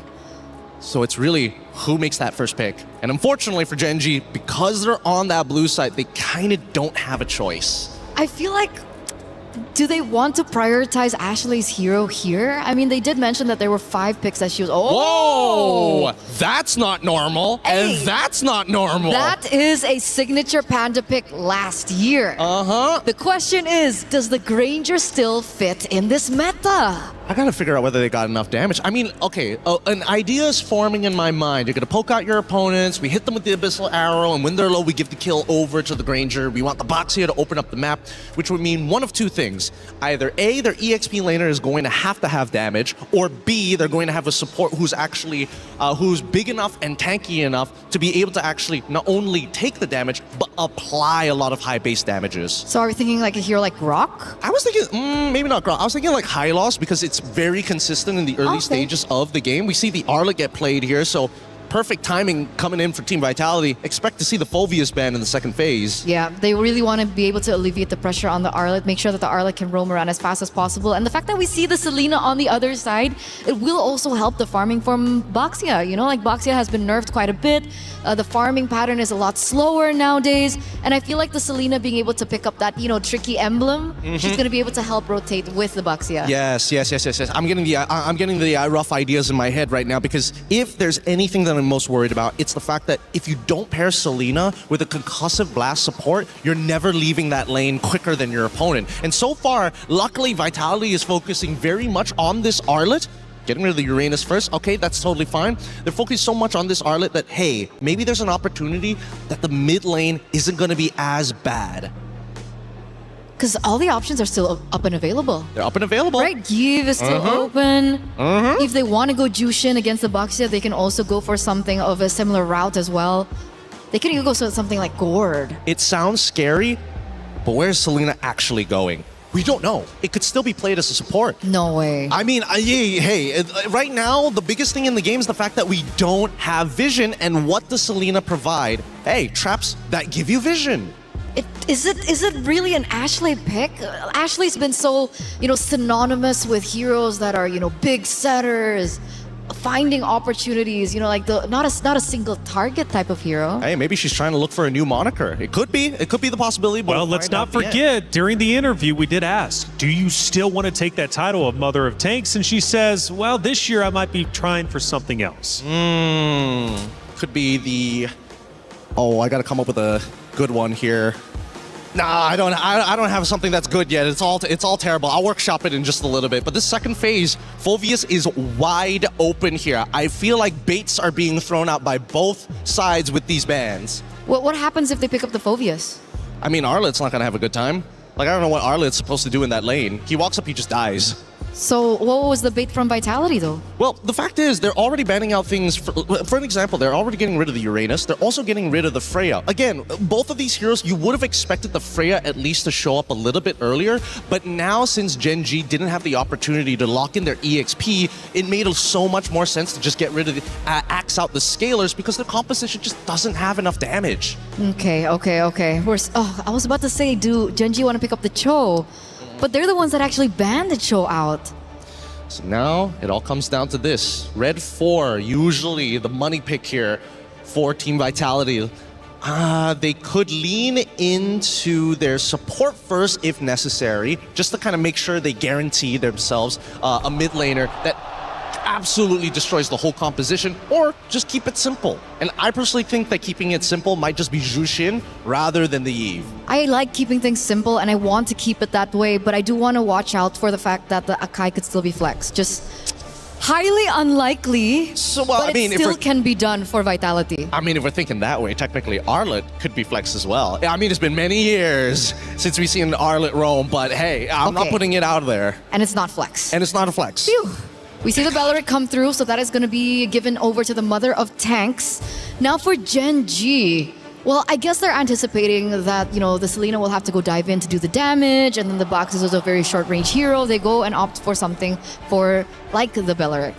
Honestly, I don't know why the Selena was picked up so early on. I would have imagined that this was like a last two picks type of scenario, surprise your opponents, Because what is the value of Selena if not for landing the Abyssal Arrows? If you don't hit the arrows, it's kind of like a dead hero. That's why I thought it was to aid Baxia in the rotations. Yeah, I thought that's the early games, but then what happens to mid-game, After, right? yeah.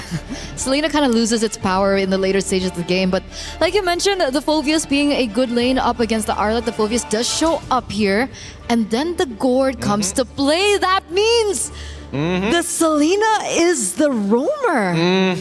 Not too Ashley's on the surprised. Selena. Yep.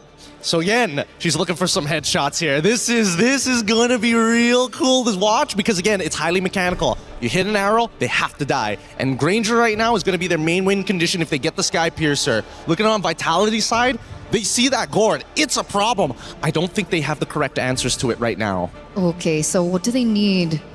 Well, I guess they can't answer it because we're only waiting for the last pick for Shell, no? And I think that unfortunately, there's no way you can go for like a scaling style of mid laner. Could we go Claude?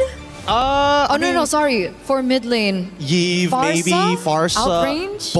Both of them are susceptible to this Selena. Kagura. Something lane dominant, something to say, you know what? We'll figure out a way. This is diving so deep into the archives of Team Vitality. I think it was even under a different org at the time that we saw the Kagura for this team. Well, I don't know about you, Taylor, but do you prefer the arrows from the side of Genji or the umbrella from Team Vitality? Gotta go with the arrows. Come on, you want the damage. This is the matchup we've been waiting for. The crowd has showed up. The Vitality fans are going crazy. Genji fans, let's also get loud because this is a rematch of the Grand Finals from last year. The one we've been waiting all day for. Let's get it started. Bragina, Athena, take it away. And that's exactly why the arena feels so electric. It's a matchup we're all looking forward to see. And it's Genji versus Vitality. The rematch, the storylines, they're all falling into place. But only this can determine what would be the next for these two teams now that they see and meet each other again. It's a Selena for Ashley. It's something that really took us by surprise. And I know it's a bit 50-50, a very mechanical hero, but I can't help but think it's also just Genji's way of speeding things up for the Baksha and making sure that it's not left behind in terms of farming, because that's one of the biggest adjustments we've seen happen to this hero. Especially if you've reviewed some of Vitality's earlier games yesterday. So Genji learned their lesson, and it's quite a bit of a refreshing thing to see onto Ashley's hand as well. It's going to be raining arrows here, but let's see if Shinny, or C rather, could dodge all of that with her umbrellas. Now, talking about Sayori as well with a Gourd pick coming in clutch here, she wouldn't have a hard time clearing up the lanes, and most likely here for Vitality, they need to find a way to somehow set up the tempo here on through the early game. And that's exactly what they compensated for, right? The fact that they might have lacked wave clear and faster rotations, but Arya... Okay, being punished this early. Flicker already activated. Rui with a counter punch. Vivian and the rest will just disengage. It's Vitality with the discipline and clean disengages against Genji. And the fast rotations from Genji as well, so you just really couldn't go in for the full commit. It feels a bit too dangerous to do so. So fortunately, they're keeping everything in check. They're not too behind as well in terms of speed and farming. But Vitality, they're just making their presence felt. Look at how they're showing up even right here in the purple buff. It's all about the speed, right? So Genji wants it faster. Vitality could match up that speed. And now, right on cue, it's going to be the first objective here, targeted by Vival. And it looks like for Vitality, they have quite a good position here just to try and prevent Genji from ever actually taking this neutral objective. I mean, it's pretty tough for Genji if they want to contest. This is an Arlot Akayu in an objective fight, but yet they still decide to rotate towards the turtle. But can they find trades now? Okay, the arrow will hit in onto Fumi Echo. Rui on the side spot. An early first blood here for Fumi Echo. Vitality with a chase down. It's Panda 1 and Ashley going in for the trade up. That's 1-for-1. Arya on the front lane. That is an early aggression here from Vitality as well. They seem to equalize things, and it's working out for Vitality still. Genji had to lose Rui, and that was the entire idea they were trying to fight against. The fact that the Baksha could feel a bit slower in terms of speed and farming, but then they had to lose her, so that slows things down a bit, even though they already had the presence of Vaselina in their lineup. So now let's see how they eventually bounce back and get back into the game, because we haven't really seen much rotations just yet. And when I say rotations, it's more on the more successful ones wherein you actually land these skill shots and make sure that they convert into kills, which you could get much more value out of. Maybe they could compensate that with the arrows that Ashley is showing onto, and that's a quick kill here for Genji. Vivian on the other hand, going in hard. Fumi Echo left defenseless here. Traps is there. Vival and Fumi Echo combination here, hitting on the right marks here. Double kill.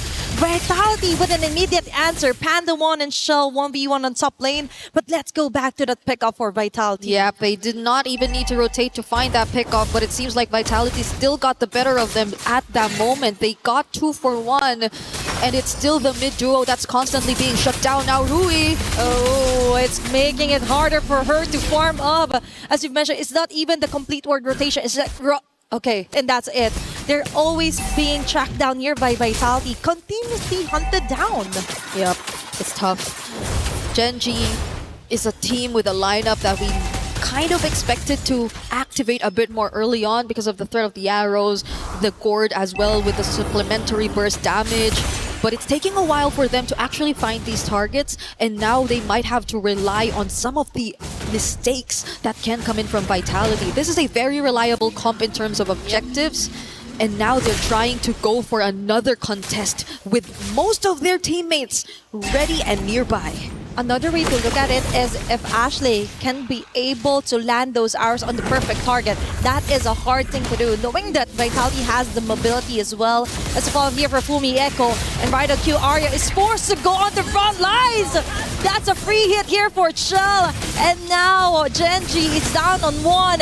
Will they contest this one? I think they're trying to fight their way onto it. It's still Vival securing the neutral objective. Rui trying to run away with the shield unity. That is enough of a pickup right now. That could have been a flame shot highlight. If that flame shot actually resulted into a kill for Rui. But can I just say, this is an interesting turn of events. It's not that we expected the matchup in the EXP lane to turn out this way, but Vitality have had a very good answer to the Phoveus, despite it technically countering the Arlot. Fumi Echo has had a much better time, and I guess it's primarily because of how Vitality have been able to choose their fights. Now even denying that orange... Oh no, it's Sayori. Sayori actually got the purple buff, but that was an attempt from Vitality to just further increase the gap that's already existing between them and Genji. But still, right, they were able to compensate the direct counter for an Arlot with the way that they move here onto the map. Now, we see a lot of flanks onto the way Arya fronts for Genji. And now, other lanes are also left vulnerable. Now, they're up against Ashley here, trying to find the right target, but they are still struggling. It's just too much of a tempo that Vitality already got. That's a 2K lead for game number 1, 6 minutes into the game. Yeah, I agree. They're trying to stay proactive. They're trying to constantly move around the map and find whatever they can. It's just that Vitality seem too difficult to catch as well. Catch off guard, land these skill shots. So regardless if they actually find, let's say, Chini, right? Seems like one of the best targets at this point. She also has the Rasho Umbrella Flea, so that doesn't even make her the best target either. So Chell, at this point, always well guarded, and that's where you see it. Oh, that's a perfect example of what you were just trying to explain.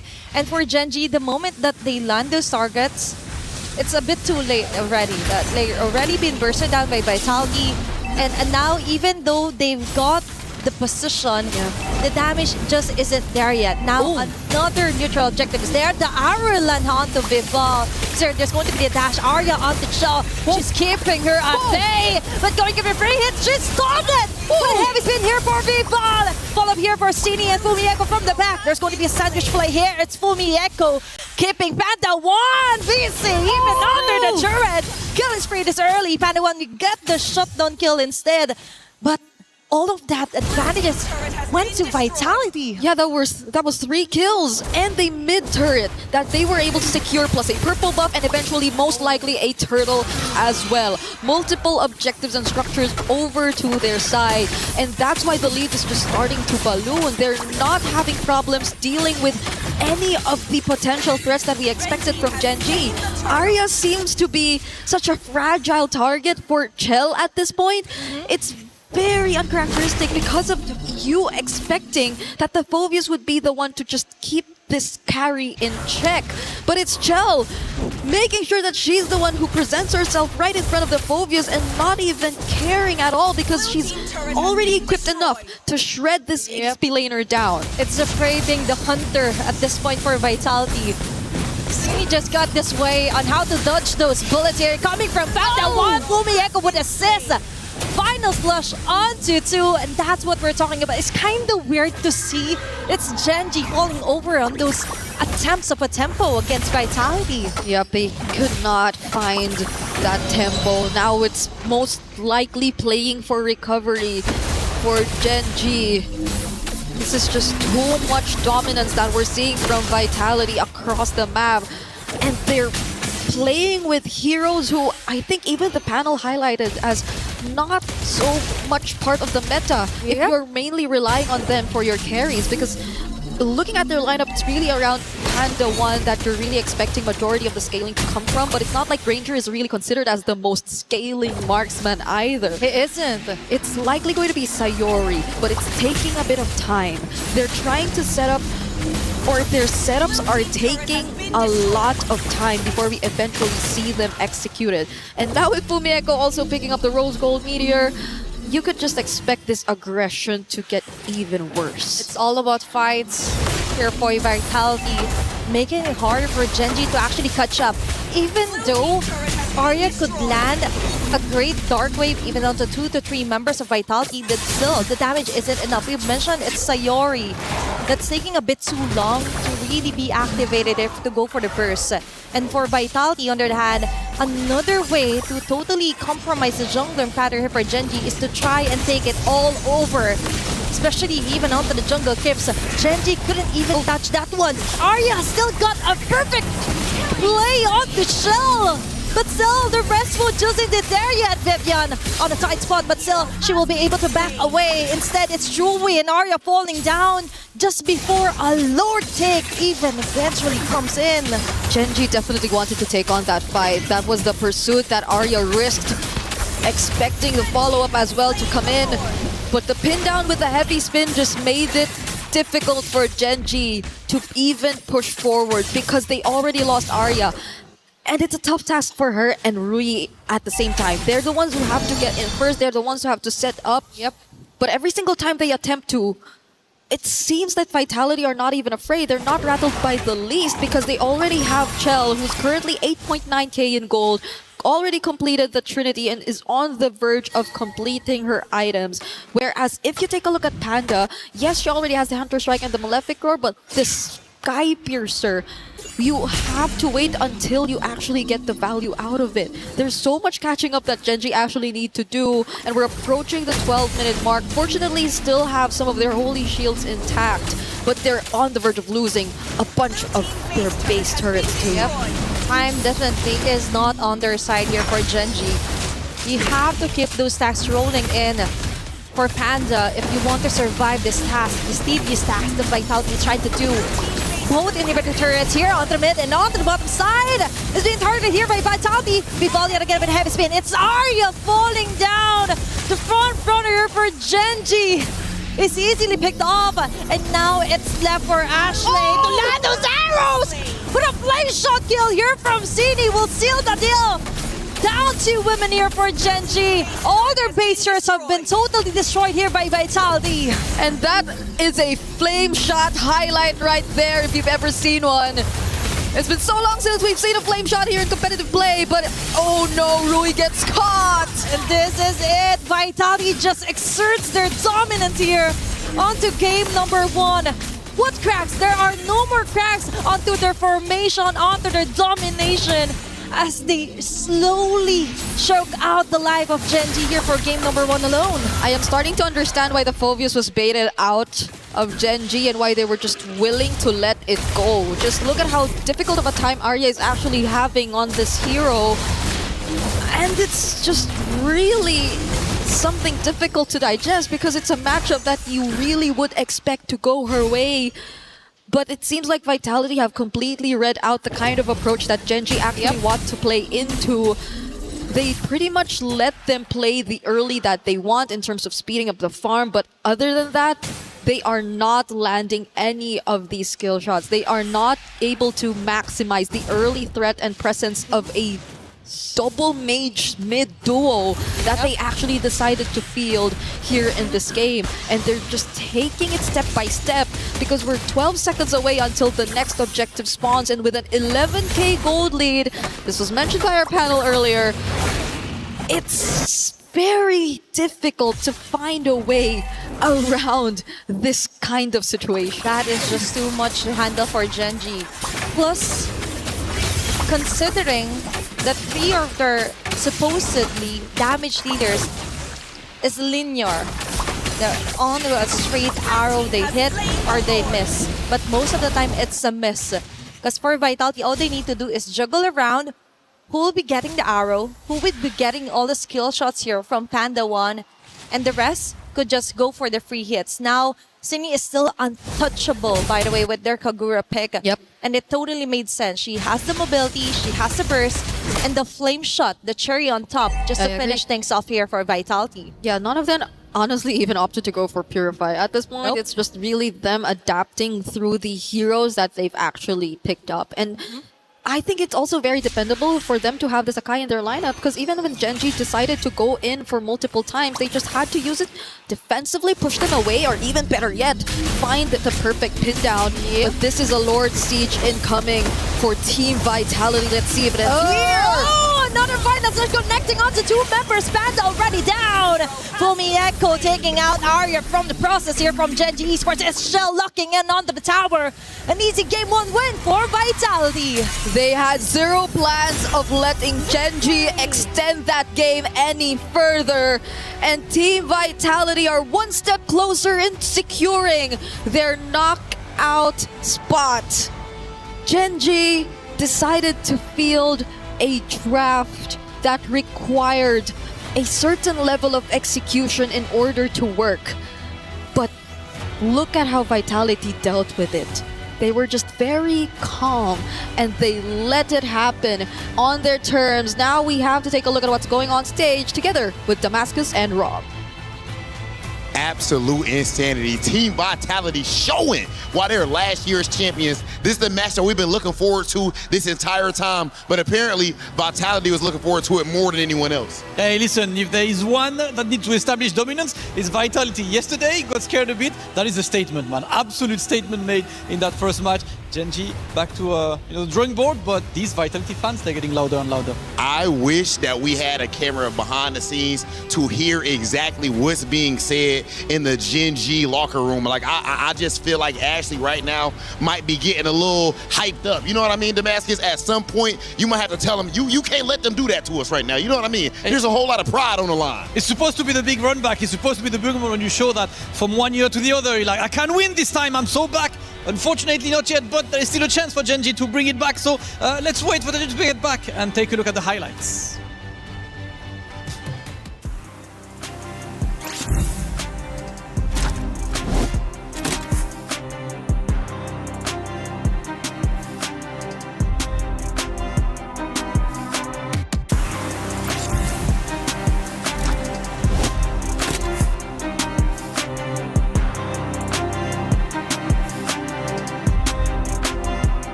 Well, the title for this matchup outside of Vitality versus Gen G was Redemption or Domination, and so far it's only been Domination. My goodness, that was bad. Gen G's got to go back to the drawing board. They really do. What the biggest gold lead we have seen as of yet. Before we really start breaking things down, however, let's look at some big moments throughout game number 1, starting with our first big moment, of course, and this is most likely going to show Vitality starting to snowball. We're 10 minutes in and already you could see that gold lead get in. Yeah, I mean, the big thing, we already talked about it, was the fact that, like, once you have this Selena, what do you do with it if you're not dominating, right? And that's the problem. When you're playing from behind on things that require a Sky Piercer, Granger in particular, not exactly the greatest against tanks until that Sky Piercer reaches a certain point, and Selena must hit the arrow. You saw every single time the arrow missed, guess what happens? Vitality pushes the advantage further and further. Yeah, the question was, arrows, umbrella, which one do you prefer? Well, we got our answer throughout game number 1. Eterna, let's take a look at our second moment of game number 1, and probably getting towards the tail end here, and it might be close to the winning moment. We're now 11 minutes in. The gold lead now is well over 10K, and we're starting to enter the base. It was almost a 12,000 gold lead at this point in time. And the thing is about the Selena, it's very difficult for her to try and go for the defense on the defense, right? She needs to have a little bit more say when it comes down to map control for her to really get the shots down. And in this particular position, it's very predictable where the arrows are going to go, so it's easy to dodge. And then you see the synergy of composition between Vival as well as Fumi Echo. And technically, they do still have Panda and Sayori to try and clear, because they do have that, but at the end of the day, the firepower really wasn't there, and it was so difficult, I think, for Gen G at this stage in time. It seems to be the case, and I really want to pick your guys' brains about the hero selection as we watch the final moments again from map number 1. The hero selection clearly did not go too well. Before we get too deep into that conversation, though, we got our team comms from Team Vitality during the winning moments. Let's go guys.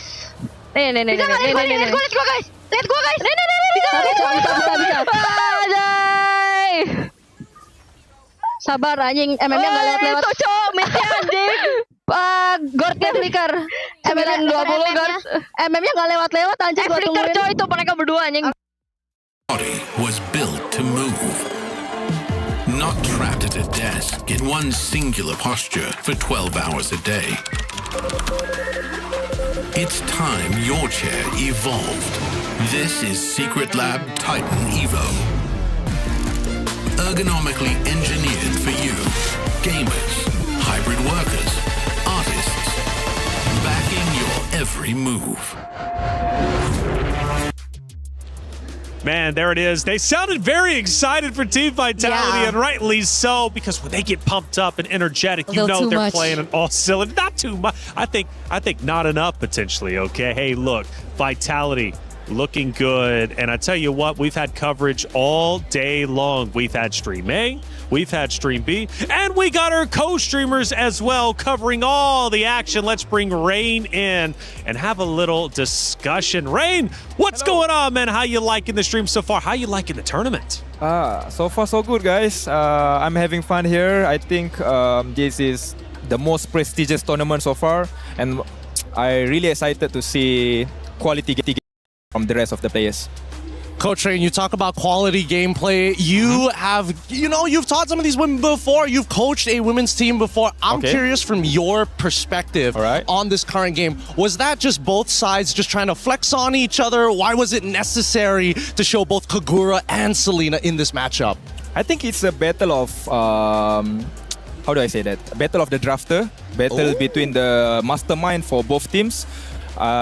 They high pick the Selena, and they expect that the Selena can be flex pick, but somehow Vitality can read the pick, and also they use Kagura to deny God and also Selena at duo mid. So that Kagura pick actually for me is really brilliant, man.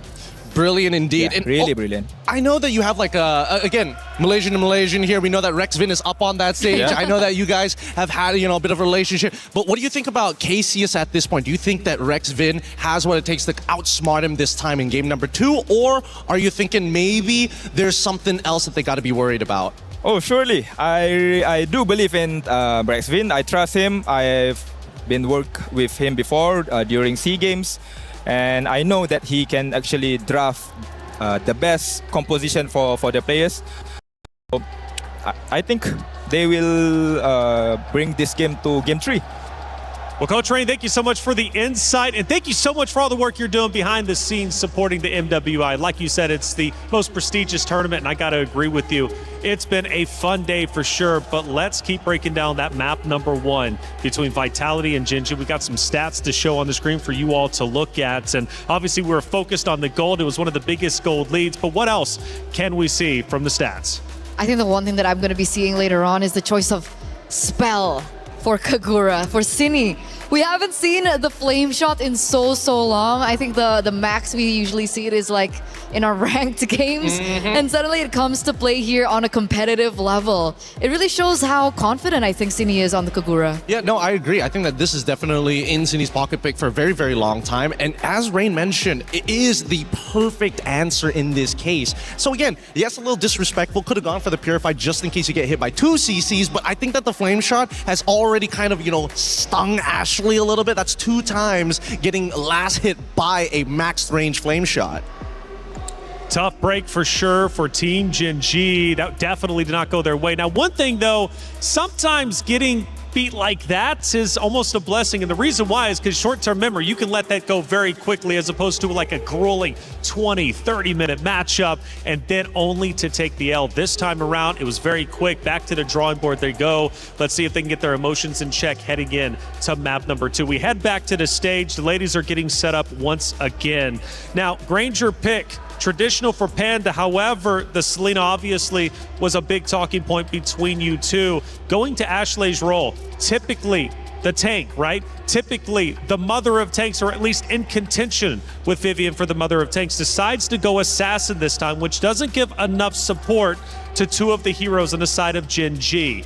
They cannot afford to make that mistake again. But more importantly, do you think you can see where their mindset was with those picks heading into map 1? I feel like it was ego. I'm gonna say it here. I think it was ego. I think after that interview that they had with Cine and Ashley, and Cine was like, you know what, your hero pool's a little bit limited. Maybe you can only play the Minotaur. And Ashley was like, no, I think I have something else. And that's why it was prioritized so early. But Coach Rain did mention that I think it should have been a flex pick as well, but they were forced into a position to take the gamble. They took the gamble, it didn't work out, it's okay, go back to the drawing board and maybe go back to what made them strong in the first place. So do you think there's anything though, like any justification outside of ego, whereas like this could have worked, or was it just too quick, too soon? Here's what I think. I think that they had a great day of scrims and Selena was part of that lineup. I think that might have given them the idea that maybe this is it. This is the pick that's going to, shake things up here and make sure that we can't get our mid-trio targeted as hard as they did last year. I'm of an opinion that it could have worked had the gold lane been different, or had the mid laner have been different, because Gordon Granger, I feel, alongside the Selena, was a little bit too greedy for my taste. Obviously, there are certain scenarios where it would work, but in that particular moment, the Granger really needed to snowball. It was very difficult for him to get to that point, and I feel like the Selena just really wasn't the pick to help accentuate it, because they were going for like a front to back kind of comp. Yeah, they were, but at the same time, you got to give it a vitality, right? They played the laning phase really, really well, and just before Gen G were about to kind of like get over the top of the mountain, on top of the peak, unfortunately, there was already a rotation to reinforce those weak points of the map. So I think that at least from Vitality side, really great adaptation, and I think that's what really coined them the game on top of the draft. And going right back to you, Gideon, one of the things you said during the hero draft was that Vitality didn't have a true answer for the gold lane. I was waiting at least to be a little bit worried for that, but based off of game number 1, clearly they did. Yep, it seems overall, I would have said that at least with that many tanks and with that many frontliners, initially Granger should be able to get something done in the carry lane. However, what I didn't expect was the way that the team comp actually plays once we get past closer towards the 7th to 8th minute of the game. When mid-tier 1 broke, I think that's when the game completely was over for Genji, right? You have no way to kind of control the side lanes, no way to kind of rotate safely, and that's when Selena loses a lot of her value. That River of No Man Land, Selena wants to be all over there, invade even into enemy territory. How much do you think the history of this roster between Genji and Vitality is playing in the mindset specifically of Genji in this matchup? Because you mentioned ego, and it very well could have been. Cindy might have went into that interview looking to play mind games, and it might have paid off. So Eterna, I'm right there with you in your ballpark. But how much do you think Genji right now is thinking, man, Vitality, they beat us last year. A lot of history here. We've yet to take them down. In fact, Vitality didn't drop a series, from last year's MWI. How much do you think that is affecting Genji in this moment? I think it's a lot, but I think it's more so for Team Vitality because now they're the ones who have the target on their backs. If, let's say, Genji lose this, it's an expected loss. Everyone will be like, yeah, okay, try next time. It happened last time as well. But let's say Team Vitality lose this. Now that is going to hurt Team Vitality a lot. And I think that is what's making them put in a position where they're the ones that has something to lose. Which would make map number 3 very interesting if Genji does answer back and ties it up. But until then, it seems like Vitality, regardless of the target on their back, are selling through the competitors in the competition, and they remain as confident as they've ever been, not only in the interviews, but also on stage and even in our team comms. We start our pick and bans, and again, the story will once again be told, and this time around, I hope Genji did their homework. I hope they did. At the same time, I agree with you, Eterna. If Vitality somehow drop this, especially when they are currently on match point, that's definitely going to hurt the mentality coming in. But it's always harder to defend the title than it is to chase for it. And I still think that Genji have something up their sleeves. However, come down to the picks and bans, we're already seeing good adjustments here. Vitality is taking whatever they learned from the previous game and now applying it on the blue side. Yeah, they have the carry banned out, they have the Phobias banned out, they have the Jushin even banned out. And it's signaling, what is it signaling? Do they want to go for an early pick assassin now that the Hirara is available? Do they want to take that risk? Well, let's give it a moment here, right? Because it's kind of up to Genji. And Vitality's asking the question, oh, please give me the Hirara. That would be really fun to play. And if Genji allows it, then sure. But if not, I still think that there are better openers right now so far in the pool. Okay.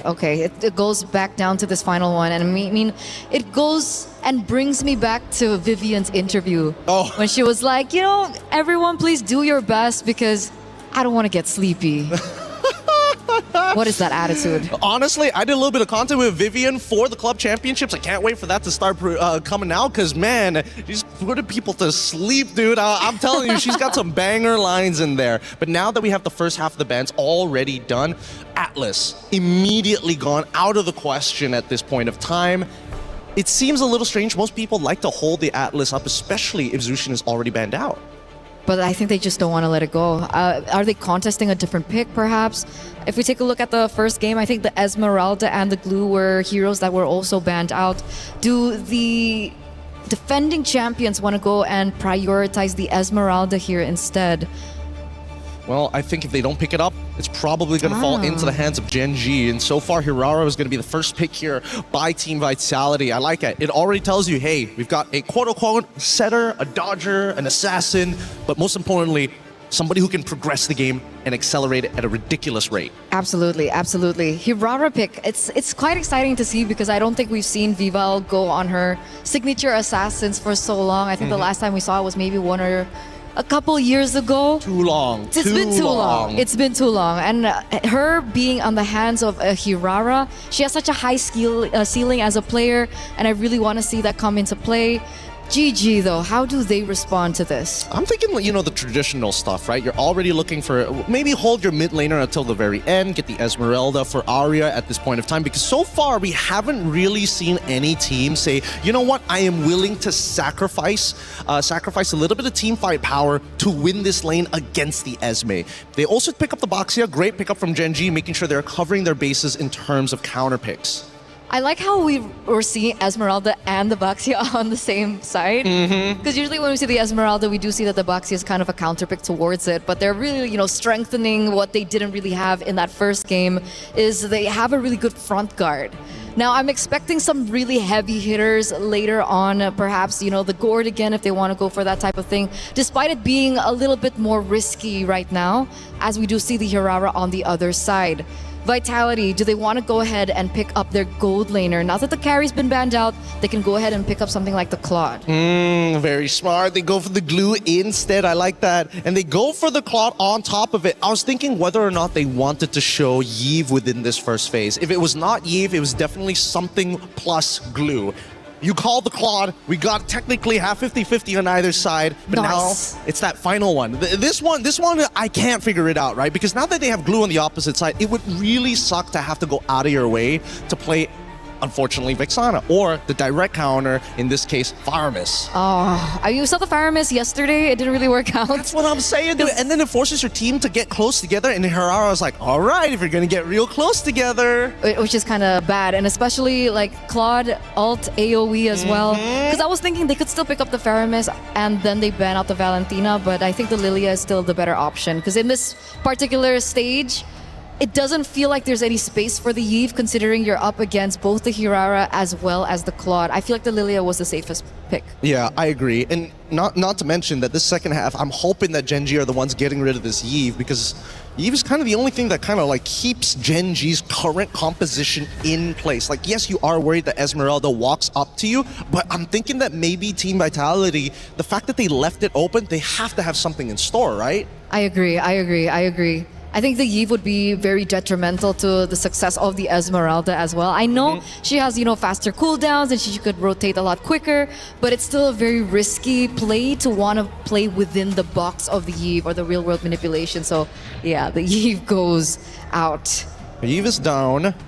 I'm thinking whether Gen G is considering leaving the Valentina open, even though we don't see many big ults on the side of Team Vitality. And that's the thing, those last two picks I think has to be the either big initiator alongside with the glue, because glue could technically be flexed into the EXP. Not the greatest matchup into the Esmeralda, but at least you won't die. That's true.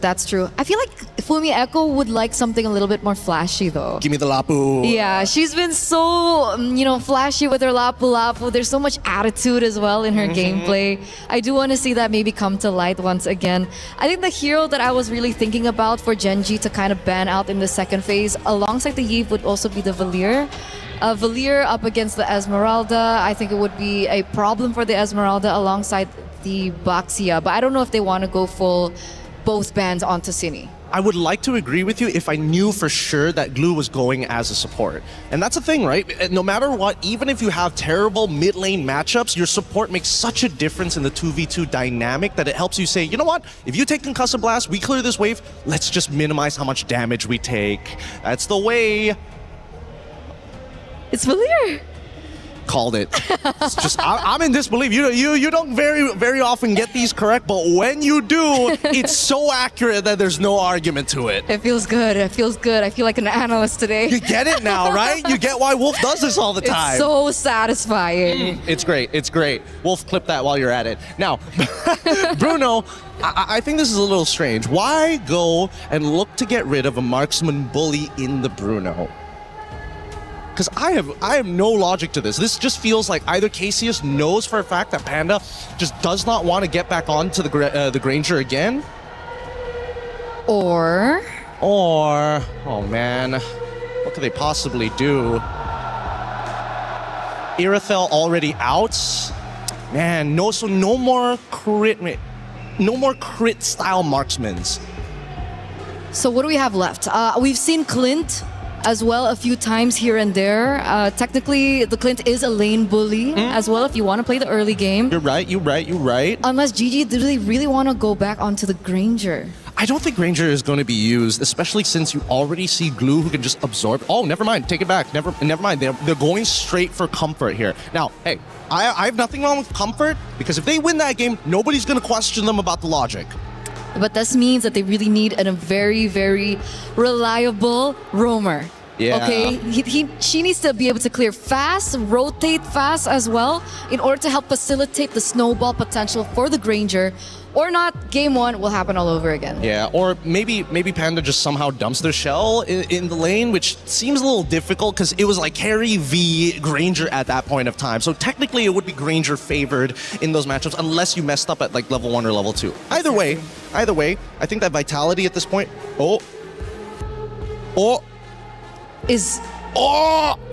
This is a statement. This is a statement. Are we expecting Glue then now to go to the EXP lane? No, Umi. Glue is going to be your support. Alice is going to be in the EXP because at least for Alice, she doesn't generate shields. And you know what this means? What does it mean? This means that Cinny, in her interview earlier with Ashley, was talking about like the picks, and now she's the one on the Selena. Is this perhaps her way of saying, here's how to play the Selena? Maybe that's possible. It's tough to say, but now Cho is on the opposite side. They have somebody who can block not only the arrows, but also isolate the targets. If the Throne of Ruin dismiss time, you could get kicked out of position. If Claude tries to go in, the Way of the Dragon could set up to make sure that this Granger gets the stacks. And that's what we talked about, right? That's what we really needed. They wanted to go out of the rotations a lot quicker. They want to be able to really facilitate the Granger. This is a spicy draft reflection. We have Selena on the other side, and this time it's not Ashley, it's Cinny. That's right, and maybe we'll hear in a post interview if Cinny did it to specifically call out Ashley. It's getting deep in here, but the question is, will Gen G stay alive? Will they be able to finally take down their boogeyman of Vitality? Let's find out. Brigitte, Athena, take it away. Match point is underway for Team Vitality up against Gen G as we are moments away from heading into game number 2. What a statement! I agree. What better way to close it out if not by winning through a pick that was unsuccessful for Gen G in game number 1. The Selena now in Cinny's hands. That is a lot of confidence here for Vitality. And as you mentioned though, it's kind of a bit of a question mark still here for Vitality, right? But let's see, if there is a team that could make it work, it's going to be one of the strongest team or the defending champion. Now for Gen G, they go in for early aggression as well on the mid lane. Yeah, Rui actually stole away a green cap from Vitality's side, whereas Vival just decided to get a green cap of their own. So basically both level 2, but that was a stolen jungle cap, and we're seeing a skirmish in as early as less than a minute into this game. Gen G is trying to be a bit more active. They did not want a repeat of game number 1. They are playing right at where the level is Vitality when it comes to facing here on the early facing of our game, which is what we would love to see, right, for Gen G. Instead of them just going for the counter punches, we want to see them throw out the first punches and then do so onto punishing members here for Vitality. Now, looking back though here onto the composition for Gen G Esports, now they stay in with Ashley Show, and right on cue, she is forced out of her flicker. Yep, a resource already down for Ashley, but at least they got resources elsewhere. City, close call too, but we'll get to dash away from that attempt from Gen G. And there isn't a significant advantage that we're seeing from both sides just yet. I'm surprised to even see that slight lead in favor of Vitality, because Gen G were able to steal away a couple camps, even the Little Wanderer falling into Rui's hands for that first jungle rotation. But I guess this is where things change. Yeah, first turtle up, and we're seeing only Vivian scouting the area for Vitality. There's kind of a bit of a delay here for Ashley, only at level 2. But right on cue here for Arya, Falling Starman committing onto Viva.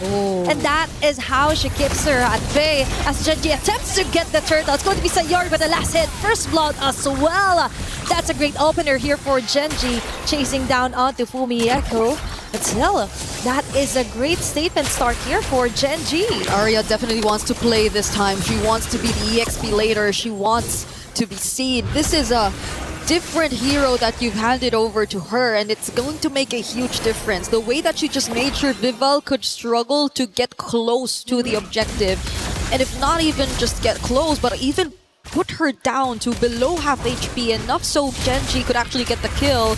But Ashley, though, down bottom. Okay, Chell is forced out of her blazing duet, but that is it. They just need to survive the early facing Ashley's attempts. But going back onto Arya, we mentioned she's one of the best XP laners out here in the female team for female MWI teams.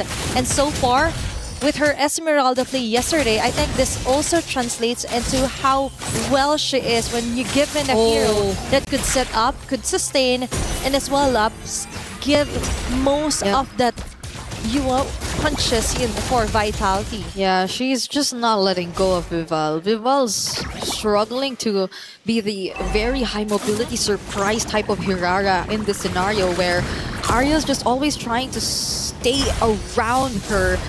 That was close for... that looked like an attempt for Genji, but they didn't really push through. Probably also got to see Vivian around the area.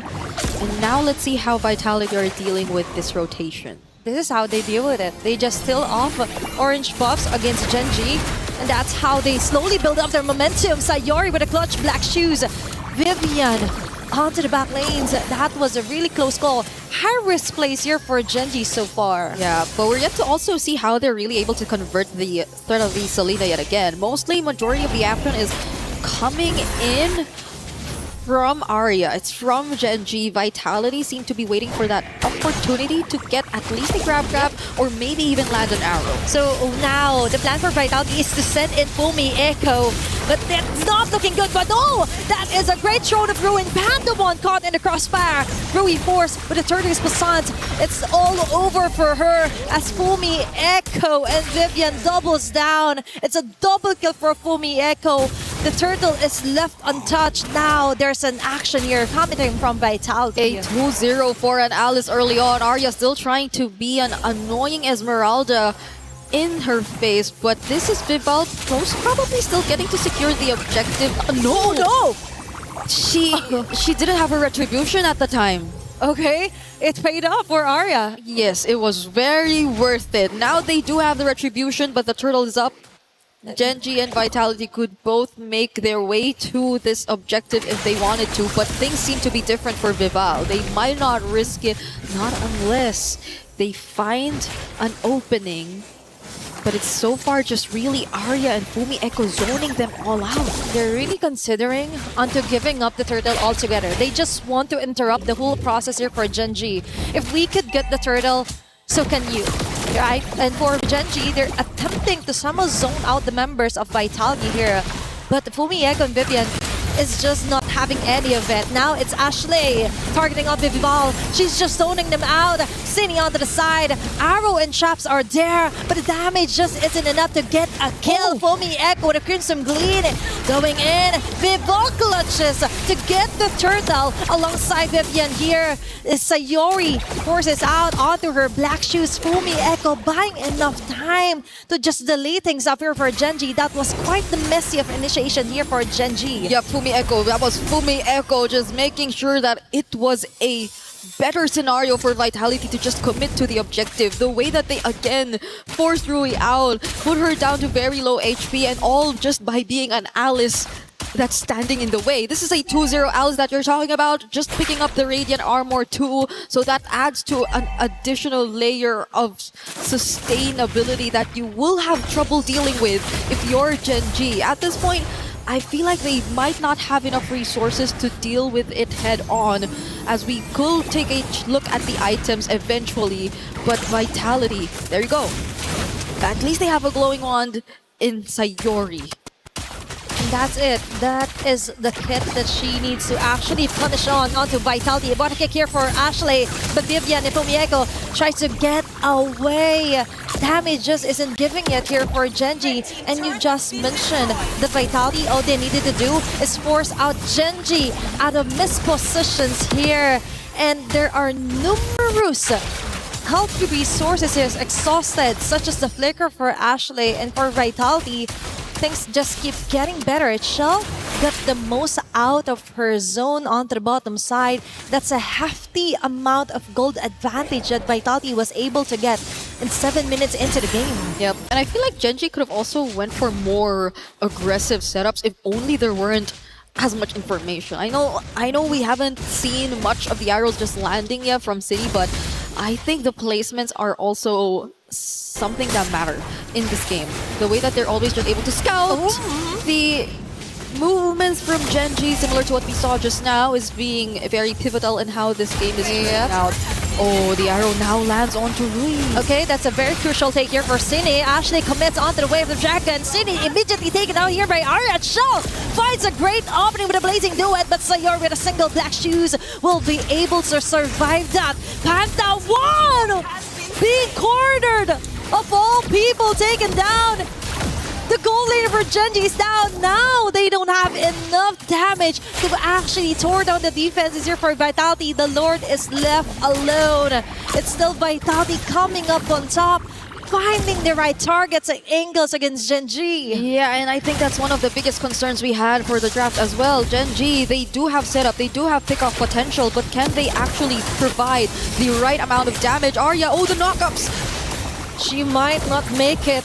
Fumi Echo hot on her tails. Ashley, in an instant, taken down. This is just too much to handle. They're coming in one by one here from Genji. Yep, now it's Vitality. Oh, with the control over this objective. Rui has some information, can potentially catch up to. This is a backdoor that we're talking about after all, but will they let them through? Vivian blocking the way as much as they can, as well as Fumi Echo. Oh, it's still people getting on to the Lord. Arya finds her way in, but won't find her way out. As Vitality takes her down, that's a 5k gold lead. An objective onto Vitality. All in all, that isn't any in favor or pros from Genji. They've got nothing out of it. It seems like they still wanted to force the fight, however. It seems like they still at least wanted to get the attention of Vitality, maybe momentarily stop them from at least focusing on the objective, but Vitality refused to do so. They were just making sure that they will be able to secure the objective nonetheless, especially with Rui out of sight. If there was anyone who was actually able to approach, it was just either Arya, it was just either Ashley, but Rui was the main problem, and they need not worry about that. Okay, now it's a Lord. Oh, okay. I just saw Ashley activate the flicker just to try and cross that big boulder. I think that is huge info here right now for Vitality. Yeah. That is a huge giveaway right now, and Arya will have a hard time putting up on the front line here against Vitality. Yet again, they're down to the last bits of their base turret. It might even explode with the next bit of minion waves that Vitality was able to control. To BH, the macro isn't really that giving here for Genji. It's all about the map awareness, map control. All onto the side of Vitality. Ashley gets a kick onto Vivian. There's going to be a follow from Arya, but a falling star, but not the damage.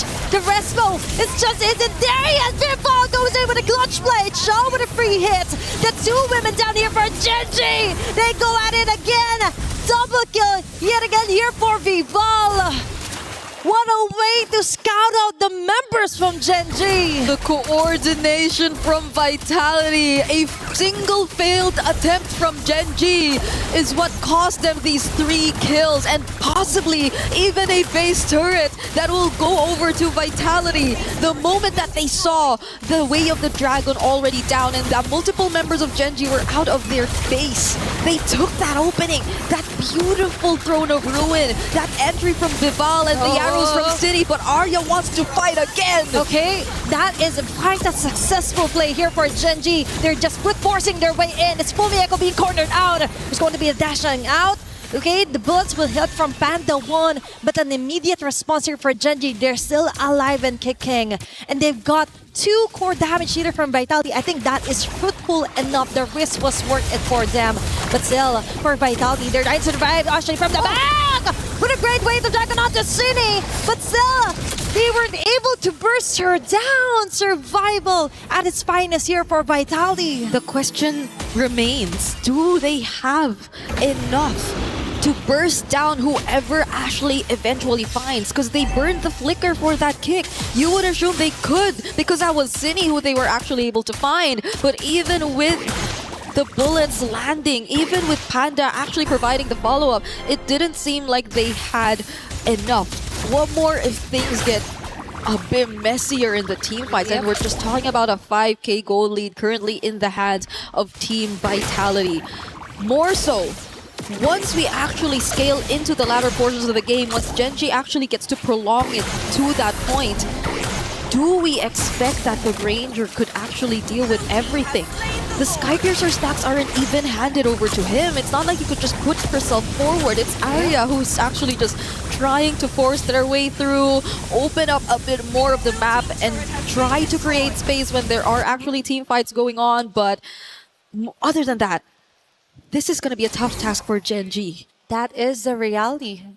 And to answer the question on whether Panda will be enough, I don't think it will be.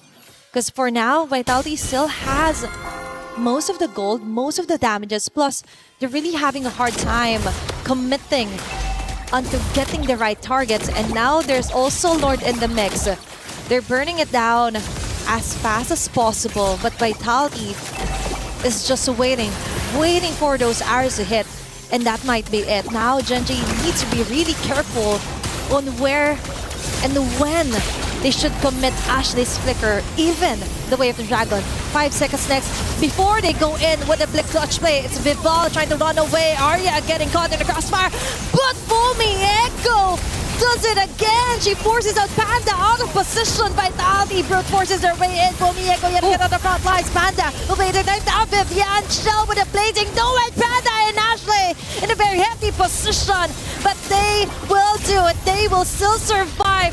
Defend their fervor base, and Vitality won't be able to end game number 2. Vivian was brought back to the fountain, and Panda looked like it was about to really get bad for her, but even then, she was also able to just regain her HP back, and that was a successful attempt from Genji to defend and prolong this game. That's what we're talking about. Finally, they also get to pick up a stack for themselves for the Skypiercer. We take a look at that replay where it did feel like they were just trying to intercept and make sure that Genji weren't the ones who were actually going to start things up. And that was a beautiful way of just forcing Sayori and Panda out of position, as you mentioned. But Sayori was quick to also re-engage, get back, zone them out, and Ashley with the mobility too. But Vitality are not letting go of this. Okay, for Genji, they don't care how expensive it will be just to get a kill. As long as they get it, as long as they get the job done, they will take it. Vitality now has somewhat having a hard time to actually finishing off this round, because now Sayori and Panda is getting harder to catch from the back lanes. It is 30 seconds before the next flicker of Panda comes back. Sayori does need a minute to get her Purify back too. And there's only 10 seconds before we actually see the next objective. Genji want to get out of their base. Genji actually want to make something happen. But Cine already spots Arya, and they have a pretty decent amount of info. Enough to know that Genji are planning to do so. Plus, Vitality knows that Genji has to send someone over onto the top lane. They still have the control over the map. And for Genji, they have two things in mind. First, clear off the waves onto the sides. Plus, try and prevent things from de-escalating here from Vitality. But Arya goes in. Okay. That was a very risky call here. If she was caught, if she was dead, that would have been the end here for game number 2. Oh, no. But that might be it. Rui! What an expensive overstay there. Just when Vitality finally gets a Lord. Taking advantage of the fact that they saw Ashley dealing with the waves up top too. They've just blitzed the Lord. And what better way to close that out by finding a kill onto one of their most crucial front lines, their jungler Rui on the backsha. How many times have we seen that happen? But does Vitality close it out here? Okay, that made it even better here for Vitality. Foamy Echo from the back. Panda is forced to flicker her way out for survivability. Ashley as well. They can do nothing but stare back into Vitality, brute forcing their way in again. And they go in. Ashley is being held over here by Vivian. And they focus fire onto the tower as Vitality secures the 2-0 against Genji. And the results of the rematch remain the same.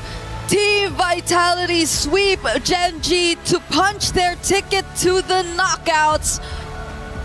And they do it in a very dominant fashion. You expect nothing less from the Queens of MLBB. But the way they had to do it with a Selena, I feel like I'm still going to be thinking about that until I get to bed. Imagine finishing off last year's grand finalist opponent with a hero that didn't work onto their favor from game number 1. And Vitality still is very dominant. They're just showing that yesterday, yeah, there were a little bit of cracks here and there, but today, they've all cemented each and every weakness that they found and found strength onto that. We have the winner's interview coming our way, so let's throw it over the stage to hear what they have to say.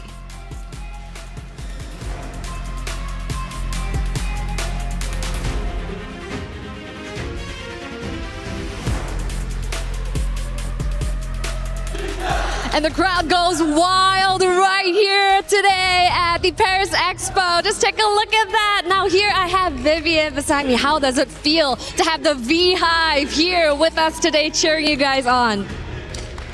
I'm feeling proud. Happy and proud. Thank you guys. Viviane qui tient à remercier tous les fans de Vita. Merci à tous, fiers de pouvoir faire cette performance devant vous tous. Wow. Now, that was a spectacular showing earlier. Now, you really put Gen G in their place. Now, you really showed them who's boss, right? Because this was a rematch of what happened over in Grand Finals in 2025. Now, the question is, earlier on, Ashley used a Selena. And then you guys clap back. You guys clap back with that Selena. So was that to show them how to properly play Selena? Tell us more. Aduh, mampus gue nih guys. Katanya apa kak? Ya sebenarnya kalau yang dari kakaknya bilang ya dia pakai Selena. Itu sebenarnya unpredictable sih. Jadi gue nggak expect dia pakai Selena Rome dan juga gue nggak expect dia ngeband banyak hero gue. Dan tadi mereka udah tampilin sesuatu yang berbeda lah. Keren mereka di GG dan tapi kita tetap menang. Makasih. I would need our friends who are very well versed in Bahasa to help me out with that. But of course, you know, who do you think you would meet next? Actually, earlier, Vivian, I saw that you had a post on Instagram and then you want to meet in MWI and you actually wrote Kyoe. Why? Why Kyoe? Like, are you a fan of her or she's someone that you're looking to defeat? Because she very beautiful, right? Oh, so you're a fangirl. Yeah, beautiful. And jungler, wow. Wow. So it's out of respect, and that's why Kyoe is the one that you want to see in France, here for MWI. Because she's pretty, cantik. Is it? Yeah. Wow. So yes, congratulations right here. You guys stamped that pass straight onto the knockout stage. The Vasquez, you know, let our friends know right there on the sidelines that they have secured their ticket to the knockout stage. Of course, straight to the knockout stage. Vita qui sera de retour demain pour la phase 2, pour la phase knockout. Ça sera important, ça passe en BO5 demain. Et demain, c'est du single. Et on compte sur vous pour faire un max de bruit pour la team Vita, s'il vous plaît. Est-ce que je peux avoir un max? C'est ça qu'on veut. Merci à tous, vous êtes les meilleurs. Back to the studio for our next match. Is in our DNA. Whenever we let it out, it becomes our superpower. Now imagine an entire city being built to supercharge it. Kadir City, powered by play. Well, it was, in fact, domination instead of redemption, as it's Vitality getting a big 2-0 win over Gen G, who now has to fight through the lower bracket in order to protect their key. Love the interview with Vivian right after that, though. That was incredible, especially because we get some insight. Kyoe, she wants to face off against her in the finals, which is Geltec who happened to beat Twisted Mind. So that matchup could be a reality. And we finally found the weakness for Team Vitality. I mean, English interviews. Yeah. Stop. I'm not touching that. You got it all for yourself. Look. I mean, I'm happy to understand a bit of what she was able to, able to pump out there. But at the end of it all, I still think, these girls, they're great on these interviews in their own languages or even in English. But one thing that I am worried about is I feel like they couldn't say everything they wanted to say. Probably not. That's what the team listen-ins are for. We take a look at our brackets, and things are definitely starting to come to a finale, at least for our groups, before we move into the knockout stages. We started, obviously, with the opening matches just yesterday, which gave us some upsets and also some surprises. But the big thing to look for is we have Team Ray Young. We also have Geltech Cyber Team, who has moved forward, officially punching their tickets to number 5 through 8, guaranteed over in the knockout stages. For our Group B tournament bracket, however, we also have 2 other teams who have pushed forward. I believe we're going to be waiting on one. That's going to be Galaxy Phoenix versus Team Falcons Minute coming up next. But Vitality from Group B, the first team to officially punch their ticket into the knockout stages. But Ashley, she was a big talking point throughout that first matchup, and luckily we've got Rose sitting down with her to hear how that first series went. All right, guys, right now we are with Ashley from Gen G after an upset up against Team Vitality. Now, I know in the pre-match just now, Gen G looked rather confident, which is why I want to ask Ashley, what actually happened? Because even yesterday with my post-match interview with Panda, she looked confident going up against Team Vitality. So what was the key factor of today's loss? I think it's still okay for us to be confident. Even now, I don't think things are looking impossible, and I knew that this could be a possibility, the results and the way we played, it could be a possibility of happening. There was also a possibility of us winning at the same time, but all in all, I still think we could meet them in the finals and switch things around. Yeah, I agree. Nothing is definitely impossible. And hey, you guys might even rematch again in the finals. But let's talk about the present right now. Tonight, how does Gen G plan to recoup after this loss, especially since you guys are heading to an elimination match tomorrow? Better preparation. I mean, I'm not feeling too bothered by what's going to happen, what matches we're going to play right now. So we're just gonna have to see what happens. Okay, is there any words for the fans that are always rooting for Gen G and you? Thank you guys for supporting us. Please continue to support us, and the dream is still alive. I think we can turn things around. The dream is definitely still very alive. Thank you very much, Ashley. I will see you tomorrow. And with that, throwing it back to you guys at the studio.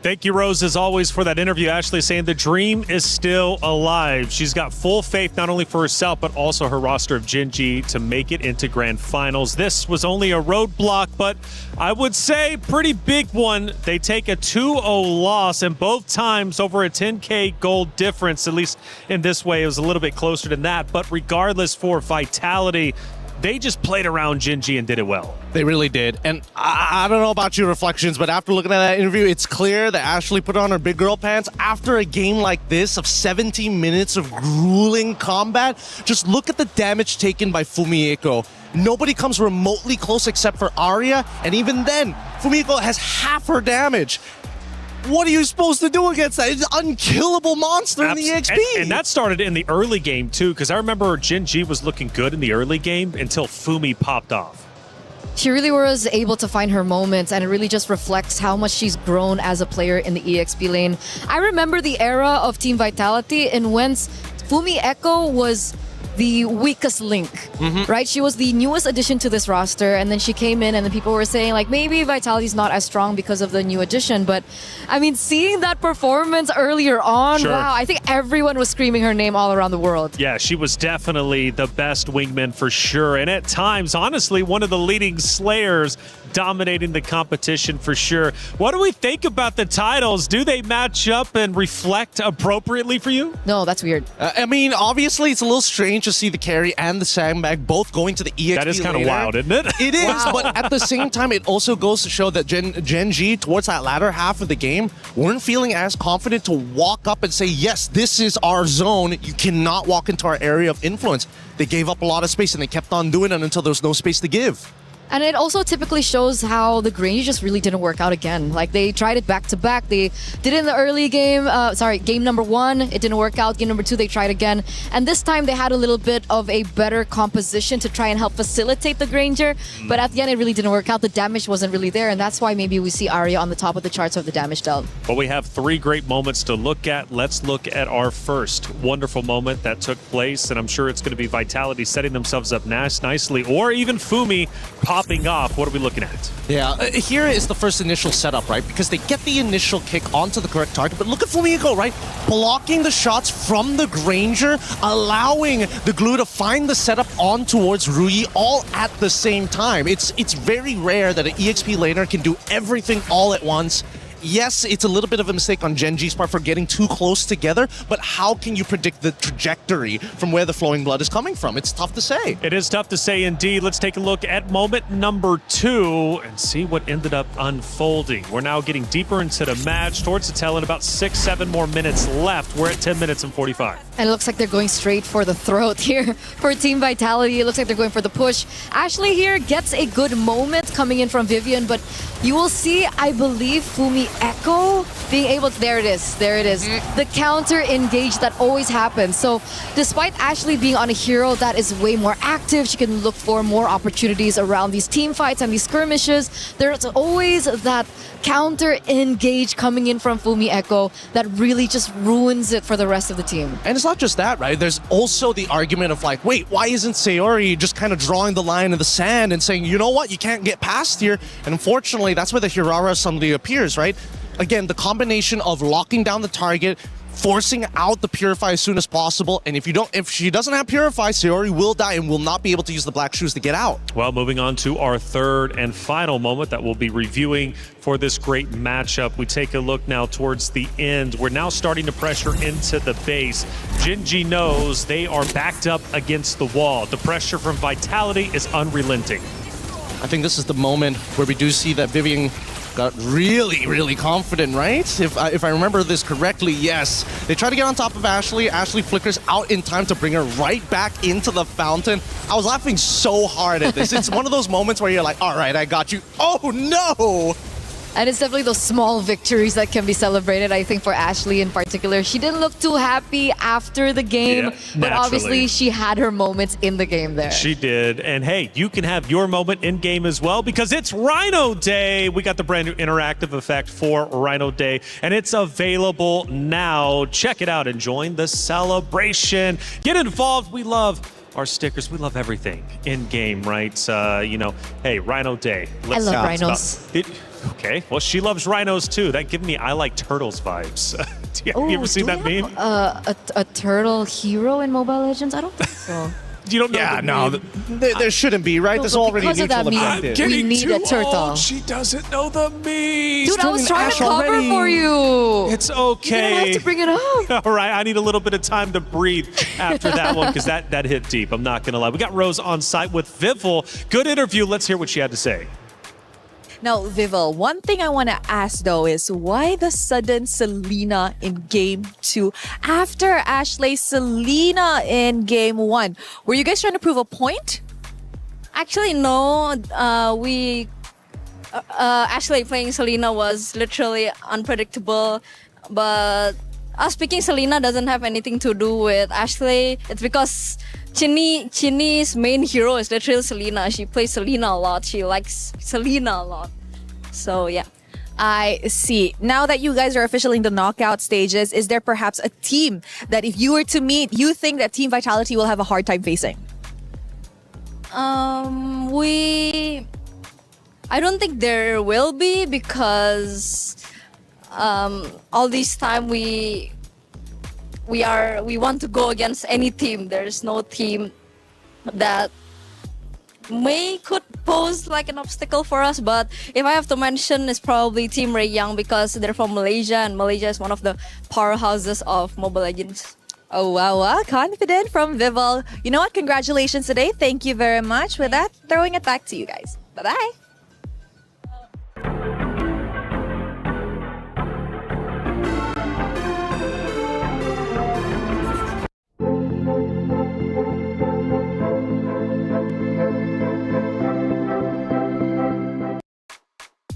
Good interview with Vival as always, Rose. Thank you so much for getting the coverage with the players as soon as they're off that stage, and before going up, of course, to hear what their mindset is like as they head in to yet another series.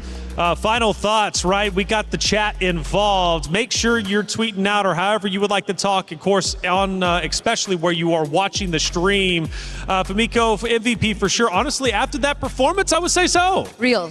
Yep. No, it's hard. It's hard to argue against it. Man, my guesses are really gets me to. Yeah. Oh, people are still doing their predictions as well. Very good. We like that. Fearless. Shout out to you. Get those predictions in, and hey, keep it going. Again, Fumiako getting all the love. GOAT EXP. Is that Miracle? Sadness, I just want to say I hope you're happy. Seems about right. Feels like Mirko. Yeah, seems about right. I think Fearless is Mirko. It's his alt account or something. Is that right? Probably. Probably Mirko. Well, we did hear earlier that he was looking at chat for just a little bit during that Phil section. Maybe he is Sadness, but why are you calling yourself Sadness, Mirko, if that is you? We're going to have and hash that out and figure that out. We need to make him happy. Another series is about to be underway, and this next one is going to be the final one for today, but an important one nonetheless, because it moves one team forward into the knockout stage. It's Galaxy Phoenix versus Team Falcons MENA. Both of them take that stage, and I tell you what, this is going to be a big one for sure, because there's several storylines to get through.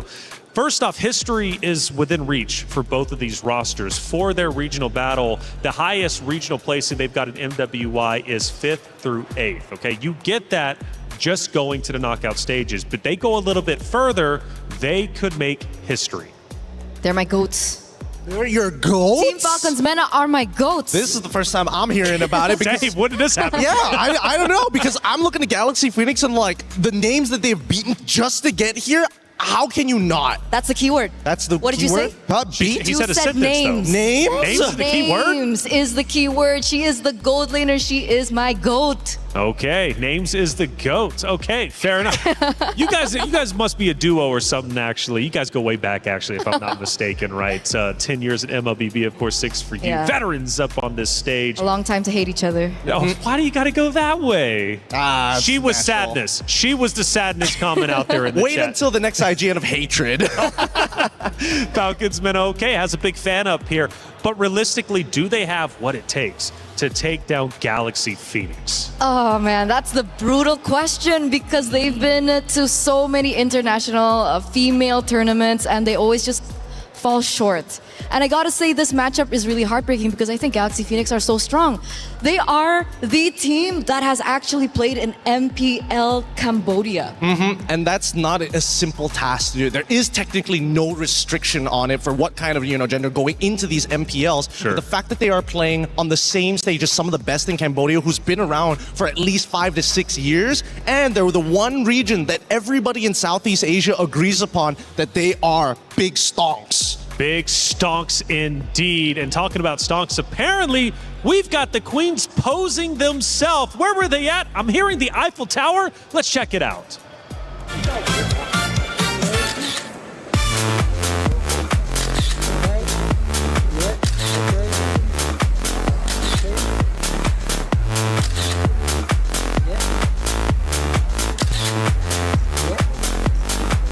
I want to go back to the time.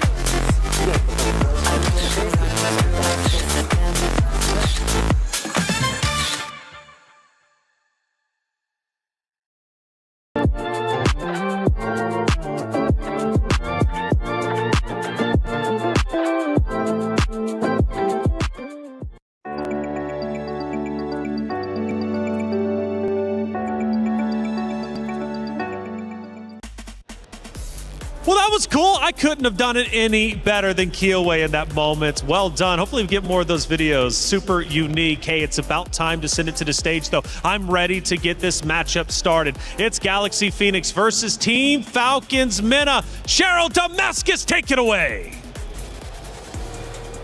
Thank you, Taylor. It's time to kick off our fourth and last match of the day here on the Stream A. On one side is Galaxy Phoenix, fresh off a great performance, sending Navi into the lower bracket, taking on Falcons MENA for a spot on tomorrow's knockout stages. What are we saying about this match, Sharon?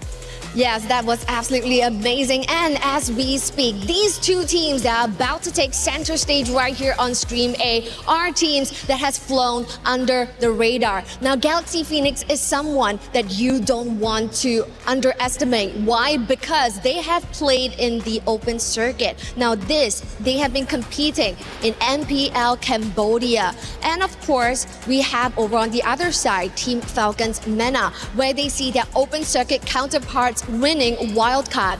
Are they able to rise above right here in this match and secure their knockout ticket? Let's find out from you guys at the studio. Let's go. Thank you, Cheryl and Damascus. As always, the stage is set. Galaxy Phoenix versus Team Falcons MENA. We've got at least one big supporter on the desk. Eterna, you're hoping they can get the job done. We'll find out, of course. But again, I mentioned that history within reach. Both regions, going for their highest placings in MWI. Now, that won't happen just by making it to knockout stages, but it at least gives them the setup, the chance to make history for their respective region. Now, we talk about Team Falcons MENA. Let's talk about them a little bit more. Nucci from Falcons, from sub to starter this time around. This year, she's looking to make a big impact. And I love that about her, right? Like the first time I met her, I think was back in the African qualifiers. I actually went to Africa to see her, and she was so nervous when she was able to make it to the international stage alongside names. There are other few members that are no longer there, which is what makes this lineup so special, because technically this is a new roster. They've rebuilt it completely around names, and names is such a household name at this point now if we're thinking MENA, if we're thinking Africa, because she's been the prominent gold laner for so long in that region. And she clearly is getting a lot of love here on the desk, but I'm sure from the supporters in the chat as well. Make sure you're getting loud for Team Falcons MENA. But let's also show some love to the opponents of Galaxy Phoenix. What makes this roster a true contender? What makes this roster so special, Gideon? Because they made it here for a reason. Clearly, they're doing a lot right. Well, I mean, they beat the defending champion of their own personal region. Again, in most of these situations, you're expecting those champions to always reoccur here at MWI. But let's not also forget, they were the ones who beat Navi PH 2-0 in that sweeping motion. And let me tell you, I was 2-1. That would make a lot more sense. 2-0? No way. Everyone was stunned with that victory, and everyone thinks that that's the momentum that they need to make it through to the next stages here in the knockouts. So let's take a look at the drafting phase now as we get to game number 1. We're seeing the Guinevere being banned out. We're seeing Freya. Yves gets eliminated, and as well as the Paquito. Okay, I'm liking it so far because that only leaves for the EXP the big generals of the Phoveus alongside with the Esmeralda. Again, both situational. Now that the nerfs have started to come through, but Esme has been in a pretty interesting spot. I would like to see whether somebody has come up with an answer to the Esme in lane and not in team fights. We all know how to deal with her in team fights. Just gotta keep on kiting her, gotta space her out. What was the counter to Esmeralda back in the day? Oh, so many, like the Dyroth, you had the Alpha. Dyroth! Yeah, there's so many lane bullies. Do you think there's space for a Dyroth? Okay, you know what? Sometimes when it's a good counter in lane, it is not worth to go for. And that's something we learned between Leslie and Claude yesterday. Yeah. Just because you can make it doesn't mean you have to. You gotta kind of space it out. Boxia, the follow-up band here alongside with the Matilda, leaving Marcel wide open. And now we're seeing completely different from what we saw earlier today, right? From big openings of focusing more on the Atlas, leaving the Freya open. It really goes to show that there is a wide varying hero pool that isn't standardized amongst each of the teams and regions. I really like that you mentioned that, because just yesterday we saw that Team Falcons MENA actually brought in a Carmilla jungle. Yeah. Okay. Yeah, we've seen a lot of bans yesterday against the Carmilla, and I was like, why did they go for Carmilla bans? And then I hop over to Stream B and I see a Carmilla in the jungle, and I was like, is this what they're screaming with right now? Who's giving them these ideas and who's letting them think that this is right? But yet, they still are able to find these games. Hilda, an early call is an easy answer to Marcel. Marcel wants to go in and out. Hilda says, I'm gonna stick to you like glue and I'm gonna hurt you while you do it. Also a very strong showing with the Claude early pick as well. We do usually see the carry being picked up after, but we do see that Falcons MENA want to secure a strong lane of their own, right? They have the Esmeralda, very quick in. If they still want to secure maybe like a 50-50 lane, they do still have the option to go for Harith, so perhaps the mid lane priority pick was a more decisive decision there. They pick up the Lilia first in the first phase. Yep, they want to make sure that their mid trio is going to be decently strong. They're going to save their jungler for later, and I think the Esmeralda is very, very safe now, but it kind of depends when we see the turnaround. Do they want to reveal where the Hilda is going to go by showing who's going to be the EXP, or are they just going to keep her as a flex? That's true. Hilda can be flexed into the EXP lane. I thought it would be like a sure answer. I mean, technically we aren't on dangerous grass, so also it true. Doesn't really warrant that it has to go into the roaming position. Expanding rivers would also allow the Hilda to rotate a lot quicker around the map, so that's definitely something that we should still keep an eye out for. But insta-pick there, the Valier goes in 50-50 against the Lilia. Valier is not the best hero for clear. Yeah, it's not the best hero for clear, but he is the greatest hero at ruining a support's day. Try and engage. Try it again. Oh no, you're stunned. Oh no, you're trying to engage. I'm gonna push you away and then we're gonna do this all over again. It's a really frustrating hero, especially if you have no easy way to gap close against your opponent. And even then, you better have two options of gap closing, because that Searing Torrent is ridiculous. I could have sworn you were gonna say gaslighting. I thought about it for a moment, but hey, look, maybe that... Did I say it? It's happening! Are you Mirko? You like that? All right, now, second half of it is where it gets a little tough. Because I feel like Galaxy... Whoa! Getting rid of some of the favorites here. Yeah, Carmilla instantly banned out there in the second phase. Galaxy have done their homework. But I thought that perhaps because they picked up something like the Valier, they wouldn't mind a Carmilla in the jungle. Well, then it would mean that taking, quote-unquote, having a Purify, inbuilt Purify, is useful. But I guess this also means, like, Galaxy Phoenix want a team fight to some degree. I don't know to what degree. I don't know whether or not it's a full dive composition and that Valier is going to be the dedicated anchor. But since Yuzong is already banned as well, I'm not 100% sure. Yeah, how would they go about it if they don't have the Yuzong? Do they have to go for like a Uranus of the worlds? Ooh, I mean, yeah, the Uranus isn't the worst option, but at the same time, that means that the unfortunate truth would be that their jungler would need a scale. So in terms of just raw scaling, they need a secondary win condition. And I don't see it just yet. They can just play for one win condition, but we've seen how that turns out in these games. Too many eggs in one basket. It's tricky, very 50-50. They need to be able to execute it precisely if that's the exact game plan that they're going for. Taking a look at the history of Galaxy Phoenix, we've only seen Fa on the Guinevere. So it's also homework being done by Falcons, as they have actually already banned her out. And Hirara goes out the window as well, so it's starting to really push down into the hero pool of Fa. Yeah, so what do they need here? They need... It's either they say, you know what, we're only going to play for the earlier stages of the game, or we're going to look to contest, or we're going to team fight. And it looks like they're leaning into the direction of team fighting because they haven't still yet shown who's going to go into that jungle. And they pick up the Sora to boot. We've seen what the Sora has been able to do so far today, especially now that we do see the Esmeralda has already been secured by Team Falcons MENA. So there's no room for like a sneaky Valentina pick in the EXP lane. So they're really just going to have to battle that out. And I feel like Sora in these particular team fights sometimes has an advantage depending on the timings of the skill usage. I totally agree with that, especially when you're facing up a Lilia. When you see these strong engage tools, you have to take the right battle spells. Flickers could be good, but at the same time, can you react fast enough compared to a Purify? I don't think so. That's a big problem. So now we're waiting on the last two picks here for Team Falcons MENA.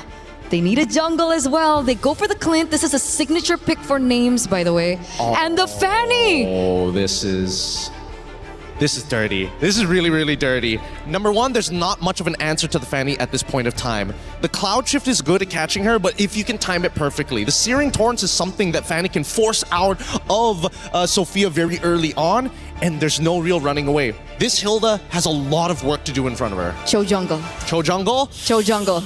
I think it might just have to be a tank jungle, unfortunately. But then that means all the damage would be on one guy, so they go for Ling to scale. They're fighting fire with fire. This is such an exciting matchup, a matchup that we haven't seen in so long. What is it? How long has it been? Like years. It's been years, Gideon. It's been 3 years exactly. Wow.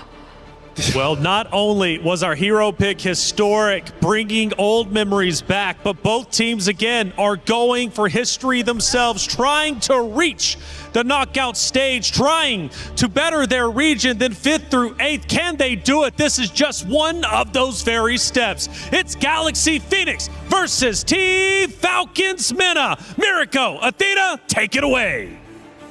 A big thank you to the panel, but also to both the teams. Galaxy Phoenix, Falcons Mena, thank you for bringing us out of that tank meta. Yes, the Fanny and the Ling. Yo, I'm excited, Athena. Look at that. Our wishes have finally been answered and on our upper bracket semifinals matchup. Now I'm excited to see what Falcons Mena has to offer with Nana's Fanny. Nana's Fanny or Fuzz Ling. Fuzz Ling, yeah.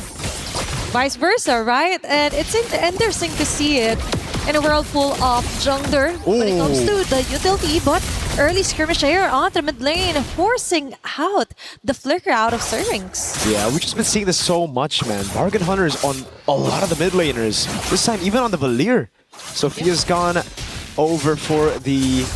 That's interesting. Wait a second. Winnie's gone for the Festival of Blood and Vitality as well. Talk about playing it extra safe against already a lane bully in names and a Fanny in the enemy lineup. It makes a lot of sense. This is some good emblem choices from GXP. Yep, sometimes you just have to get that extra layer of protection just so you could ensure that you would not be bullied here, especially on the gold laners for GXP. Now, talking of Falcons Mena right now, we see some potential great simultaneous connections here, especially with the Marcel being picked up for the roam. Although there were some changes when it comes to the first and second skill as all. But now Nucci and Cyrex be forced on the corner, but still Nana getting a clutch first blood out of Sophia. Something you're going to have to take into account every time you go for any 2v2s or 1v1s across these lanes. The fact that Nana can just walk up. Oh, that is exactly what she's doing. Then Five scores out of her Tempest of Blades, going for the direct answer. Strix immediately falls down. What a show match of our junglers right now. 1-1, but the junglers picking up kills. Nana.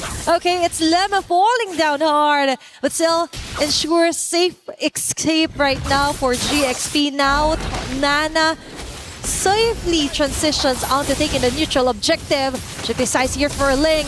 Nocturne trying to find a way out to protect Nana from impending danger. Fa finds Nana, following closely behind. Sophia getting the last bits of the hit. Nocturne with an answer right back. Cyrex with multiple gloops on the way will ensure another double. And Cyrex onto Lemma, following closely behind. This might be another kill on the hands of Falcon Mena. Yes, indeed, they're committing. Even the Falling Star Moon was actually activated, but now, okay, plan B, focus on the neutral objective. Falcons Mena, after a crazy skirmish where they got both Lings, they went for the turtle straight up. Objective conversion on the board. That's turtle number 1. I thought with a Ling and a Fanny in our game, we wouldn't be seeing a lot of neutral objective control. More on the battle for purple buffs. I thought that was the real neutral objective in this game, but so far it's been brawls across the map. Gonna have to say though, even though it's a Fanny versus Ling, it's the others who've stepped up massively. Syrinx, great rotation. Sophia as well to start things off, pushing Nana away from the first turtle attempt from Falcons Mena. But now it goes back to the slow game. I think for Falcons Mena, they gotta look at the other side of the map. Yes, they can play around those neutral objectives, but there's a big winning lane down below. A winning lane so dominant that it forced Winnie to go for Vitality and Festival of Blood. And you can already see how much respect Winnie has placed on names here down below. The whole team rotating down. They're really trying to choke Winnie out of this gold lane. And that's the thing, you have to capitalize on where you're good at, especially onto lane to lane comparison to gold lanes. Hey. But now they focus onto the roamer still. It's Lemma having the hardest time of her life ever. Game number 1, immediate takedown onto Sophia with that assist here. They want to go for the trade-off. Even the red V was activated to ensure a kill immediately. Nana and Nucci hot on their tails. What a great answer right back. Now focusing on the bottom side, it's just Winnie trying to survive the first few minutes of this game and falling closely behind. There are non-stop MLBB actions right now. Nana's solo kill onto Ling as well. Wow. Lil up top. So much action. 6-3. We got 9 kills in the first 4 minutes of the game. And it's only as expected for an assassin versus assassin matchup. Nana now playing around the purple buff. Fuck! Now is the time that we see kind of a neutral objective take here onto the purple buff. Okay, there's going to be golden R, but they do not commit at all to ensuring a kill. But Names on the other hand, that is quite the hefty advantage that she got there solo. Now it's a turtle take.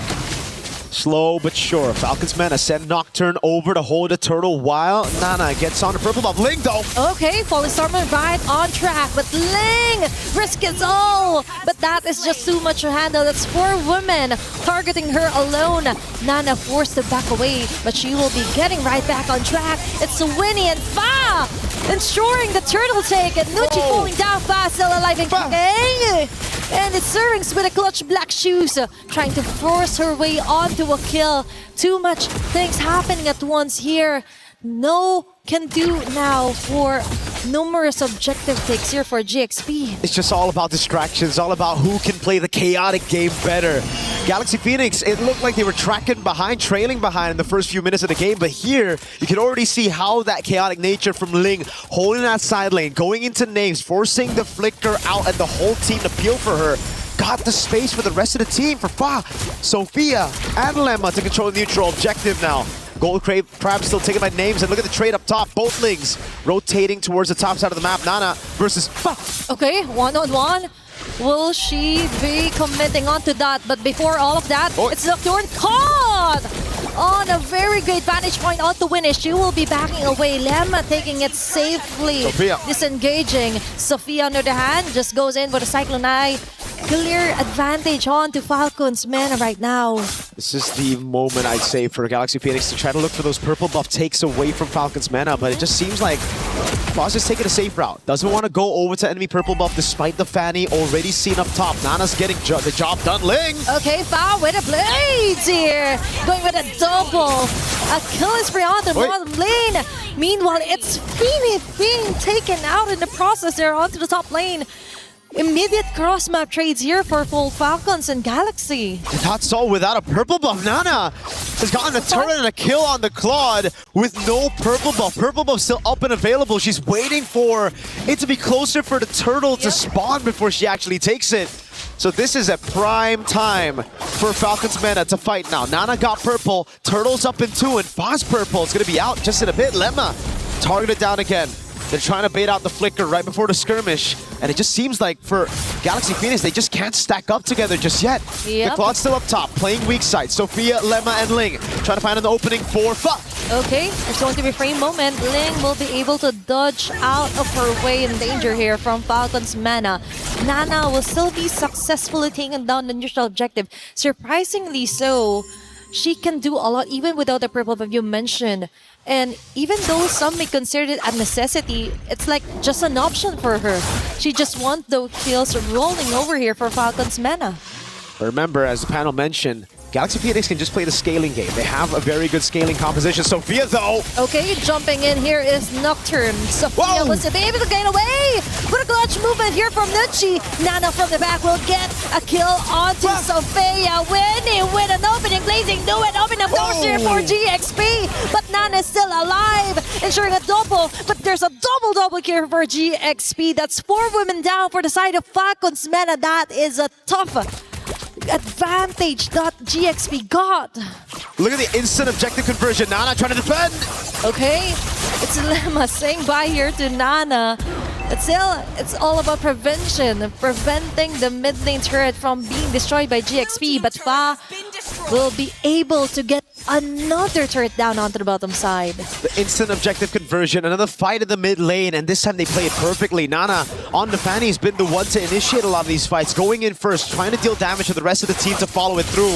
But Fa playing like a true assassin, coming in late. Okay, this is a tricky thing. She has the skills to actually go out of her way to get a kill of all people. And Syrinx falling down. GXP, what a great move, ensuring the most crucial take-off.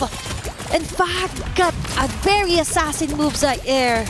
That's exactly what you want from your assassin. Foss just moving across the map, taking Syrinx down, and then instantly getting away. I thought Nana had the cutthroat to take her down, but no. Foss been clinical on this Ling after that first death. Never again. She's learned from that moment. Now the purple buff up again for both of the junglers. Nana has it already. Faz a level ahead of Nana, and they're going to go for the far lane first. They're going to have that control over this lane. Let's see how they play it. Is it the Lord Dance, or is it a straight blitz to a team fight? Okay, it's all about the macro and micro movement here. Nana risking it all. Sophia still survives. It's Leva shotting now. Nana, Golden are on the mid lane. Winning gets the opening with a blazing duet. Fa with a godlike kill. Numerous members down, making it a triple kill for Fa. And GXP taking down 4 members yet again from Falcons Mena. If there were people who didn't catch Stream B and were asking the question, how did Na'Vi get sent down to the lower brackets? Now you know, Galaxy Phoenix are here, and they're here to conquer it all. Falcons Mena down by 4,000 gold. Galaxy Phoenix are taking away the purple buff for the first time now. Nana won't have her purple buff. Tier 2 up top, falling down. Tier 1 in the mid lane. It's all the map control already given over to Galaxy Phoenix as now they continue to push on the pace. Yep. Jungle is now compromised for the whole Falcons Mena. Now, Lemma is also a menace when it comes to the life here for Nana. The first concern was that maybe no one from GXP could keep a Fanny at bay, but now it's all possible. They've got an advantage, they've got the numbers, and now they also got turrets falling down against Falcons Mena. Now 5,000 gold lead for Galaxy Phoenix. The orange buff take, the purple buff was already stolen away. Now it's Fa with the purple buff in her own jungle. Let's see what they can do with this. They played the Lord really well. They delayed the push up top, waited for a build-up on the waves. Now they have 3 to play with. Fa's gonna go in onto Nana. Final tier 2 in the mid lane falling. They still have a Lord, but Holy Shields should delay this push by quite a bit. Okay. Fa is ready to rumble if ever Nana commits to it. Nana falls down here hard. She has to back away. That's a great disadvantage. Without any purple buff, she can do longer team fights onto GXP, and now that is the next course of action.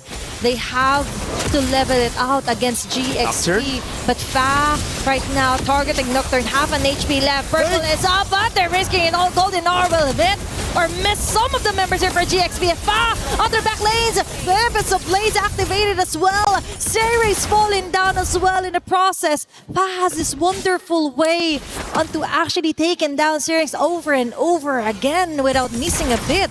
And there's just not enough damage from Falcons Mena to get the respect out of Galaxy Phoenix. They can do whatever they want. They can walk up, they can just dive in, especially with Ling on this Sora. Winnie is taking a ton of damage in the mid lane, but it doesn't even matter. Just walks away as Fa sieges down this turret down below. And with the first Lord, they've gone both mid and bot to a quarter of HP. That'll make things a heck of a lot easier as they wait for Lord number 2. Nana's doing a good job. Notice everybody on this other side of the map, so she goes for the counter jungle and takes something back for herself. It's all about improvising. Yeah, your jungle is compromised, but all you can do for now is go for the sneaky movements around the map and go for the best course of action, which is to push out other lanes across the map here against GXP. Now, Lord will be up for grabs. Will we be seeing longer Lord dances around this one? Is Mena or Falcons Mena willing to risk it? Now that GXP yet again, they're having the control over the map, and it's Nana yet again being the person to actually push through and interrupt the plan for Fa. This is scary. Fa knows there's no purple buff just yet on the hands of Nana. Yep. Okay, that's kind of scary here for Nucci. 1v1 up Because top. that is a very crucial play. If ever Golden Or will catch no one at all, instead it catches her. Falcon's mana right now is slowly crumbling down. It's fine, ensuring the Lord take. They could follow through for another kill. And that's 2 members immediately down for Falcon's mana. And it's through not just playing the far lane, but playing the purple buff. She just waits around the purple buff, makes Nana sweat. Once Nana hesitates just a bit, Fa takes the route into the Lord that was already so low from the rest of the members holding it down. We have the damage L rankings and Names is number 1, but we have to take a look at the damage allocation. A lot of times, Names is just playing front to back. She's dealing a lot of damage, but it's to the main frontliners of GXP. Winnie, Sophia, even Fa, they've been safe, coming in late or even playing far back. Lord taking a tier, base turret down, and it's the bottom turret to fall next. Okay, it's all about where your bullets are hitting, because right now for GXP, it's all hitting onto the right marks here for Falcon's mana. Attempts to place it again for Fa, targeting Naze and Nucci from the back. She has to back away. Nana chasing out there, but still, it's Winnie ensuring a double kill. They're taking too much time out to chasing Fa that they forgot they have to defend for their base. Nana. Winnie clearing out the last bits of the minion wave here for Falcon's mana. Nana as well. They have to prolong this one, but GXP, they just want to finish this, get it over with, and it looks like game number 1 will be going onto their side. A solid 31 kills in game number 1 of our last series of the day here in Stream A, and my goodness, did it live up to our expectations. Ling versus Fanny, at this point, it raised the bar for the competition. If you don't have 31 kills at 11 minutes for an assassin versus assassin, you're doing something wrong. Yeah, this might be one of my favorite matchups so far for MWI. It's exciting, for sure. And it's just day number 2. And I think it raised a lot of the doubts that people had on Galaxy Phoenix yesterday, right? We saw it in Stream B, but a lot of people were tuning into Stream A thinking, okay, maybe it was a fluke win against one of the Titans in MWI, but I think with this performance, it's a statement victory to the world that the other teams are certainly catching up, and Cambodian MLBB looks like it's at the top with Galaxy Phoenix.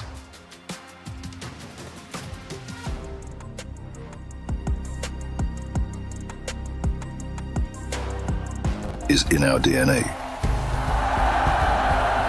Whenever we let it out, it becomes our superpower. Now imagine an entire city being built to supercharge it. Kadir City, powered by play. Well, based off the pick and bans, we knew it was going to be exciting, and it absolutely was. Galaxy Phoenix takes map number 1. Can they close it out in a 2-0 like everyone has done so far in the past 2 days on our stage? You guys were going crazy watching that matchup, much like the commentators were, for good reason. Tanks, they're out. Assassins are in. Gideon, what does that mean for our tournament? It means that this tournament might be super exciting now, because the day when Assassins come back in and the tanks start washing out, you get games like that. High KDAs, high intensities. Every moment cannot be wasted. Every second counts in moments like these. That's why that game was just so exciting. And becoming a color caster, so much easier.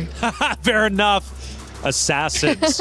31 kills in 11 minutes. Let's see if any of the moments from those kills were actually in this big moment from that game number 1, because from what I was hearing, man, it was Ling versus Fanny the entire time. Fa was also getting a ton of attention, right? Plenty of just exciting, electric moments from the Assassins. But we knew coming into this, the new meta would bring potentially that conversation. Ladies have been a bit slow in order to develop that, and I understand that coming into this tournament, you want to go with your comfort picks. But getting deeper into the tournament, especially if you want to beat the high-level opponents you have to play against, you've got to risk it all and go for gold. And that's exactly what they're doing. You also shouted out names at the beginning, too. Let's see what, or let's hear from you, I guess, one of biggest supporter of names and how she did. No matter what happens, you guys are still my GOATs. I want to make that very, very clear. But I have to say that when it came down to the in-game execution, it felt like they were kind of outclassed. You can see it from even these highlights. The beginning of the match, oh, the Ling was just so well done. And we were talking about the drafts on how they really set up so well for the Fanny. But on the other side, they were also unprepared if the enemy picked up an assassin. And this Ling was just everywhere around the map. There was no way to shut him down. Yeah, just the mechanical prowess of this team is ridiculous. We saw the hand cam of Fa just now, and she's using the traditional, you know, forefinger and thumbs, not going for the spider 6-finger activations, and still was able to precisely pick up every single one of her swords. Most people can't even get all 4. Yeah, honestly, mobile gamers are just insane to me with how many fingers you're able to put on there. I've seen one player use 8 fingers, which is crazy to say the least. But 4, 6, however you get it done, either way, she was doing it well. We got even a little bit of dancing on stage, of course, as Galaxy Phoenix and Falcons will take over map number 2. But seriously, the Assassins making things exciting overall speeds things up a lot. I mean, again, we mentioned that from the new meta, things would be sped up. I mean, 31 kills in 11 minutes. I mean, how extraordinary is that? It's huge. It's huge. We haven't seen it in a very, very long time. 11 to 20 maybe would warrant maybe a 30-minute game maybe, or like a late 20-minute game, but only a 15-minute game with that many kills on the board, it's already so special. Yeah, and I mean, keep in mind, right, because as many kills as she was able to put on the board, it's a contribution of the entire team. The assassin isn't there to just wipe out every single person. You're specifically wiping out the low targets on the team. You play as cleanup, and if you're lucky, you find a priority target that you could 100-0. Which is what was so differing about the gameplay between Nana and Fa, right? We saw Fa coming in the later portions of the team fights, understanding that everyone else on the team could get them a bit low. But for Nana, it was a lot more trickier because it seems like in her gameplay, she went in for the initiations a lot of the time. And unfortunately, there were moments where she got caught by the Sora. Yeah, unfortunately, that's just the truth of the matchup between the Fanny alongside with the Ling. Ling can clean up, Fanny can clean up, but the difference in scaling, Ling does much better in the later stages of the game with the items that he's able to purchase. Fanny, really, really good in the early stages. Like, under turret, you are not safe. Getting a lot of love in the chat, by the way. The stage is on. We saw you out there, Rico. It's so refreshing to watch, okay? Ling and Fanny. And that echoes the sentiment of what you're saying, right? It's nice to see the Assassins come out, see the high-octane play, see the fast action. This new meta, that's what it brought. Yes, absolutely, absolutely. I think much fun. We've talked about it. The casters were also talking heavily about it, and hopefully coming to this next match, we'll see another assassin v assassin. But usually when we do see the first matchup be an assassin v assassin, game number 2, sometimes they resort back to safety. They resort back to the tank jungle. Well, hey, I tell you what, even though the ladies on stage are vicious, they had a little bit of fun with Don't Touch the Hero. Today we're going to be playing Don't Touch the Hero. Are you girls ready? Yeah. No. Aurora, Sora, Lilia, Freya, Lilia, Aurora. Oh, hell. Freya, Aurora, Sora, Lilia, Lilia. At this point, I'm just copying your moves. Oh my god. It's fine. Okay.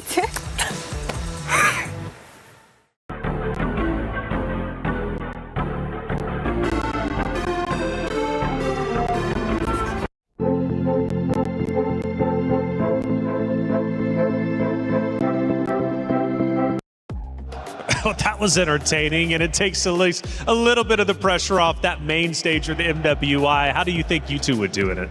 Amazing. I do amazing. Okay, pure confidence. Gideon? I think I would have simulated that handshake as well of like, Hey, that's what I did in Wild Cards. We don't talk about it. Look, it's tough. It's tough, and I have to admit that these girls are doing a very good job because I would have absolutely ruined myself. Sora, okay, Sora. Oh, no, I'm not supposed to do that. I think you would have done well, though, posing for the Eiffel Tower on the green screen. Let's head back to the stage, though, because it's time to get things started once again between these two great teams. Now, going back into game number 2, Do we stick with the fresh meta, right? Do we continue to try it? Obviously, for the side of Galaxy Phoenix, why not? I mean, they were dominant. They ended up winning. For Team Falcons meta, though, do we go back to the bread and butter? Would that even work against the Assassin comp? Personally, I think yes, it does work very, very well. There was a reason why the meta always revolves around these three things. If tanks are in the jungle, assassins are out, then fighters need to come in to deal with the tanks. Then once the fighters become the main meta, the assassins come back because the fighters can't keep up with the assassins. It's this nasty little trifecta that always happens every single patch. Every patch indeed. And for Falcons meta, how do they deal with Fa? I mean, Fa was on fire the entire time, repping Claude. What's the counter to that? I think that's a really good question because come game number 1, we saw that they actually respected Fa by taking away the Guinevere. And they're going to do the exact same thing actually as we get into the drafts here for game number 2.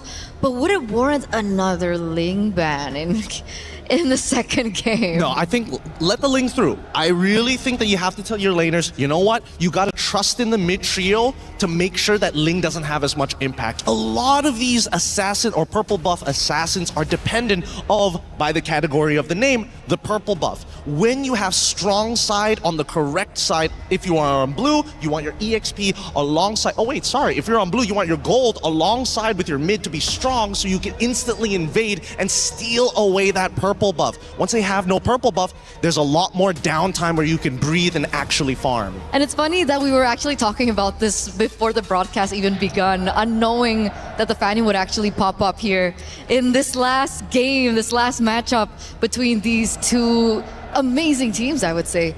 Freya gets banned out, Baxia also gets banned out.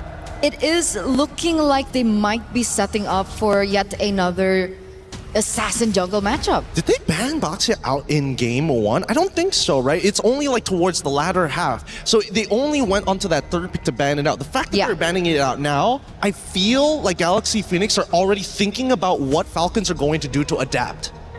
That's possible. That's possible. The Bellerik gets banned though. Is that in accordance to what you're saying right now? Not 100% just yet. I want to see this third one just to be sure. Whether or not it's just we're changing up the order. Really, we already know what we want to ban and we know what we want to pick. Okay, but in terms of bans for Teams Falcons, it's the exact same. Hasn't changed at all. Gwen, Freya, Matilda banned out again. Last time they picked up the Marcel first.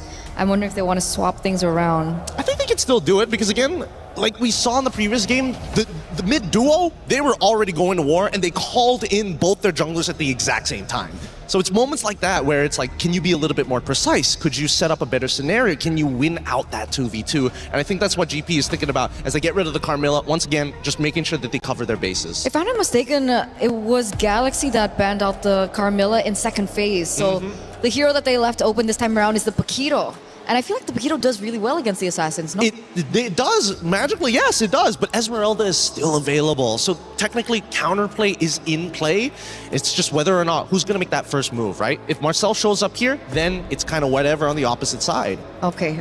Let's see. It really depends on what this first pick coming in through from Team Falcons is going to be. And this time it's not as decisive. They're actually really thinking about it. Are they considering perhaps a different pick in game number 2? I mean, could be. There you go. Esme, they give up on the Marcel very early on. Do they want to give that up though? That's the thing. The Marcel is a little dangerous here. As much as Esmeralda becomes the super tank, Marcel can peel people off of their main targets pretty well. And more importantly, he's just fast. Absolutely.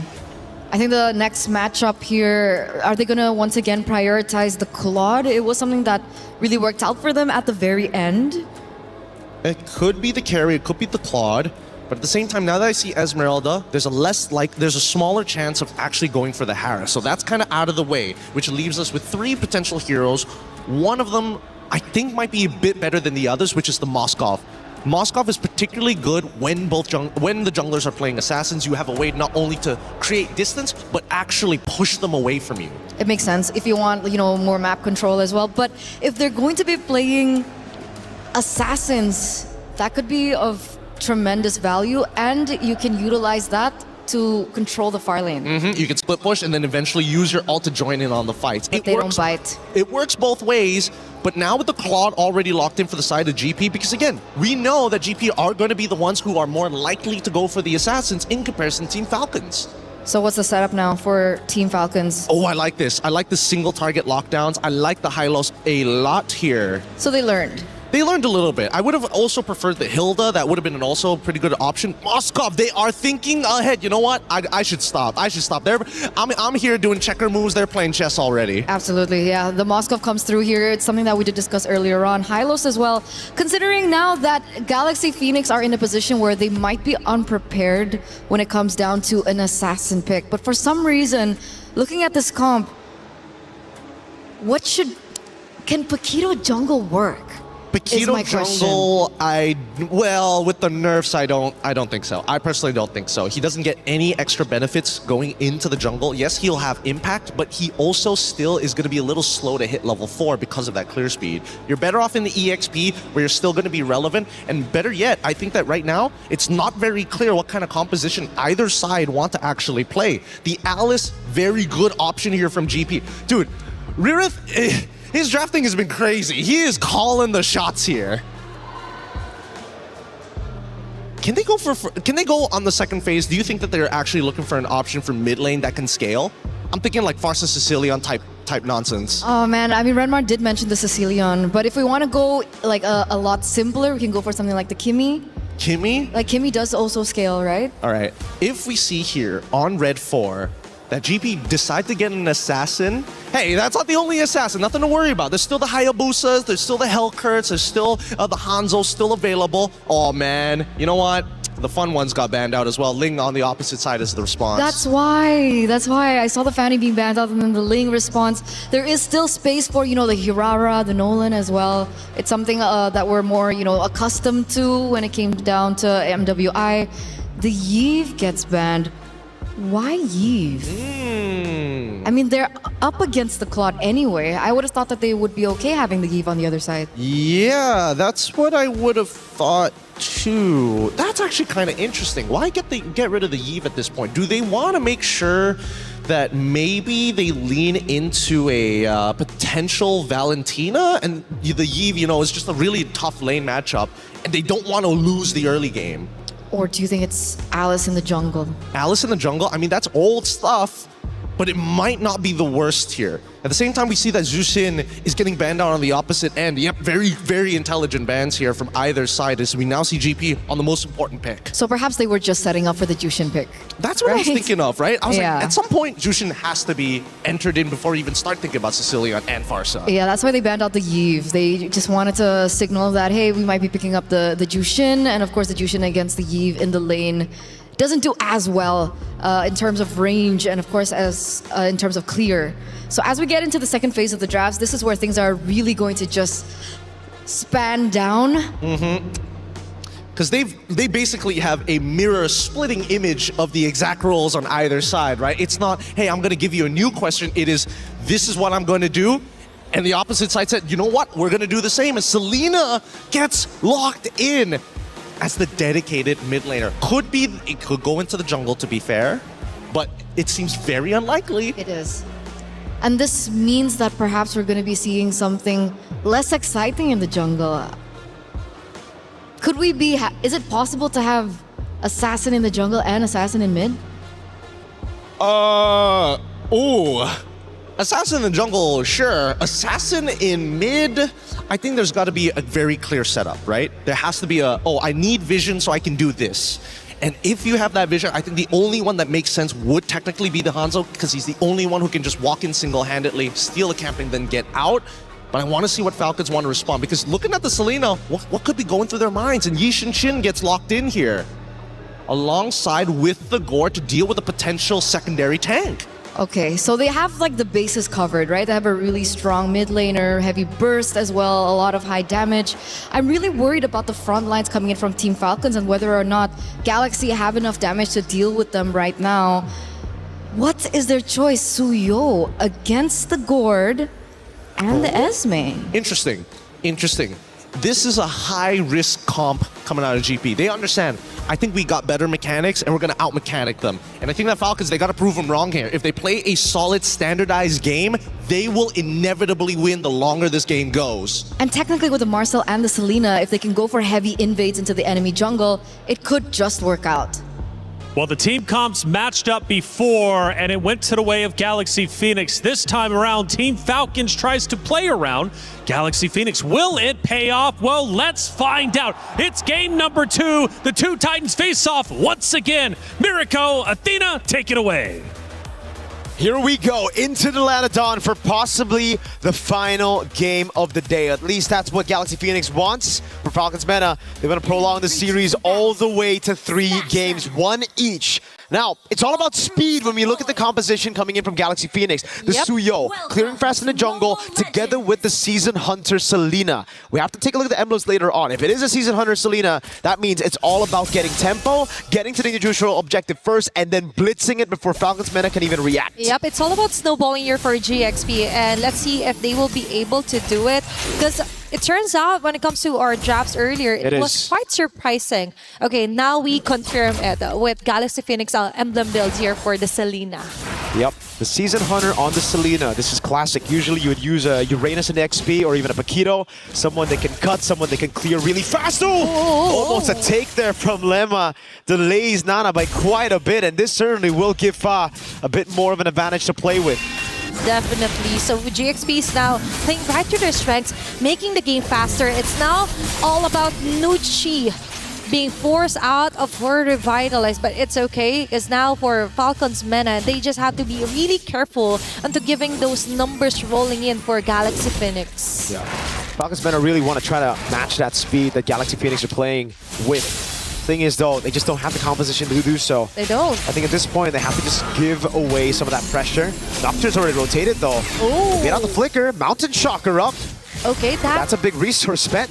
That is, imagine, just to try and prevent the inevitable here from happening from Lemma. Although the flicker was actually used here. So might as well for Falcons Mena. Small wins do matter, small steps ahead of them before they actually try and contest this neutral objective. Now, talking about the speed of the game for GXP, if they are not able to actually capitalize on their snowballing potential, I think that might be one of the cons of what they wanted to do here for game number 2.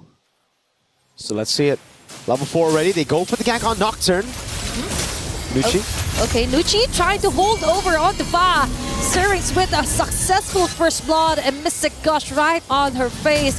Ling tried to run away. Also, the flicker force out. That is numerous advantages for Falcons Mena. But Sophia and Lemma just goes on ahead of it, eliminating Jungler altogether. Ling falling in with Crimson Gleam.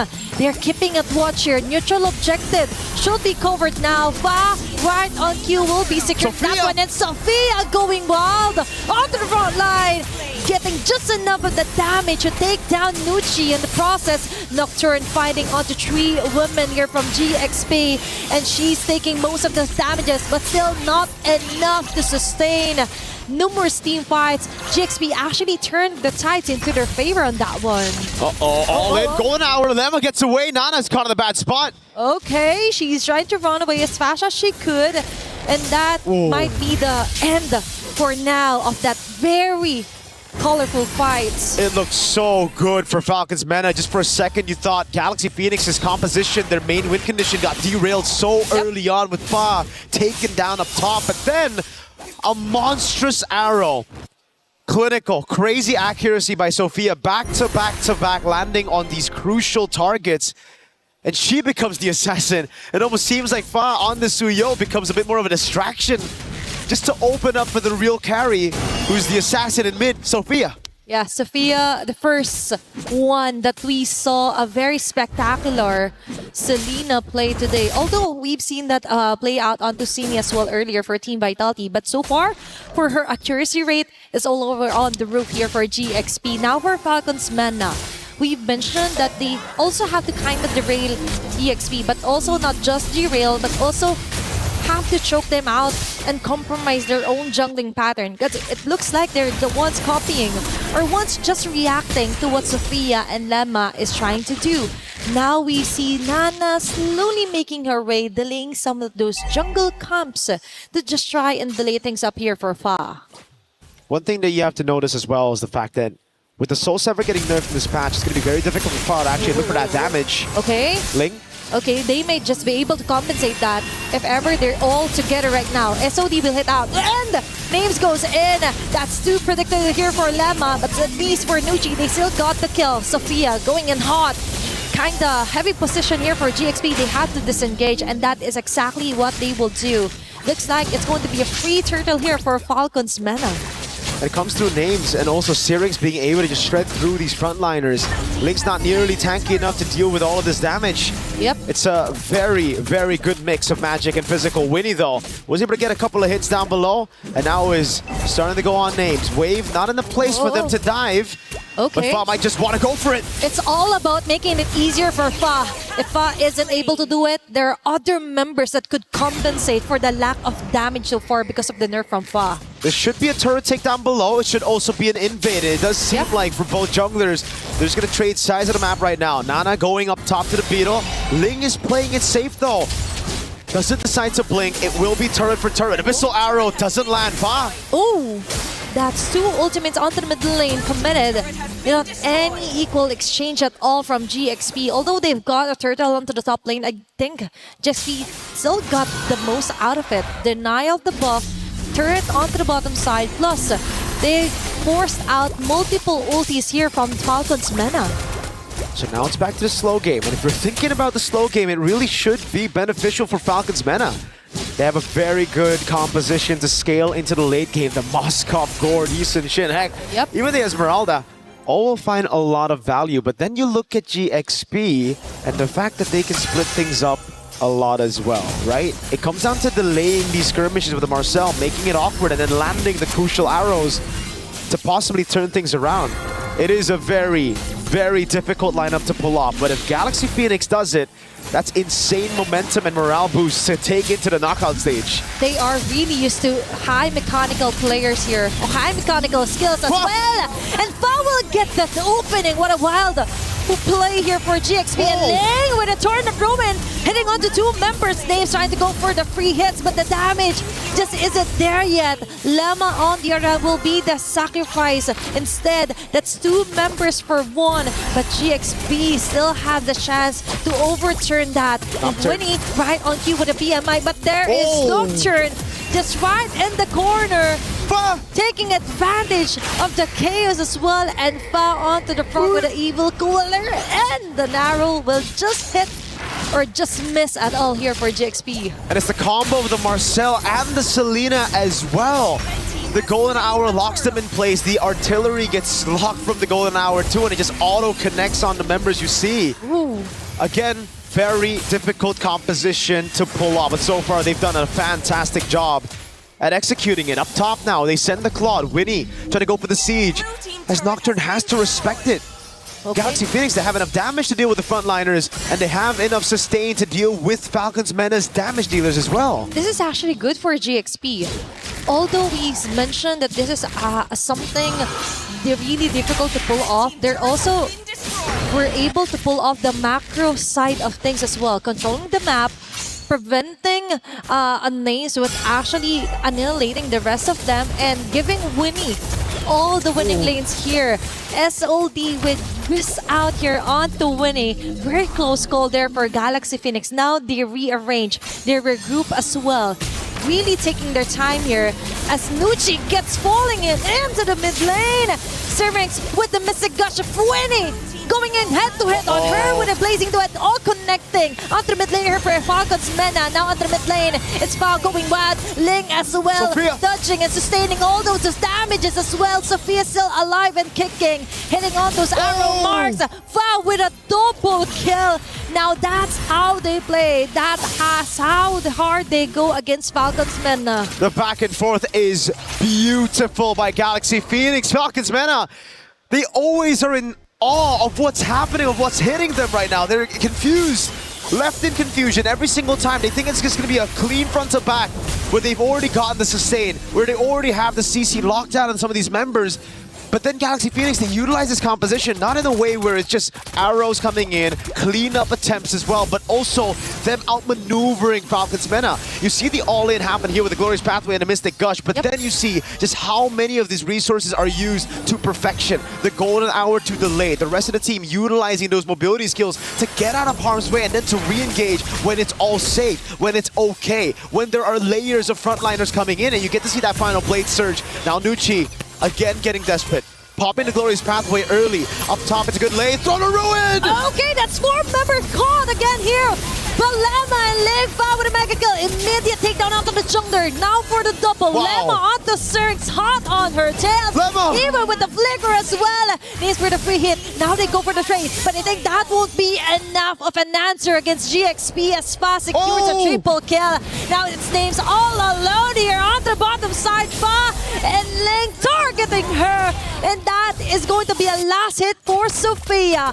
4 members are actually a wipeout against Falcon's Mena by GXP. Even when the arrows don't land, it plays such a crucial role in these team fights. Sophia with an arrow that didn't land but forced the step away from Names. She had to take that Blade Surge to the face and then the Purify, desperately to try to get away. GXP are playing one hell of a game of MLBB. 5,700 gold lead, a Lord up top pushing in as well. And all this while, they've been able to get these turrets down before. It's a Holy Shield down below. Look at the items. They've been able to get so much, and Fa has a Sky Piercer. I believe it was 60 stacks earlier. This is massive for someone who died so early on before Turtle 1 to get 60 stacks. After a Sky Piercer, you usually start feeding. Oh my gosh, it's all about the QSG as well from the arrows from Sophia that made it easier for Fa to actually come back from the first blood suddenly from Falcon's Mena. Plus, it creates a lot of space interruptions against Falcon's Mena, which is what they're exactly doing. And now its Name's being targeted. Holy shields pop up. Another arrow right onto the face and a fall of the torn throw in here for Ling. There's going to be a golden R. Okay, frozen on the moment is Syrinx. So with the Mystic Gush, they tried to find an answer and they find it on the body of Ling. But still GXP, they were able to pop up Holy Shields, able to destroy a base turret. And now they're eyeing out a possible or a potential kill. But still for Falcon's Mena, they're trying to force their way in against Winnie. Oh with my Blazing God. Duet, now he's going back up again. And Nocturne onto the front line is not enough to sustain at all as Fat gets an opening with a mega kill following up for a moment as well. What a chase down here. It's 2 members down here, but Nana gets a shutdown kill. And GXP, what a play here. Ooh. 80 stacks on the board. She's fully stacked up. There was a shutdown over to Sophia, but GXP got the base turret in the far lane. They won't even have to send anybody over down below to set up that slow push anymore. So it's all about playing it calm now. I know they've thrived on playing it chaotic, on just going for these chaotic brawls, but it's time for them to slow things down as they wait for the Lord to spawn. 30 seconds on the clock. The wave in the bottom lane will be slow pushing. It's all about taking prio in mid and top and then forcing Falcon's Mena to react, either by sending someone bot or by completely giving the Lord over to GXP. This is how they set their name high here on MWI. They may be tagged as newcomers, but with the way that they move... Oh my God, that arrow landed. It was just the Traceless that saved her. Okay, that is multiple dangers up ahead here for Falcon's Mena. I think if they want to contest this Lord, they have to cross over onto Sophia, which in fact will land another arrow in the trap. And Fa yet again. Incoming attack. And Ling with a drone of ruin Fa targeting Names. Okay, there's going to be a mini stun here for Falcon's Mena. Syrinx with a Mystic Gush, but she will be caught yet again here by Ling. Nocturne cannot sustain the 5 members attacking them continuously. Galaxy Phoenix, another arrow in the face of Nana. Fa with a finishing move, double kill as well. Sophia might fall down, but still for Galaxy Phoenix, that is a huge win advantage. That is a huge kill advantage. And now they're slowly making their way onto the base. Mid lane base turret being targeted. There's going to be a Glorious Pathway to try the link things up here against GXP, but no. This might be the end as Fa closely survives no ranks and names, getting a name out of Ling and Winnie. Still defending for their life here against GXP. And they get 3 base turrets already. Everything stripped down to the crystal. I know I said it play safe. I said to play safe. I said to play it slow. You know what? Screw that. Just do your thing, man. Galaxy Phoenix, they like it fast. They want to go in. They want to just look for those chaotic duels. And it's facilitated through Sophia landing these arrows. It's just ridiculous how disgustingly accurate Sophia's been on those arrows. Finding these angles that makes it so difficult for Falcons Meta to react to. Another arrow again just lands on Nocturne. I'm surprised she doesn't have Wishing Lantern at this point. It's a poking tool. It's like you're playing Navaria. It's like you have an Astral Echo place on all of them. The hitbox is doubled whenever Sophia's on the Selena. That would be the cherry on top if ever she plans to build up the Wishing Lantern at this point. Because now for GXP, they got a Lord. They've got most of the turrets out of the way. Now they just have to find a very good setup, which so far they have been landing onto the body of Ling, and with the use of Lemma as well with the golden hour. Not to mention, if you manage to dodge those critical ultimates, the arrow will still hit you.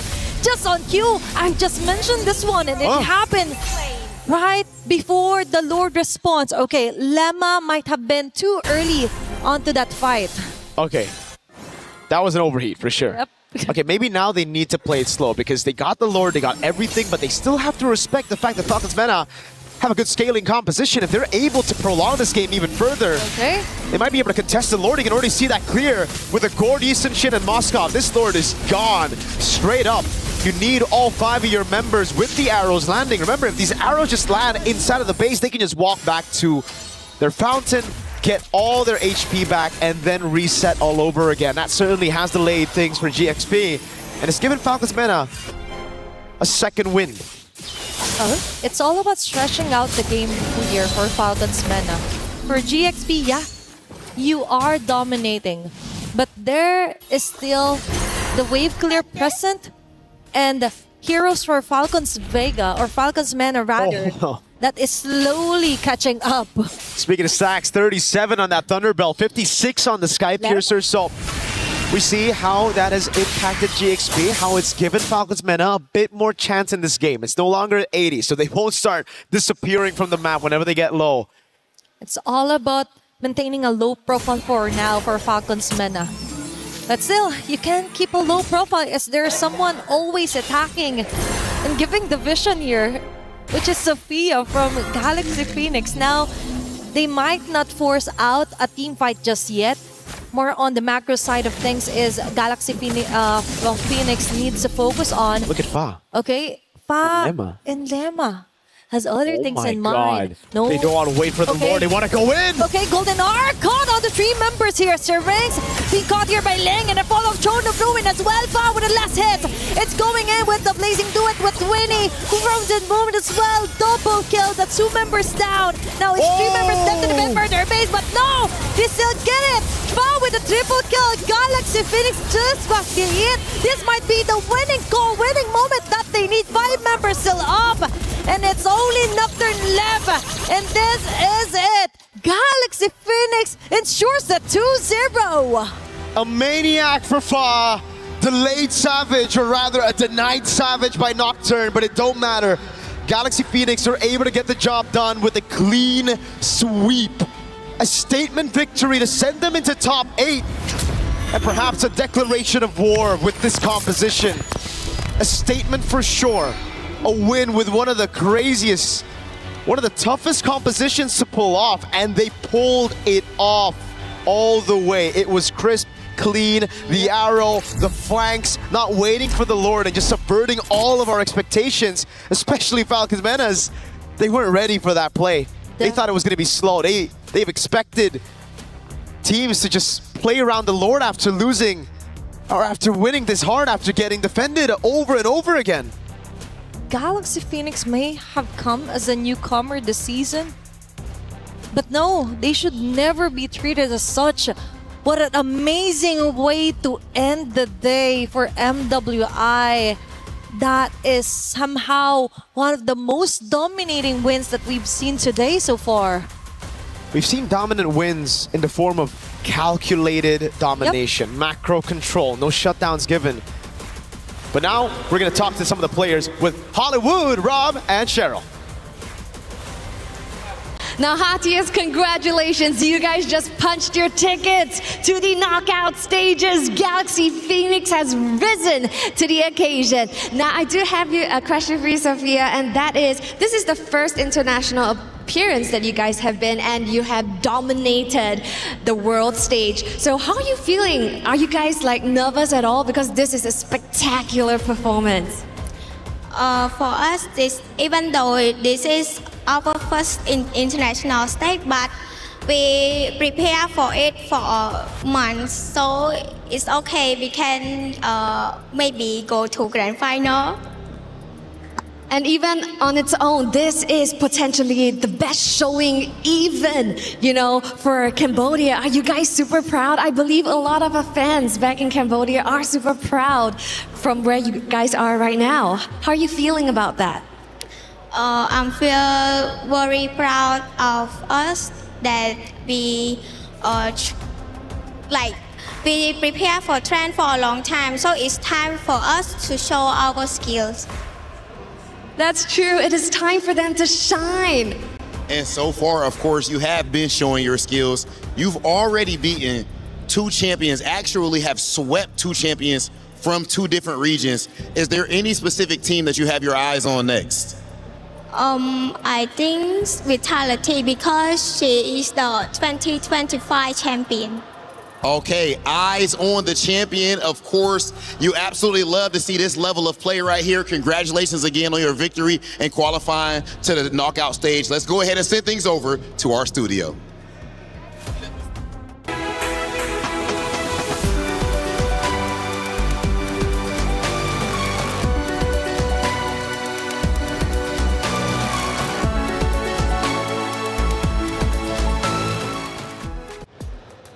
Galaxy Phoenix pulls it off with a 2-0 victory. They did it very well, and they will officially be moving forward into the knockout stage. Congratulations to them. For Team Falcons MENA, however, I know you're a supporter. Yes, they take the 2-0 loss, but they're not down and out just yet. They move down to the lower bracket. So it's okay. It's okay. And luckily for us on Stream A, we don't have to, watch too many elimination matches today. Wait, do we have more tomorrow?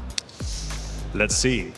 It's only going to get worse. I mean, yeah, it only gets worse, right? There can only be 1 champion, and there's still plenty of teams left. So at the end of the day, we are going to be crushing keys for the next 3 days after this. We take a look at our Group A competitors, and plenty of teams have now moved forward. We got Team Ray Young, we got Celtic Cyber Team as well. Now for the decider matches, though, check those out. Gideon, we've got 2 banger matchups.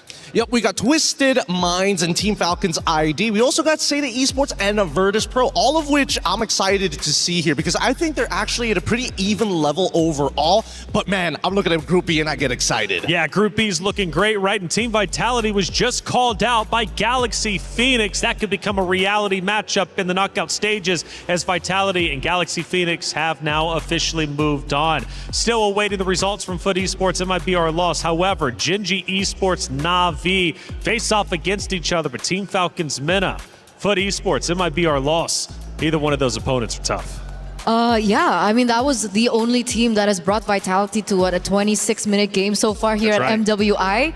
So I'm anticipating that last matchup, and I think it should be, well, my prediction would be it might be our loss, but who knows, Foot Esports could definitely surprise us. Either way, it's up to them to decide how it ends up going. Let's start taking a look at our great moments from that series. We take a look at moment number 1. We mentioned the team comps were going to be a little bit different this time around. We're getting up to the 9-minute mark. Gideon, what do you see?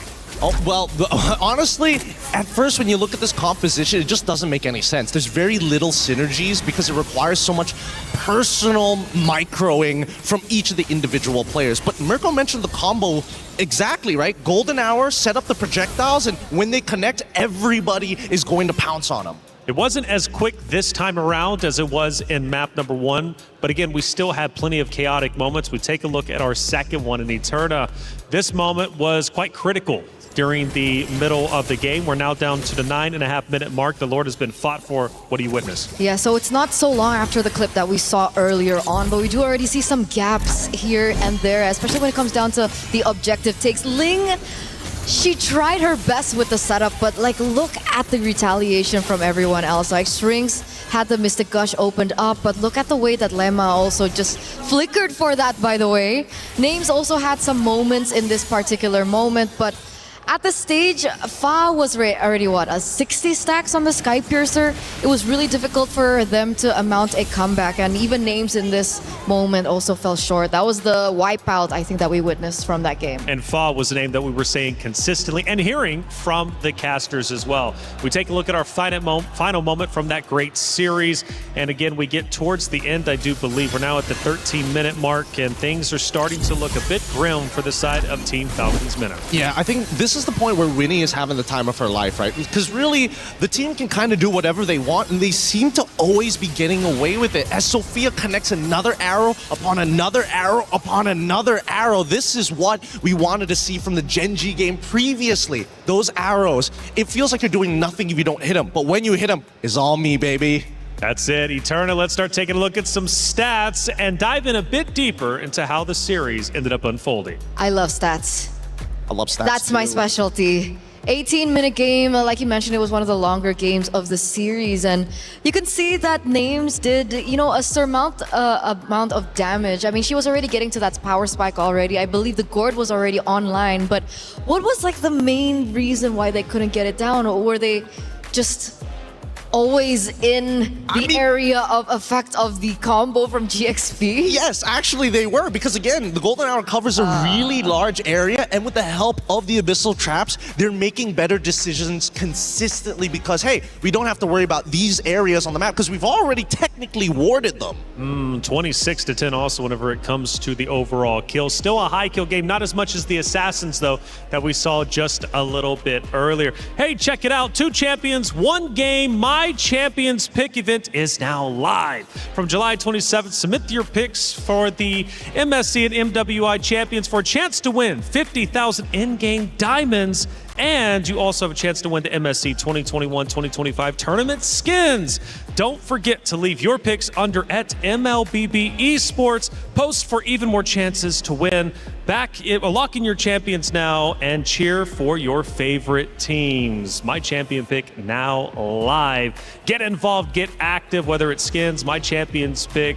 MLBB loves to throw you some stuff your way. So again, you can just love everything MLBB, which I gotta say I have genuinely loved each and every day so far. 2 days down, 3 more to go, more keys to crush. But as we look through our highlights, so many great games today that we ended up unfolding and going through. And obviously at the start, we had 2 talented teams take the very stage. And well, for some, their keys got crushed. For others, they moved forward. Absolutely, they do move forward. And I think that there were so many exciting things that we saw today as well. New heroes, new picks as well. Still going into the question of, you know, the meta in the jungle so far. Is it Assassin? Is it still Tank? But I'm really, really relieved that we did see that Fanny and the Ling pop up there in that final game. I agree. Now, usually, you know, they don't usually get me for the women's tournaments, to be perfectly honest. And I thought maybe this time around, it's like, this could be a mistake sending me, of all people. I'm very critical. I come in here, the most I have to criticize is, oh, just the slight miss mechanic, and that's easy to fix.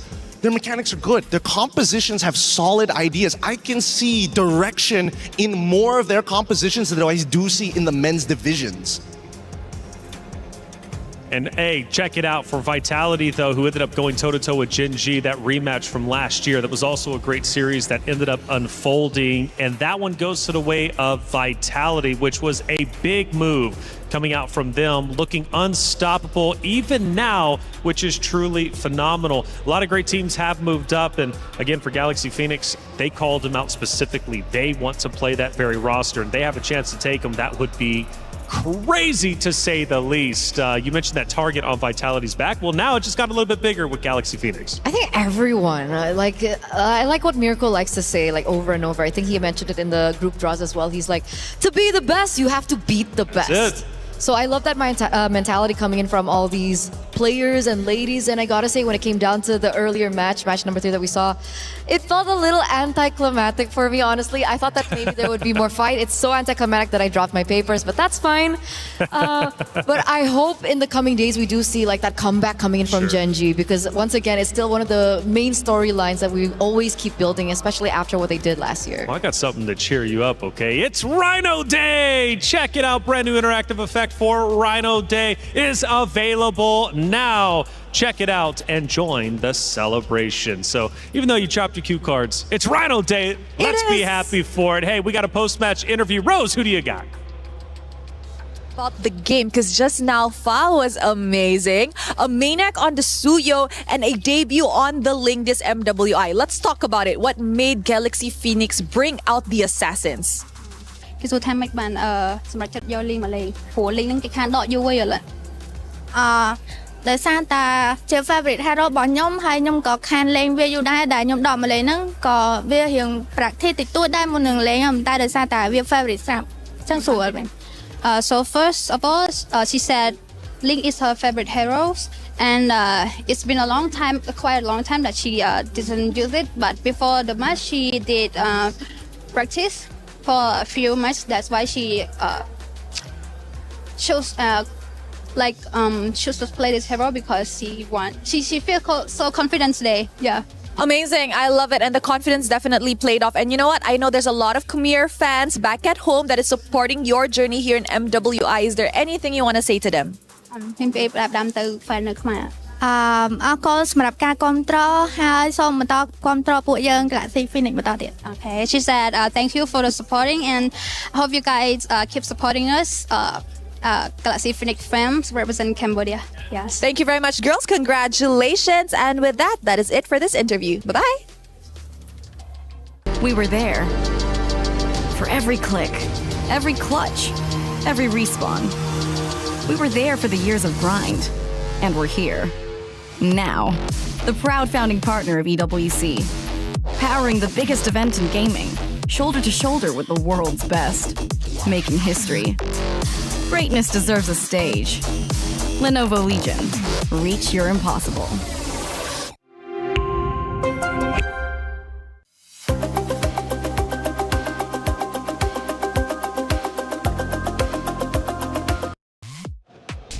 Thank you for the interview, as always, Rose. That's it for our matches for today. However, we got to go to the stage for one more surprise.